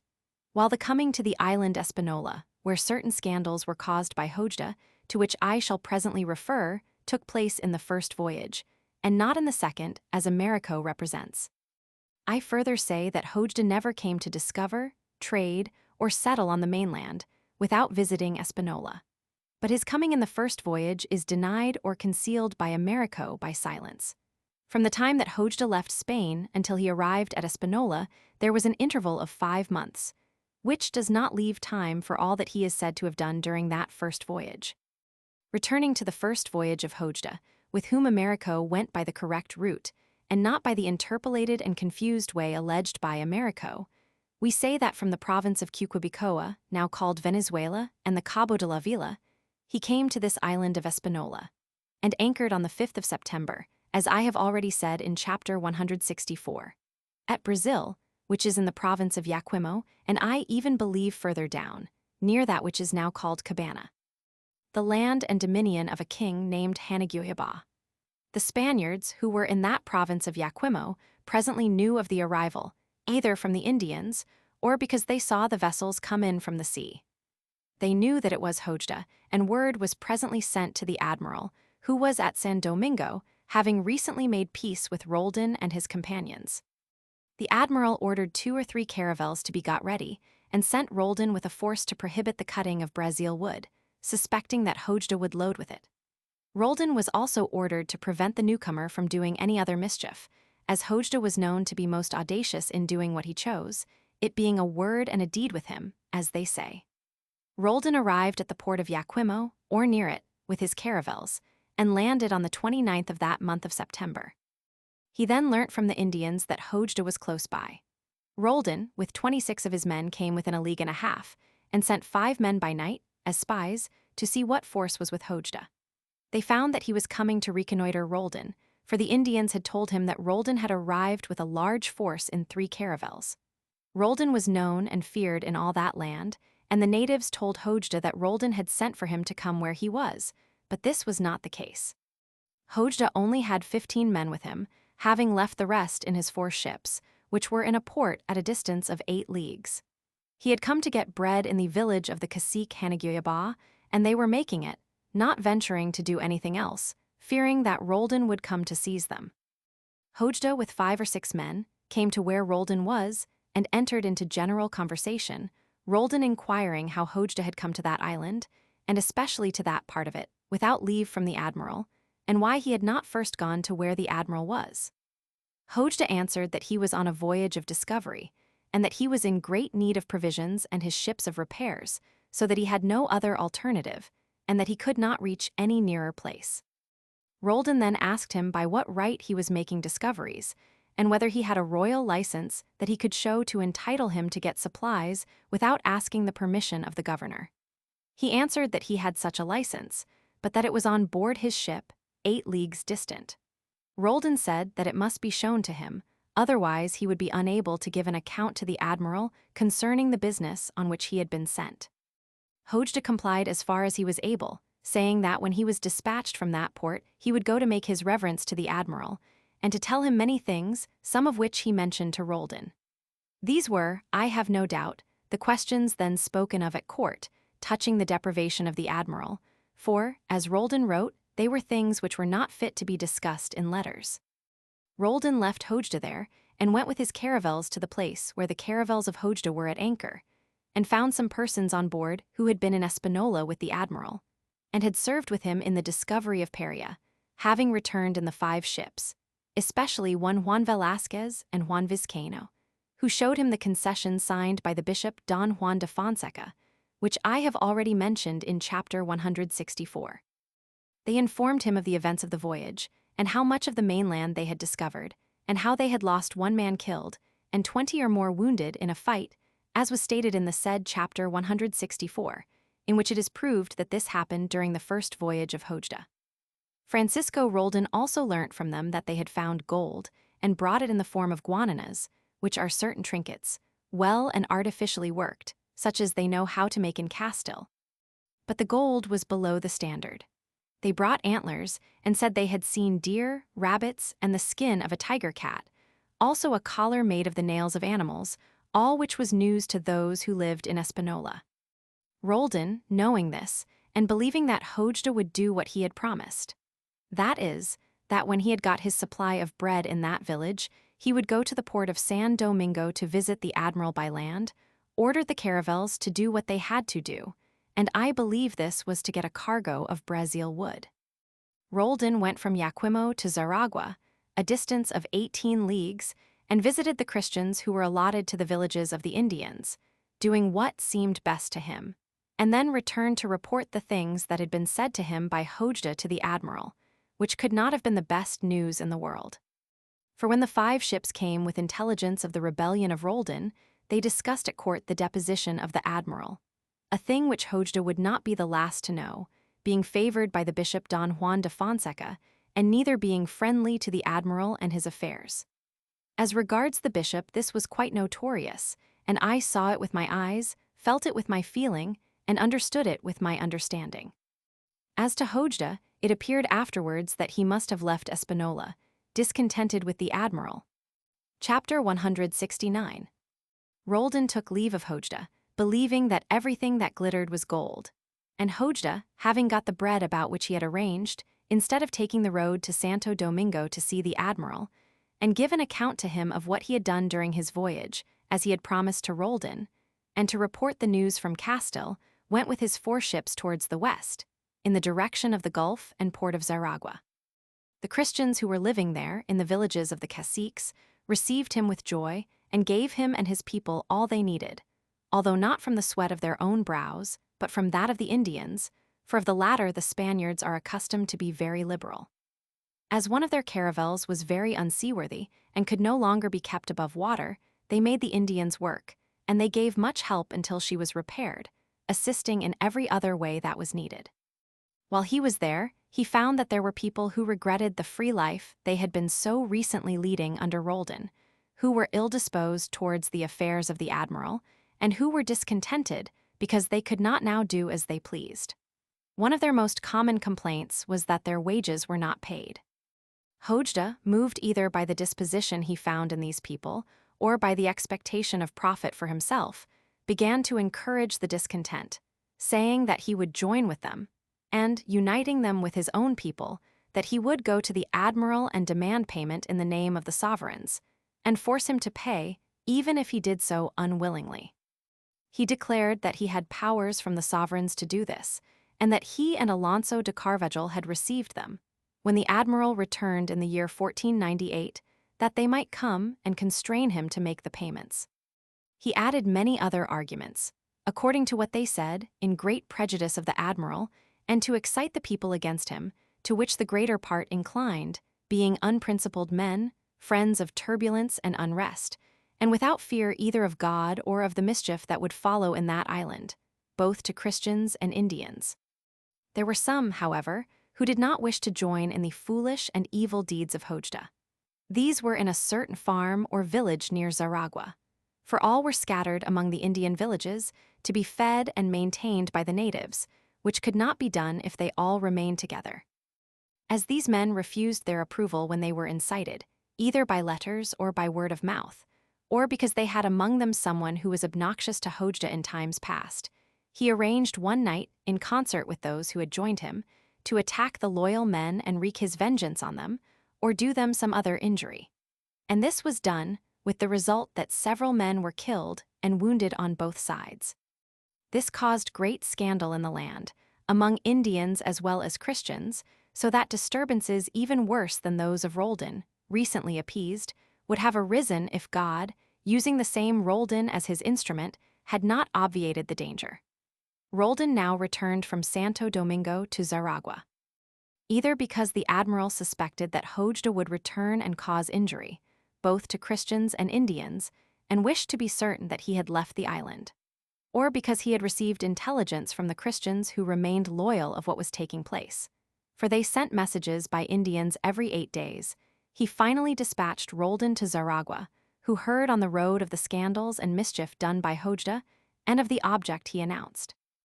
Roldan then sent to one Diego de Escobar, a leading man among those who had always followed him, ordering him to collect as large a force as possible from among those who had not been influenced by Hojda, and to come with them to Zaragua. He collected all he could from the villages in which the Christians were scattered, and both arrived at Zaragua on 2 successive days. Hojda had by that time returned to his ships. Francisco Roldan wrote a letter to Hojda, pointing out the scandals, deaths, and mischief he had caused, the disservice that the sovereigns would receive from such conduct, the disturbance caused in the colony, the goodwill which the admiral entertained towards him, and urging him not to adopt a course which would cause loss to all. In order that the evils might be forgotten, as what was done could not be helped, he proposed that Hojda should at least come and excuse himself. Hojda would not place himself in such peril, for he knew Roldan to be an astute and resolute man, and with no small intelligence. Roldan then sent Diego de Escobar to confer with Hojda, who was not less able than the other two. I knew him well during many years. Escobar set before Hojda the heinous character of what he had done as strongly as he could, and urged him to come to Roldan. Hojda replied that it was what he wished to do. Escobar returned without having been able to make a definite arrangement.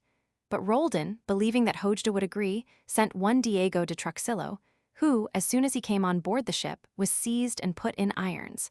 Hojda then landed and marched to Zaragua with 20 armed men. He found there one Toribio de Linares, whom I also knew well. He was seized and taken to the ships, where he was put in irons. These proceedings were reported by the Indians to Roldan, who was then at a distance of a league from Zaragua. Roldan quickly set out in pursuit with the men he had with him, well equipped, but Hojda was already out of his reach. He then sent one Hernando de Estepa, whom I also knew well, to whom Hojda said that unless one Juan Pintor, who had left the ship, was given up, a man whom I also knew, and who only had one hand, he swore he would hang the 2 prisoners he had in irons. What harm had these done to merit hanging, because Juan Pintor had deserted?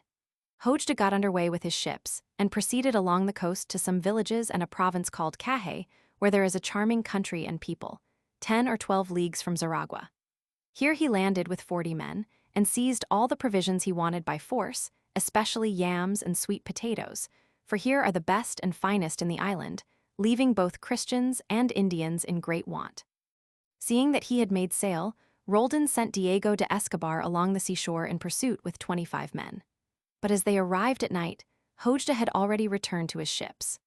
Soon afterwards, Roldan followed in pursuit with 20 men, and having arrived at Caje, he found there a letter which Hojda had written to Diego de Escobar, declaring that he would hang his 2 prisoners if his man, Juan Pintor, was not restored.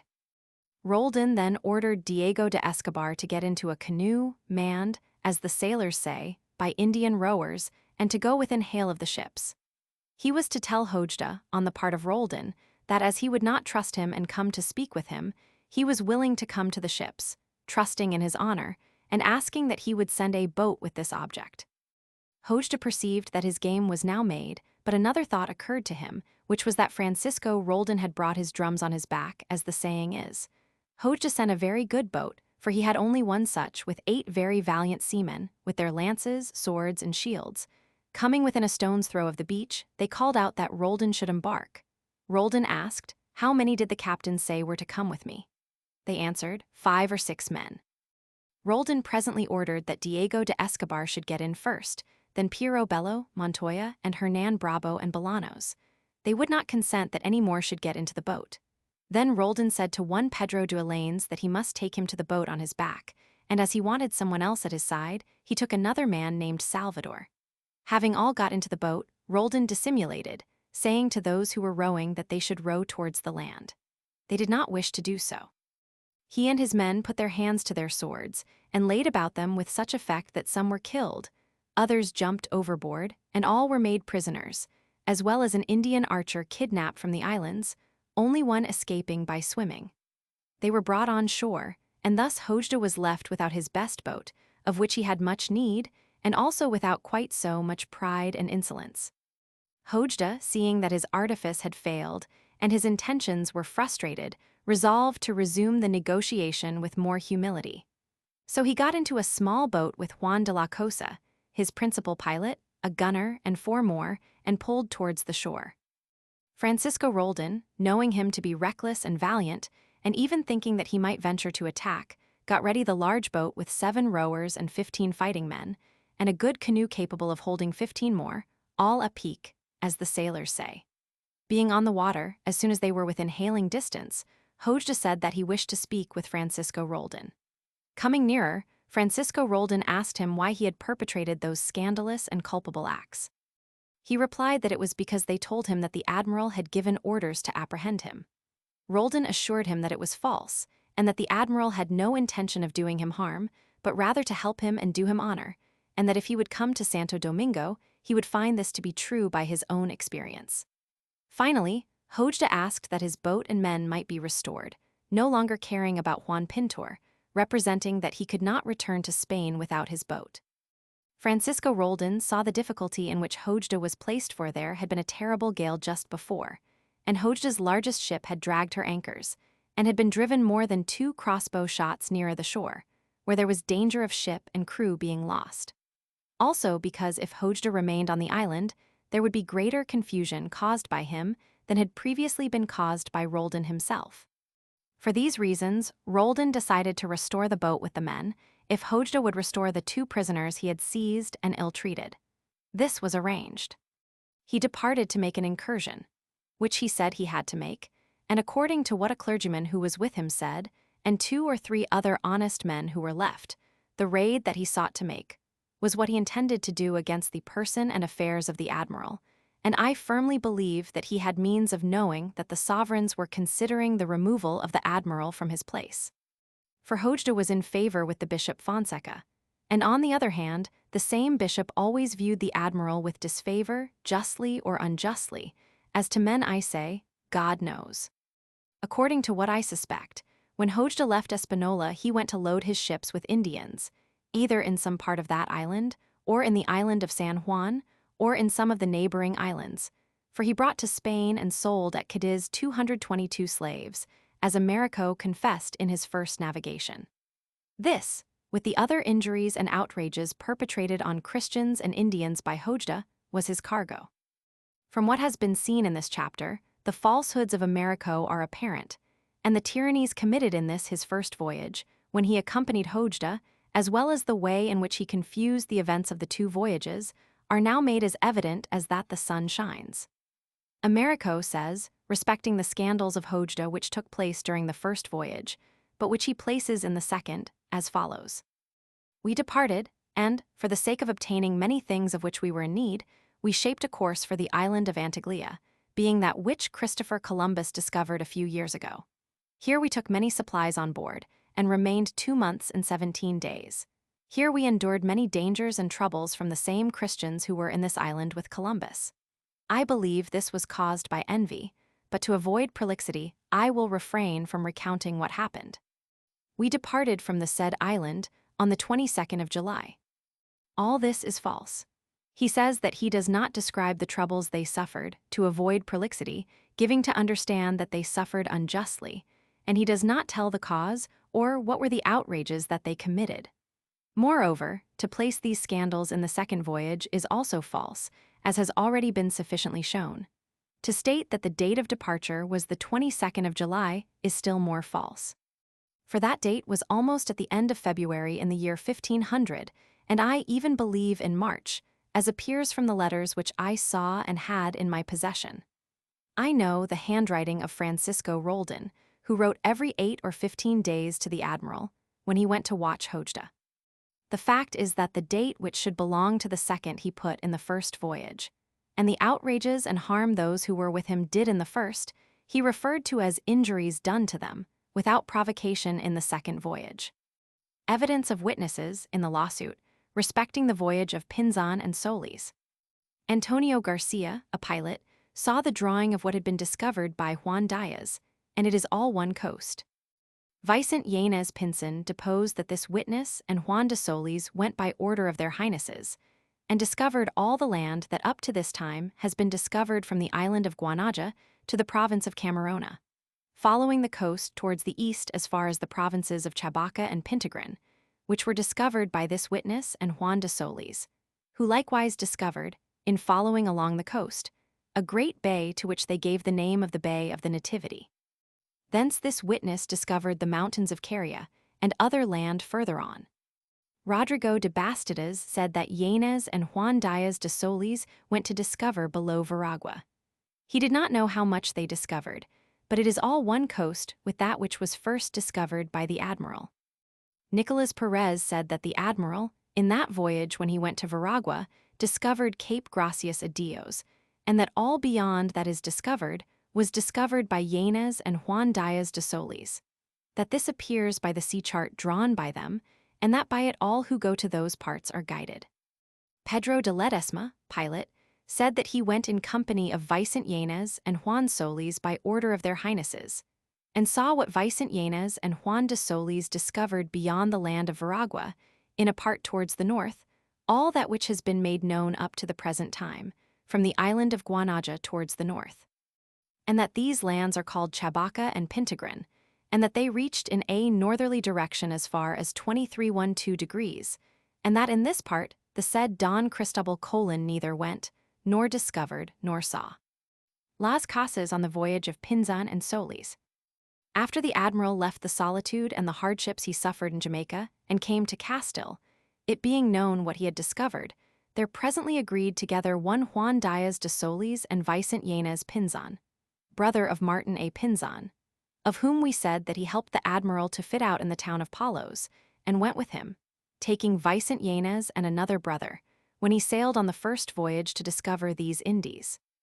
As has been explained in the first book, to set out and discover, and to continue the route which the admiral had left on his fourth and last voyage of discovery. These went to take up the thread from the island or islands of Guanages, which we said that the admiral had discovered in his last voyage, and they turned to the east. These two discoverers sailed, as may be gathered from the statement of witnesses called by the fiscal in the lawsuit with the second admiral towards the west from the Guanages, and must have arrived near the Golfo Dolce, although they did not see it because it is concealed, but they saw the openings made by the sea into the land, which contains the Golfo Dolce and that of Yucatan, and it is like a great gulf or bay. The mariners give the name of bay to the sea that is between two lands in the form of an open port, which would be a port if it was not that it is very large, but being very capacious and not closed, they call it a bay, the I and a inbaya being pronounced separately.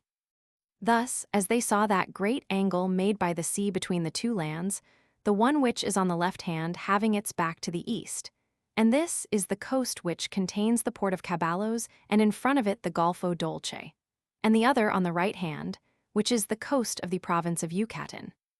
It appeared to them to be a great bay, and Vicente Yanez, therefore, in the sworn deposition he made in the said lawsuit, when he was called a witness by the fiscal, said that, sailing from the island of Guanades, the coast stretching along, they discovered a great bay to which they gave the name of the Great Bay of the Nativity, and thence they discovered the hills of Caria and other lands further on.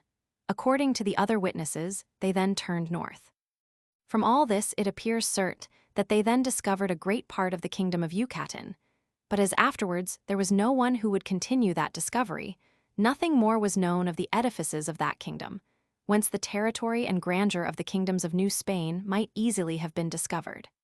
But they were found by chance from the island of Cuba, as, please God, will be set forth in Book 3 of this history. And it must here be remarked that these discoverers were chiefly actuated in their enterprise by emulation of the admiral, and of what he had discovered before in the service of the sovereigns.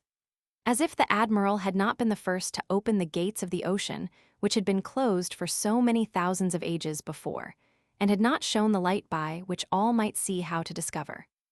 The royal fiscal devoted all his studies to prove that the parts of the mainland discovered by the other explorers were distinct from those which the admiral had discovered, and he would make a point that the mainland was not so long, his object being to diminish the admiral's credit, and to make out that the sovereigns were less obliged to recognize the inestimable services he had performed, and to fulfill the promises they had made, and by which they were bound so justly, and with such good reason. This was a great injustice. With reference to this design, the fiscal put the question whether the witnesses knew that the discoveries made by others were distinct from those made by the admiral. For the most part, he got the answers he wanted from the sailors, who said it was a different land. But they were not asked if it was all one mainland, nor did they deny that. But others, especially two honorable men whom I knew well, the one Rodrigo de Bastidas, of whom we have already treated, the other a pilot named Andres de Morales, understanding the injury that the prosecutor was trying to do the admiral, deposed many times, on different occasions in the course of the lawsuit, that the lands others had discovered were to the west of those discovered by the admiral, but that the whole was one continuous land. True that Vicente Yanez and Juan de Solis went to discover beyond Veragua, along that coast, but all the land that they or any others discovered of the region called the Main was all one coast, and continuous with what the admiral discovered first. Others, besides these two, say it is all one coast from Paria, though provinces have different names, and there are also different languages. This was then declared by witnesses who had been there, and knew it well by having used their own eyes, and now it would be needless to seek further for witnesses than in the grocers' shops in Seville.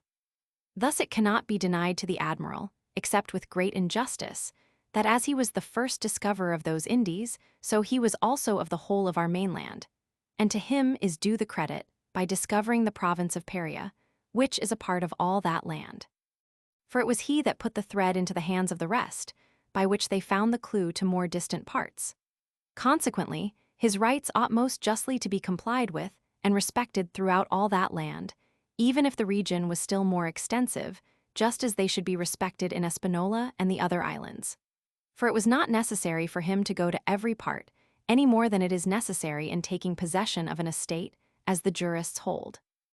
Index equals Ethiopia equals coast of 35, 41, 43, 53 equals Africa equals West Coast, Vespucci Roman 41, 35, 43, 53 equals Africus equals, a course, 52 equals Albazi equals, Francisco Digli, a tall man, natives compared to 27 equals Alsatiage equals, a name in the Vianilo letter, 59 equals altitudes equals of heavenly bodies, observations, 44 equals America equals.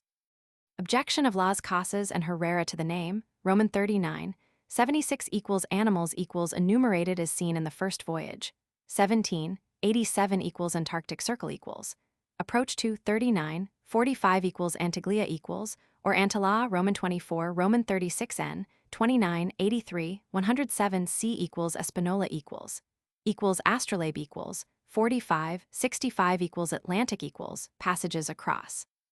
3, 21, 36, 43, 53 equals Iorate equals, cacique, 96 equals Azores equals, Roman 42, 41.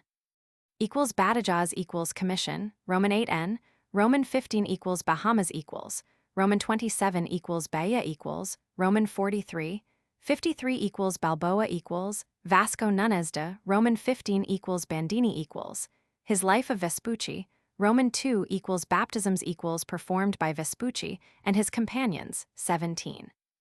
Comments of Las Casas, 88 equals Bastidas equals, Rodrigo de, evidence respecting the voyage of Pinzon and Solis, 109, 113 equals Bello equals, Piero, one of Roldan's boat's crew, 105 equals Benvenuti equals, Benvenuto di Domnico, requested Vespucci to write to Sodrini, bearer of the letter, 2, 56 equals Berardi equals, Juan, employed Vespucci, Roman 4, 31, his contract to supply ships, Roman 4, v. Suggestion that his ships were used for the voyage of Vespucci, Roman 25 equals Bermuda. C equals Edie equals. First appearance on the map, Roman 38, discovered by Juan Bermudez, Ib. Equals Besechis equals, on the coast of Africa, Roman 41, 35 C equals Bisegir equals. Equals birds equals seen in the first voyage, 17.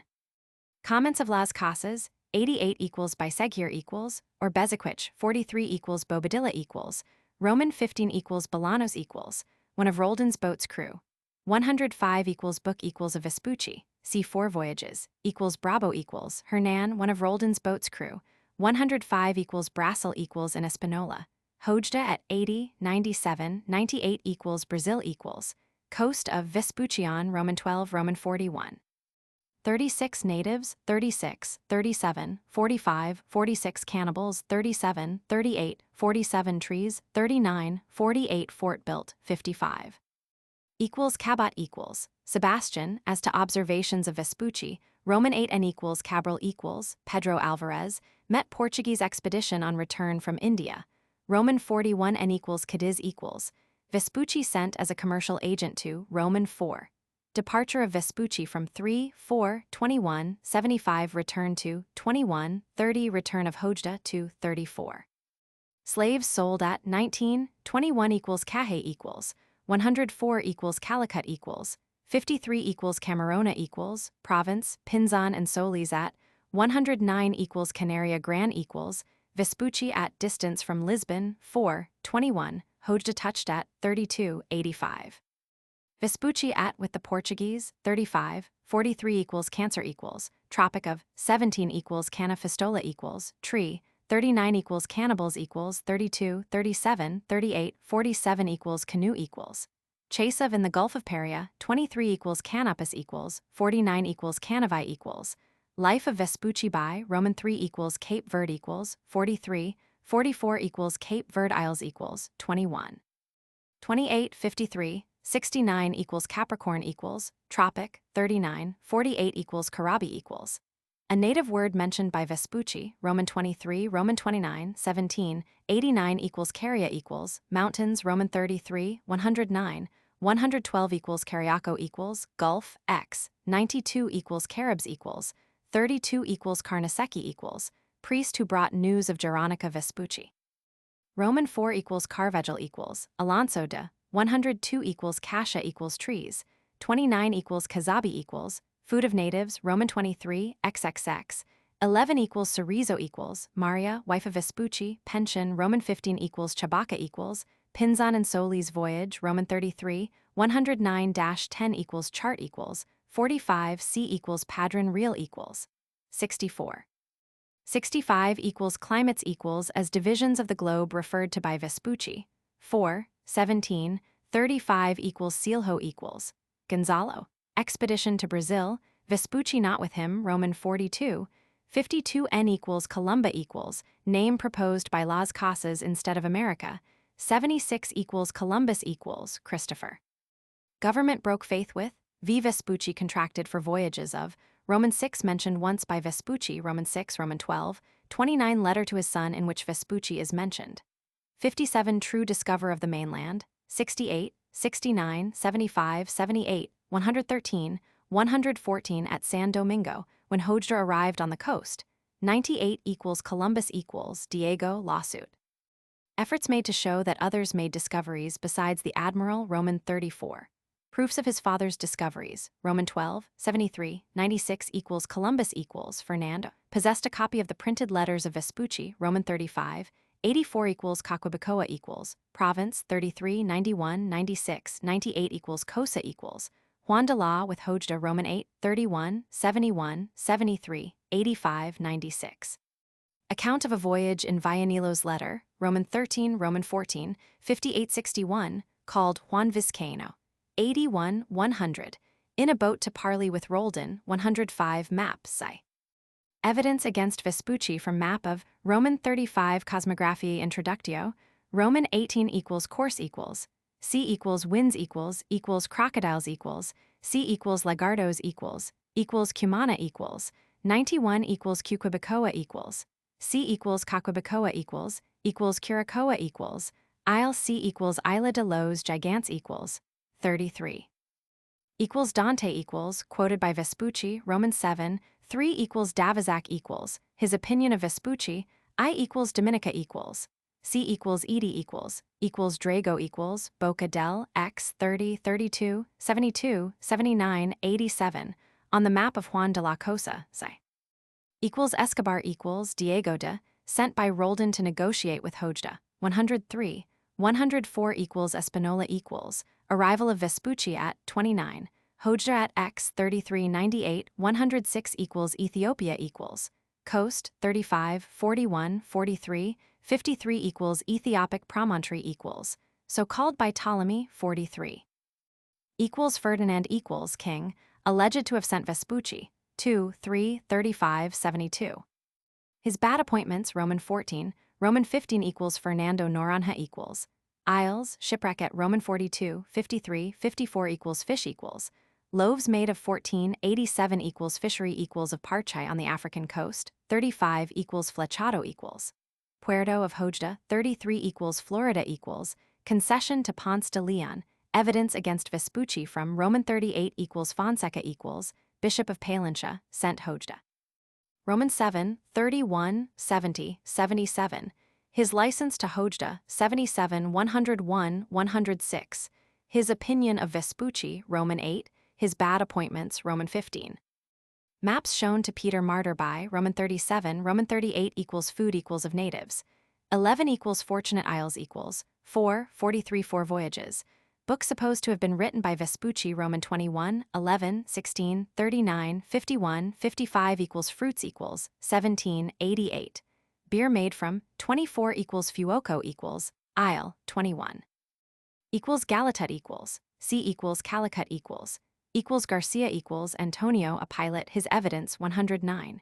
Cristobal of Palos evidence, 30 and equals Gigantes equals Islas de Xi 31, 33 same as Curacoa, 33. On map of Juan de la Cosa, Xi C equals Island of Giants equals Giocondo equals Giuliano di Bartolomeo di, sent to bring Vespucci to Portugal, Xi 35. Translated Medici letter into Latin, Roman 15, 52, not mentioned in Portuguese archives, Roman 11 equals goes equals, Damian de, silence respecting Vespucci, XL equals Golfo Dolce equals, 111 equals Gamara equals. His statement that many vessels took advantage of the concession in breach of the rights granted to Columbus. V. Statement that Pinzon was on the Honduras coast before Columbus, Roman 32 equals Gore equals, or equals Besechis. Which C, 35 and equals Gracia equals, name given by Columbus, 68, 70 equals Gracias a Dios equals, Cape 109 equals Guadalupe equals, C equals Edie equals Guanaja equals, Isle, Pinzon and Solis at Roman 33, 108, 110, 111 equals Garapich equals, River. 32. Equals Harris equals Mr., unable to find entries respecting Vespucci, referred to by Munoz, VN, established the correct date and direction of the voyage of Pinzon and Solis, Roman 33 equals Hatteras equals, Cape, Roman 27 equals Herrera equals, On the voyage of Pinzon and Solis, Roman 32. Protest against the name of America, Roman 39 equals Hispaniola equals. C equals Espanola equals Hojda equals, Alonso de, his evidence respecting his voyage, 30, dispatch of his expedition, Roman 6, 31, 85 had the chart of Columbus, 32 voyage X, 32, 34, dispute with Roldan, 34 sent out by Fonseca, 31, 70, 79 date of his departure, 78. Las Casas on his voyage, 85, 91, conduct at Espanola X, 98, 106, intrigues at Zaragua, 101, 102 kidnapping natives, 10, 11. Twitted by Roldan, 105 equals Honduras equals coast reached by Pinzon and Solis, Roman 33 equals Humboldt equals, opinion of Vespucci, I equals Hyla Comalis equals, C equals Waldseemüller equals Ignami equals, name of native food, Roman 23, XXX, 11, 13, 14 equals Iguana equals, description of 14 equals Elaine's equals, Pedro de one of Roldan's boat's crew, 105 equals Indians equals, Vespucci's account of at his first landfall, 5, appearance, arms, wars, women, large houses, 8, 9, burial, food, cannibals, 10, 11, dealings with at a village like Venice, 12, encounter with 13. Hospitality, curiosity, 16, at the finest harbor in the world, 18, encounters with at Edie, 19, 20, 94, carried off to sell as slaves, 21, 95 at Trinidad, 24, habit of chewing leaves, 25, 26, make beer from fruit, 24. On the Isle of Giants, 27, C equals Brazil equals Irving equals Washington, opinion of Vespucci, I equals island equals, natives chewing green leaves on, 25, 26 of Giants natives, adventure with Roman 24, 27, 96 equals Edie equals islands, 19 encounters with natives, 19, 20, 94 name, 19 N natives carried off as slaves, 21, 95 loss of Spaniards at, 21. Believed by Las Casas to be Dominica or Guadeloupe, 93, supposed by Varnhagen to be Bermuda, Roman 27. Equals Jocundus equals, C equals Giocondo equals Juca equals, name of food of natives, Roman 23, XXX, 11, C equals Yoka equals La Balena equals, Gulf of, 68, C equals Paria equals Lagartos equals or crocodiles, 91 equals landfall equals of alleged first voyage, 4 of Hojda's voyage, 21, 22 of Portuguese voyage, 35, 36, 44 equals Lariab equals, name an Italian edition for Parias, Roman 23, XXX, Roman 31, 17 equals Las Casas equals on the alleged first voyage of Vespucci, I, 68.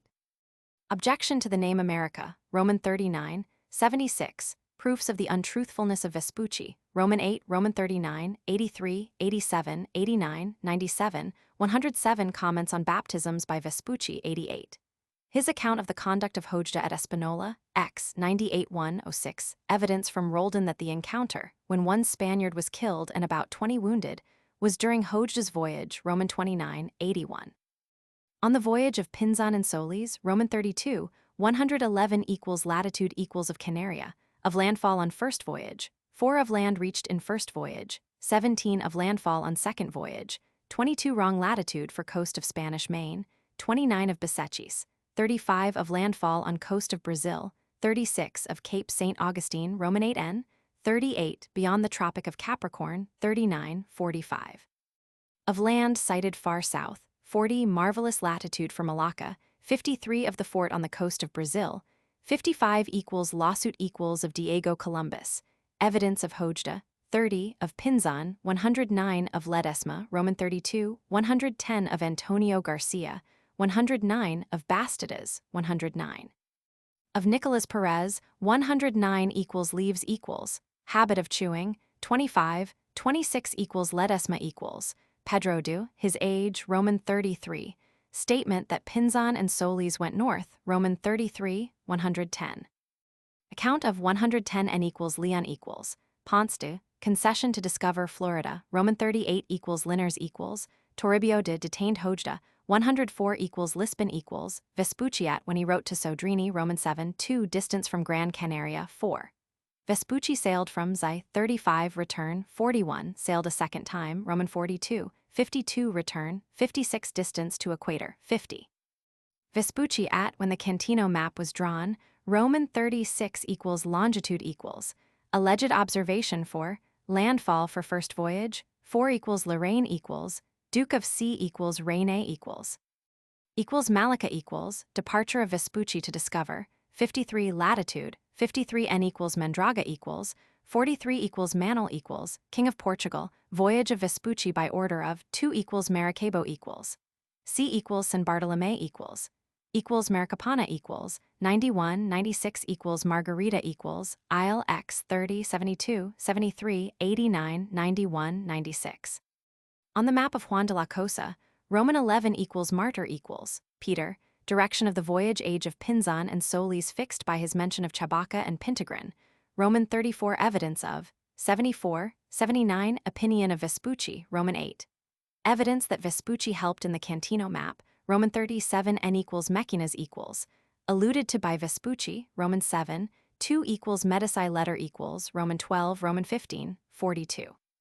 Additions, Roman 17, Roman 18 equals Medici equals, Lorenzo Pietro Francesco, Roman 4, Roman 12, Roman 15, 42 equals Melica equals, C equals Malacca equals Mendez equals Diego, 57 equals Mini equals, Lisabetta, mother of Vespucci, Roman 3 equals Montoya equals, one of Roldan's boat's crew, 105 equals Morales equals, Andres de, evidence of 96, 97. 113 equals Munoz equals, opinion of Vespucci. I, mention of entries respecting Vespucci, V equals Mur equals, 39. Equals natives. C equals Indians, Brazil equals nativity equals, Bay of named by Pinzon and Solis, 109, 112 equals Navrite equals, opinion of Vespucci. I suggested Tristan da Cunha as the southern land of Vespucci. 40 N equals New World equals, coast of Brazil so called by Vespucci, Roman 16, Roman 18, 42 equals Nicolini equals, Donato, sent to Spain with Vespucci, Roman 4. Equals Orinoco equals, Hojda off the mouth of, X equals Ovando equals, Roman 14 equals Oviedo equals. Statement that Pinzon was on the Honduras coast before Columbus, Roman 32, discrepancy between his statement and that of Vespucci respecting the number of ships. Supposing Vespucci to have sailed with Pinzon and Solis, Roman 33. Equals Padron Real equals, chart so-called, corrected periodically, to be kept at Seville for reference. 65 equals Parcha equals, C equals Fishery equals Peria equals, visited by Hojda X 30, 31, discovered by Columbus, 68, 71, 73, 75, 79, 80, Gulf of 32 on the map of Juan de la Cosa, say. Pinzon and Solis sailed towards, Roman 34 equals Perias equals, name of a province visited by Vespucci in his alleged first voyage. 17. Question of the names Perias and Lariab, Roman 23, XXX, 74N, 87 equals Pearls equals, 29, 48, 76, 91 equals Pedrarias equals, Roman 14. Giovanni Vespucci as pilot with, Roman 15 equals Penalosa equals, Francisco de, uncle of Las Casas, 77 equals Perez equals, Nicolas, evidence of, 109 equals pilot major equals, appointment of Vespucci, Roman 14, 64, to teach the pilots. 64 equals pilots equals with Hojda, 31 orders respecting, 64, 65, qualifications of Roman 9.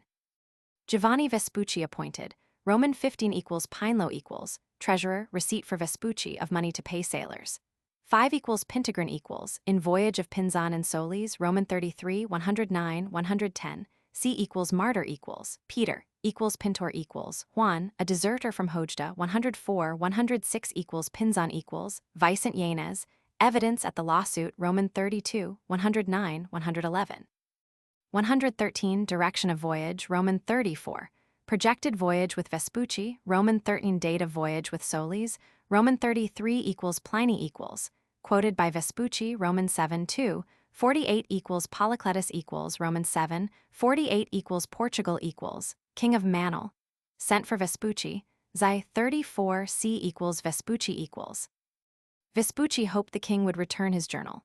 51 equals Portuguese equals called Espanola by the name of Antilla or Antiglia, Roman 36N, 29N, 107 archives silent respecting Vespucci, Excel, voyages of Vespucci with Excel Roman 43, 34-56 equals Ptolemy equals. Vespucci mentions him as having called Cape Verde the Ethiopic promontory. 43 equals Puerto Flechado equals X. Equals Reine Roman 2 equals Duke of Lorraine. Latin edition of the Vespucci letter dedicated to Roman 12 Roman 18, 1n, 69, 71, 84 equals Ringman equals, Roman 43 equals Rivers equals, inundated mouths at landfall of Hojda's voyage. 22, 32 equals Robertson equals, opinion of Vespucci. I equals Roldan equals Bartolome with Hojda. 71 equals Roldan equals Francisco, dispute with Hojda. 34, 78, 80, 81 report to Columbus. 81, sent by Columbus to watch Hojda. 98. Quits Hojda. 105 evidence as to killed and wounded in Hojda's voyage. Roman 29. 81 equals Rockwims equals, in the Canaries. 96. Equals Salvador equals, one of Roldan's boat's crew. 105 equals St. Augustine equals, Cape. Roman 41, Roman 8n. 38, 39 equals San Bartolome equals, Gulf. 33 equals San Domingo equals, Bartolome Roldan a citizen of. 71 Andres de Morales at. 96. News of Hojda brought to Columbus at. 98, 101. Arrival of ships of Hojda at San Domingo does not refer to the first voyage. When Vespucci was with him. 30n. C equals Espanola equals Antala equals Sanlúcar equals, 69, 75 equals San Roman equals, Cape. 33 equals Santa equals, Isles, name given by Columbus. 68, 70 equals Santa Maria equals, Port of. 70 equals Santerme equals, Viscond. Found no trace of the name of Vespucci in Portuguese archives. XLN equals Sierra Leone equals, Roman 42, 41, 53 equals Seville equals, Vespucci at Roman 4 Roman 12, 34, 35, pilots to be taught at. 64, Hojda known at. 70, 78. Ledesma born at. 110 N equals Sodrini equals, Pietro, Gonfaloniere of Florence. Roman 12 Roman 18, 1, 2 equals Solis equals, Juan Diaz de, voyage with Pinzon. Roman 14, Roman 32, Roman 33, 107, 111, 113. Pension of Vespucci's widow paid out of salary. Roman 15 equals South Georgia equals, supposed to have been cited by Vespucci. Roman 42 N, 40 equals stars equals, observations in the South Hemisphere. 39, 41 southern stars, 40 Canopus. 49. Equals Tampico equals, Varnhagen places Vespucci at. Roman 36 equals trees equals in Brazil. Roman 41. C equals Cascia equals Cana Fistola equals Brazil equals Trinidad equals Isle discovered by Columbus. 68, 72, visited by Hojda. 30, 32 equals Tristan da Cunha equals, Roman 42 N, 40 N equals Truxillo equals, Diego de, detained by Hojda. 104. Equals Ulysses equals, death of Indante, referred to by Vespucci. 3 equals Ursa equals major and minor lost sight of. 39, 40. Equals Varnhagen equals, his work to rehabilitate Vespucci. Roman 2, Roman 26, Roman 27, Roman 38, Roman 44. Purchase of Italian edition of Vespucci's letter. Roman 19. His theory of Vespucci's first voyage. Roman 26. Theory that Edie was Bermuda disproved. Roman 27. Theory about Little Venice disproved. Roman 28. Theory about Lariab. XXX. Theory about the voyage of Pinzon and Solis disproved. Roman 32 Roman 34. Theory that Vespucci remained out after Hojda returned disproved. 30 N equals Vela equals, Cabo de la, Hojda's furthest point, X, 33, 90, 96, 97. On the map of Juan de la Cosa, Roman 11 equals Velázquez equals, Juan, 81, 100 equals Venetia equals, Gulf of 31, 33 equals Venezuela equals, X, 33, 91, 96, 98 equals Venice equals, village built on piles like Roman 28, 12, 86 equals Veragua equals, 109, 110, 113 equals Verde equals, Cape, Roman 41, 43. 53 equals Vespucci equals, Amerigo, text of his letters published by Varnhagen, Roman 2 Life by Bandini, Roman 2 Life by Canavi, Roman 3, Latin letter to his father, Roman 3. Family, Roman 3, Roman 4. Employed by Medici and sent to Spain. Employed to wind up affairs of Berardi, Roman 4, provision contractor, v. Resolution to give up commercial pursuits and go to sea, Roman 6, 2, 3, 71 addressed to Sodrini 1. Promoter of the voyage of Hojda, Roman 7, 21, smattering of classical learning, Roman 7, character, Roman 8, no claim to be considered a pilot, Roman 9, not mentioned in Portuguese archives. Interview with Columbus, Roman 12, Roman 13, 57, spurious letters of Roman 3n, Roman 12n, book alleged to have been written by Roman 21, 11, 16, 39, 51, 55. Summary of alleged first voyage, Roman 22, course and distance, first voyage, 4 excursion into the interior, 15, statement as to latitudes and distances run, 17, sojourn in the finest harbor in the world, 18, account of proceedings at Edie, 1921, return from first voyage, 21, second voyage, Roman 6, 21, adventure on the Isle of Giants, 27, 28, arrival at Antiglia, Espanola, 29. Complaint of treatment at Espanola, 30, 83, 107 with Hojda, Roman 8, 31, 69, 71, 72, 73, 85. Sent for by the King of Portugal, 34, sailed from Lisbon, 35, return, 41, letter to Medici, 42, boasts of his knowledge of cosmography, 44, fanciful account of stars, 50, desire that the King of Portugal would return his journal, 51. Departure on last Portuguese voyage, 52, abuse of his commander, 53, 56.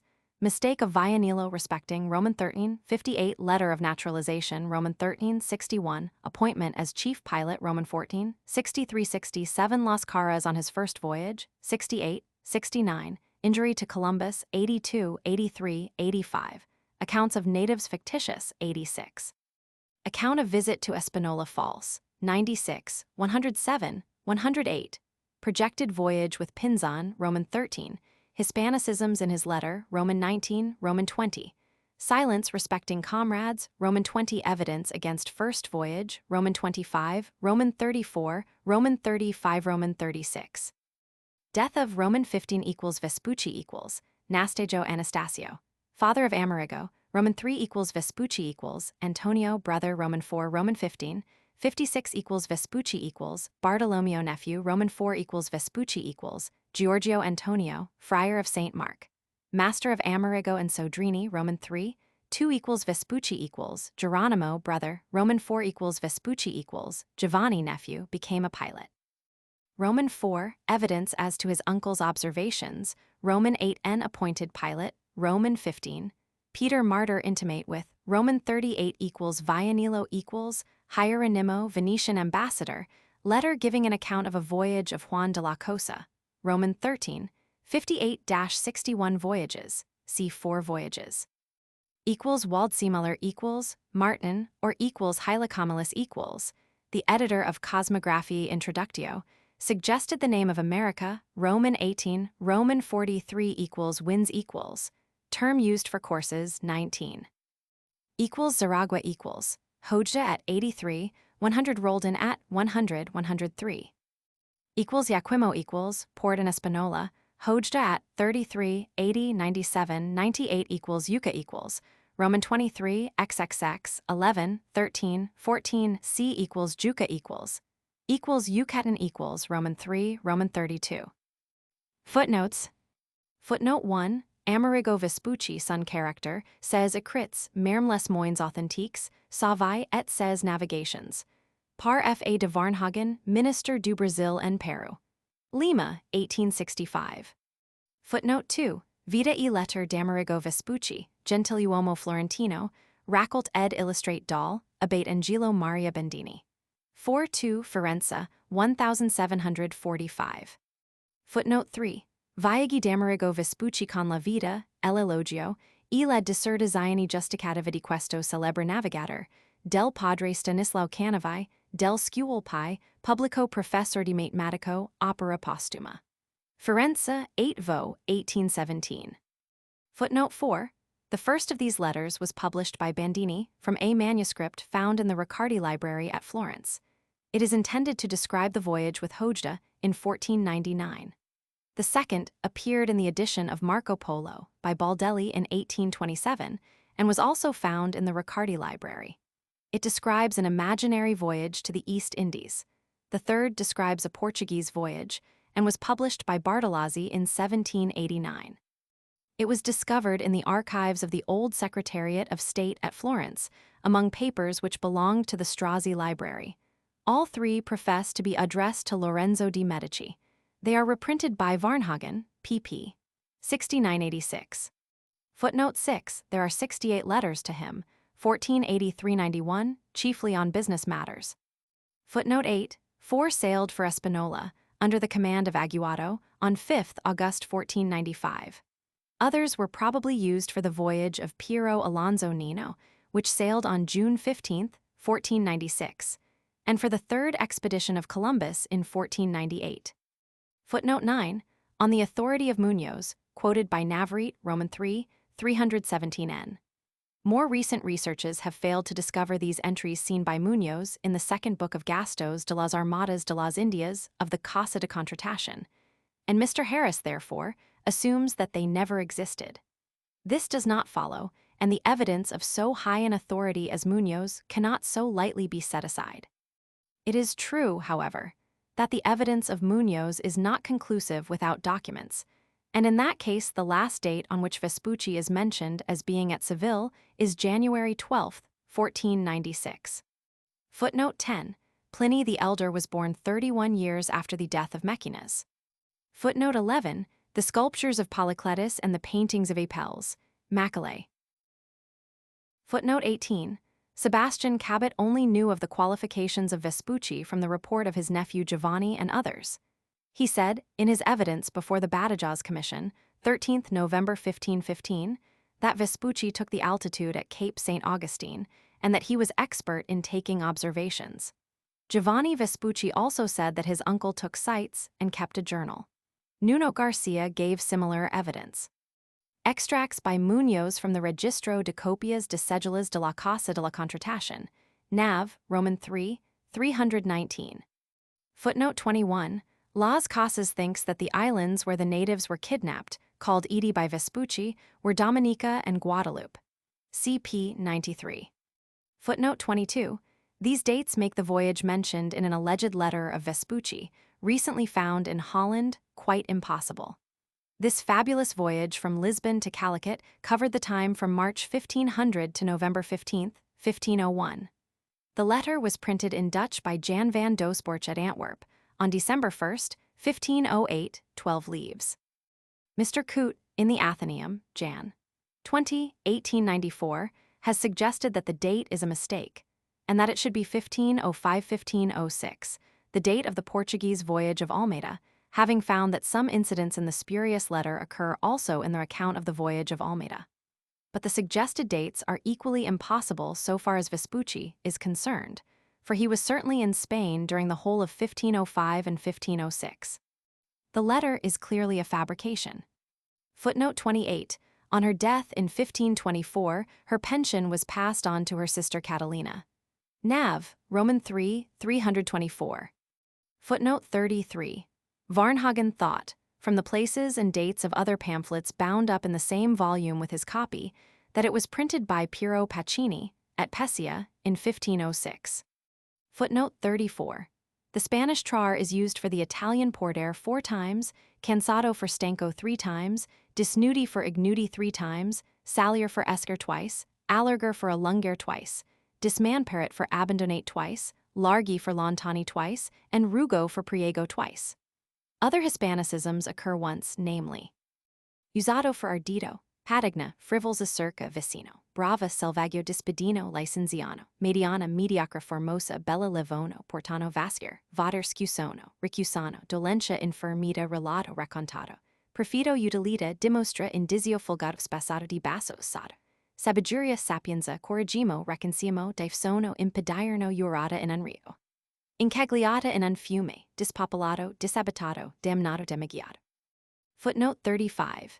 He calls a bay ensenada instead of sino, surgimo for getimo elancora, califater and brier instead of spamere and impicere, aquacero for rovsio, serezin for oscureza tormento for tempesta, palo for legno, riscato for comprado. He uses the Spanish phrase dobler un cabo and the Portuguese word fadexa for a boat's anchor. Footnote 40. In his second voyage, he calls the cannibal tribe Cambali. Columbus, in the journal of his first voyage, frequently mentions the Caribas or Canibas. Footnote 42. The name of Columbus is not once mentioned in the Cosmographiae Introductio, containing the Latin version of Vespucci. It occurs only once in the letter of Vespucci, where, in his second voyage, he mentions his arrival at Antiglia, formerly discovered by Columbus. Footnote 43. See also Navarrete Roman 3, 474. Peter Martyr says, in the year before the expedition of Nicusa and Hojda, which was in 1509. Footnote 45. A study of Harris and reference to the original authorities, after writing the note on the Pinzon and Solis voyage at p. 284 of my Life of Columbus, has led me to make several corrections, especially as regards the date of 1506 given by Herrera. The true date of the voyage was 1508. Footnote 46, Dec. Roman 2, Lib. Roman 7 pp. 85-6 of Eden's translation Wills ed. Footnote 47. That is, the Prince of Chayuaca, for they call princes or kings Chayaconis. Footnote 48. The first year before the departing of the captains Nicusa and Hojda, which was in 1509. Footnote 49. Names on the coastline from Peria to Cabo de la Vela. J. de la Cosa, Cantino map. M. de Eufemia, Tamarique Soto de Uabos, Ilha Riguasi de la Vila Bocoya Guada, Lago Venezuela, Golfo del Unfascismo Almadebra M, Alto Montansis Albacimas C, Dispera y de Brazil, Ilha do Brasil y de Gigantes, Ilha do Giganta C, de la Moda, Costa de Gente Brava P, Flechado Aldia de Terma Costa Perja, Rio de Fonseca M, Tajado, Echio, Cabo de las Perlas Campana, Ilha de la Rapaza, Ilhas de Sana G, de las Perla. Golfo de las Perlas Margilda, Terra de Peria Tres Hr, I Tres Testigos, Boca del Drago. 6 of the names are the same, all the rest are different. Juan de la Cosa gives 22, the Cantino map 15 names. Footnote 50. Vespucci calls Espanola by the name used in Portugal Antilla. On the Cantino map, the West Indian islands are called Antillas. Footnote 51, Dec. Roman 2 Lib. X. p. 92 in Eden's translation. From the time, therefore, that I Feast determined to obi Thayer requests who willed me Feast in your name to write these thinges in the Latin tongue, I did my endeavor that all things might come forth with due trial and experience. Whereupon I repaired to the Bishop of Burgos, being the chief refuge of this navigation. As we were therefore secretly together in one chamber, we had many instruments partaning to these affairs, as globes, and many of those maps which are commonly called the shipman's cards, or cards of the sea. Of the which, one was drawn by the Portugals, whereunto Americus Vespucius is said to have put his hand, being a man most expert in this faculty, and a Florentine born, who also under the stipend of the Portugals had sailed toward the South Pole many degrees beyond the equinoctial. In this card, we found the first front of this land to be broader, than the kinges of Uraba had persuaded our men of Thayer Mountains. Footnote 52. The Viscount Santarem, principal archivist of Portugal in 1826, searched all the original correspondence of King Emmanuel from 1495 to 1503 inclusive, and many thousands of documents of that time in the Torre de Tombo at Lisbon, and at Paris, but never once came across the name of Vespucci. Footnote 54.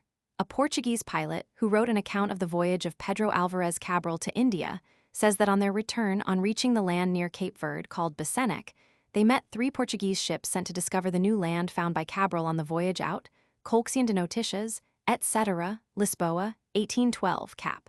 21. It is very suspicious that Vespucci should not mention this meeting if he was on board one of these 3 ships. Nav. Roman 3, 310. Footnote 55. Varnhagen supposes this land to be South Georgia in 54 degrees S, discovered by Captain Cook in 1776. Navarrete suggested Tristan da Cunha. Footnote 56. Goes mentions an expedition to Brazil commanded by Gonzalo Silho, which sailed from Lisbon on June 10, 1503, and consisted of 6 ships. But Silho returned safely with 4 out of his 6 ships, while Vespucci asserts that the commander perished in the expedition in which he served. Footnote 57, Latin edition. To the most illustrious René, King of Jerusalem and Sicily, Duke of Lorraine and Bar. Footnote 58. Supposed to be Pietro Soderini, Gonfalonier of the Republic of Florence in 1504, who had studied with Vespucci. C. Bandini, p. Roman 25. Footnote 59. Fernando is never called King of Castile in any document of the period. Footnote 61. Inferno, Canto 26, L. 116. Non vogliate neger Elesperienza dietro al sol, del mondo senza gente. Footnote 62. The third climate of Hipparchus was between the parallels of Sine and Alexandria. Footnote 63. The distance shows that, like Columbus, he reckons 4 miles to a league. Footnote 64. Ponent figliando una quarta di Leipzio. Varnhagen makes this 014 SO a course WSW. For 1,000 leagues would have taken him to the Gulf of Paria, which is a little over 900 leagues WSW, from Grand Canary. He would not have reached land in 16 degrees N and 70 degrees W even if he had steered the right course and there had been no intervening land by going 1,000 leagues. Such a distance would have left him 930 miles short of that position. Footnote 67. 70 degrees W of Canaria or 85 degrees W of Greenwich would be in the Pacific Ocean, but this is a specimen of Vespucci's romancing. There was no observation for longitude with instruments in those days. Columbus observed the time occasionally when there was an eclipse, comparing it with the time at some place given in his almanac, but the result was too rough to be of any use. Footnote 68. The part of the mainland in 16 degrees is in the Gulf of Honduras. In his second voyage, he alleges that he reached 15 degrees, which is probably the reason why he chose 16 degrees for a landfall on this voyage. Footnote 70. Coltroni. Varnhagen suggests the Spanish word colchones, mattresses, but coltroni is a good Italian word and suitable. Footnote 71. Yucca is a word in the language of the West Indian Islanders for the root of Jatafra manihat. Footnote 73. Inhame port, Nyame sp, a word of African origin yam. Footnote 76. This is a description of the iguana, which Vespucci would have seen on the coast of Venezuela. Footnote 79. He says he left Cadiz on 10th May 1497. According to this, it was then 10th June 1498. Footnote 80. I am indebted to Mr. Quaritch's translation for the suggestion that the word allogiate may be allogiate for allegorite. Lightened. Footnote 82. Iti sing. Ito, an old Italian word meaning gone, here he gives it as the name of an island. In the second voyage, he uses it for gone, dipoi ci fumo iti circa di una legua. It is probably a name invented by himself. Navreet suggests it may be Haiti, the native name for Espanola, which he adopted for his imaginary island. Footnote 86. This is untrue. There were 4 ships. See Las Casas, chapter 165. Footnote 91. Alonso Nino and Cristobal Guerra, in their voyage in 1500, observed the same practice among the natives and said it was to keep their teeth white. Nav, Roman 3, p. 15. Footnote 92. Further on he says that the kinds of animals on the island were varied and numerous. Footnote 93. Iti, an old Italian word for gone, dipoi ci fumo iti circa di una legua. Footnote 96. It should be 13 degrees. The coast explored by Hojda is, in no part, north of 13 degrees. Footnote 100, a false date, it should be November 22nd. He gives the day correctly. Footnote 101, these dates are shown by Las Casas to be false. Amerigo does not give any year, but the date of arrival at Cadiz was really about February 1500. Varnhagen, p. 107n, suggested that Hojda and La Cosa arrived first at Espanola, while Vespucci remained on the coast of the mainland for some months. He refers to the evidence of one Cristobal Garcia of Palos, given on October 1, 1515, to the effect that, he being at San Domingo, Hojda and La Cosa arrived there in a small bark, having lost their ships, and with only 15 or 20 men, the rest being dead, Nav. Roman 3, 544. But this cannot refer to the voyage of 1499, when Hojda had not lost his ships and did not go to San Domingo. The evidence, of course, relates to his disastrous second voyage. The narrative of Roldan, quoted by Las Casas, proves that Hojda came to Espanola with all his ships, that Vespucci was not left behind on the coast of the mainland, and that the dates given by Vespucci are false, either through carelessness or design. Footnote 105, in one of the forged letters published by Bandini. CP 75 of Varnhagen. Footnote 106, only mentioned in the 3 instructions given by Hojda in his second voyage, to his nephew Pedro de Hojda and Vergara to search for the vessel Santa Ana, to Vergara to go to Jamaica to buy provisions, and to Lopez to go in search of Vergara. Footnote 109, Bez quiche now gore, by Seguier in the Medici letter, Basilicca in the Latin ed. Footnote 112, Triu un gran palo, which is Spanish, in Italian portava un legno. Footnote 117, Varnhagen thinks this was South Georgia, so named by Cook in Jan. 1775, in 54 degrees S. Navreet suggests Tristan da Cunha.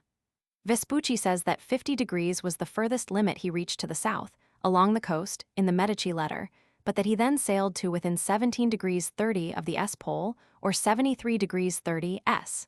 CP 45. Footnote 124, in 73 degrees 30 S, there is no such statement in the other letter. Footnote 126, he may mean their orbits, not the stars themselves, but in either case he is talking nonsense. Footnote 128, Gonzalo Cielho, according to Damien de Goes, sailed from Lisbon on an expedition to Brazil, with 6 ships, on June 10, 1503. Footnote 129, this may mean either 33 degrees S lat, or 33 degrees from the pole, which would be 57 degrees S lat. Malacca is in 2 degrees 14 N lat. Footnote 132, if this is intended for Gonzalo Cielho, the only Portuguese commander who is recorded to have sailed from Lisbon for Brazil in 1503, the statement is false. He returned safely with 4 out of his 6 ships.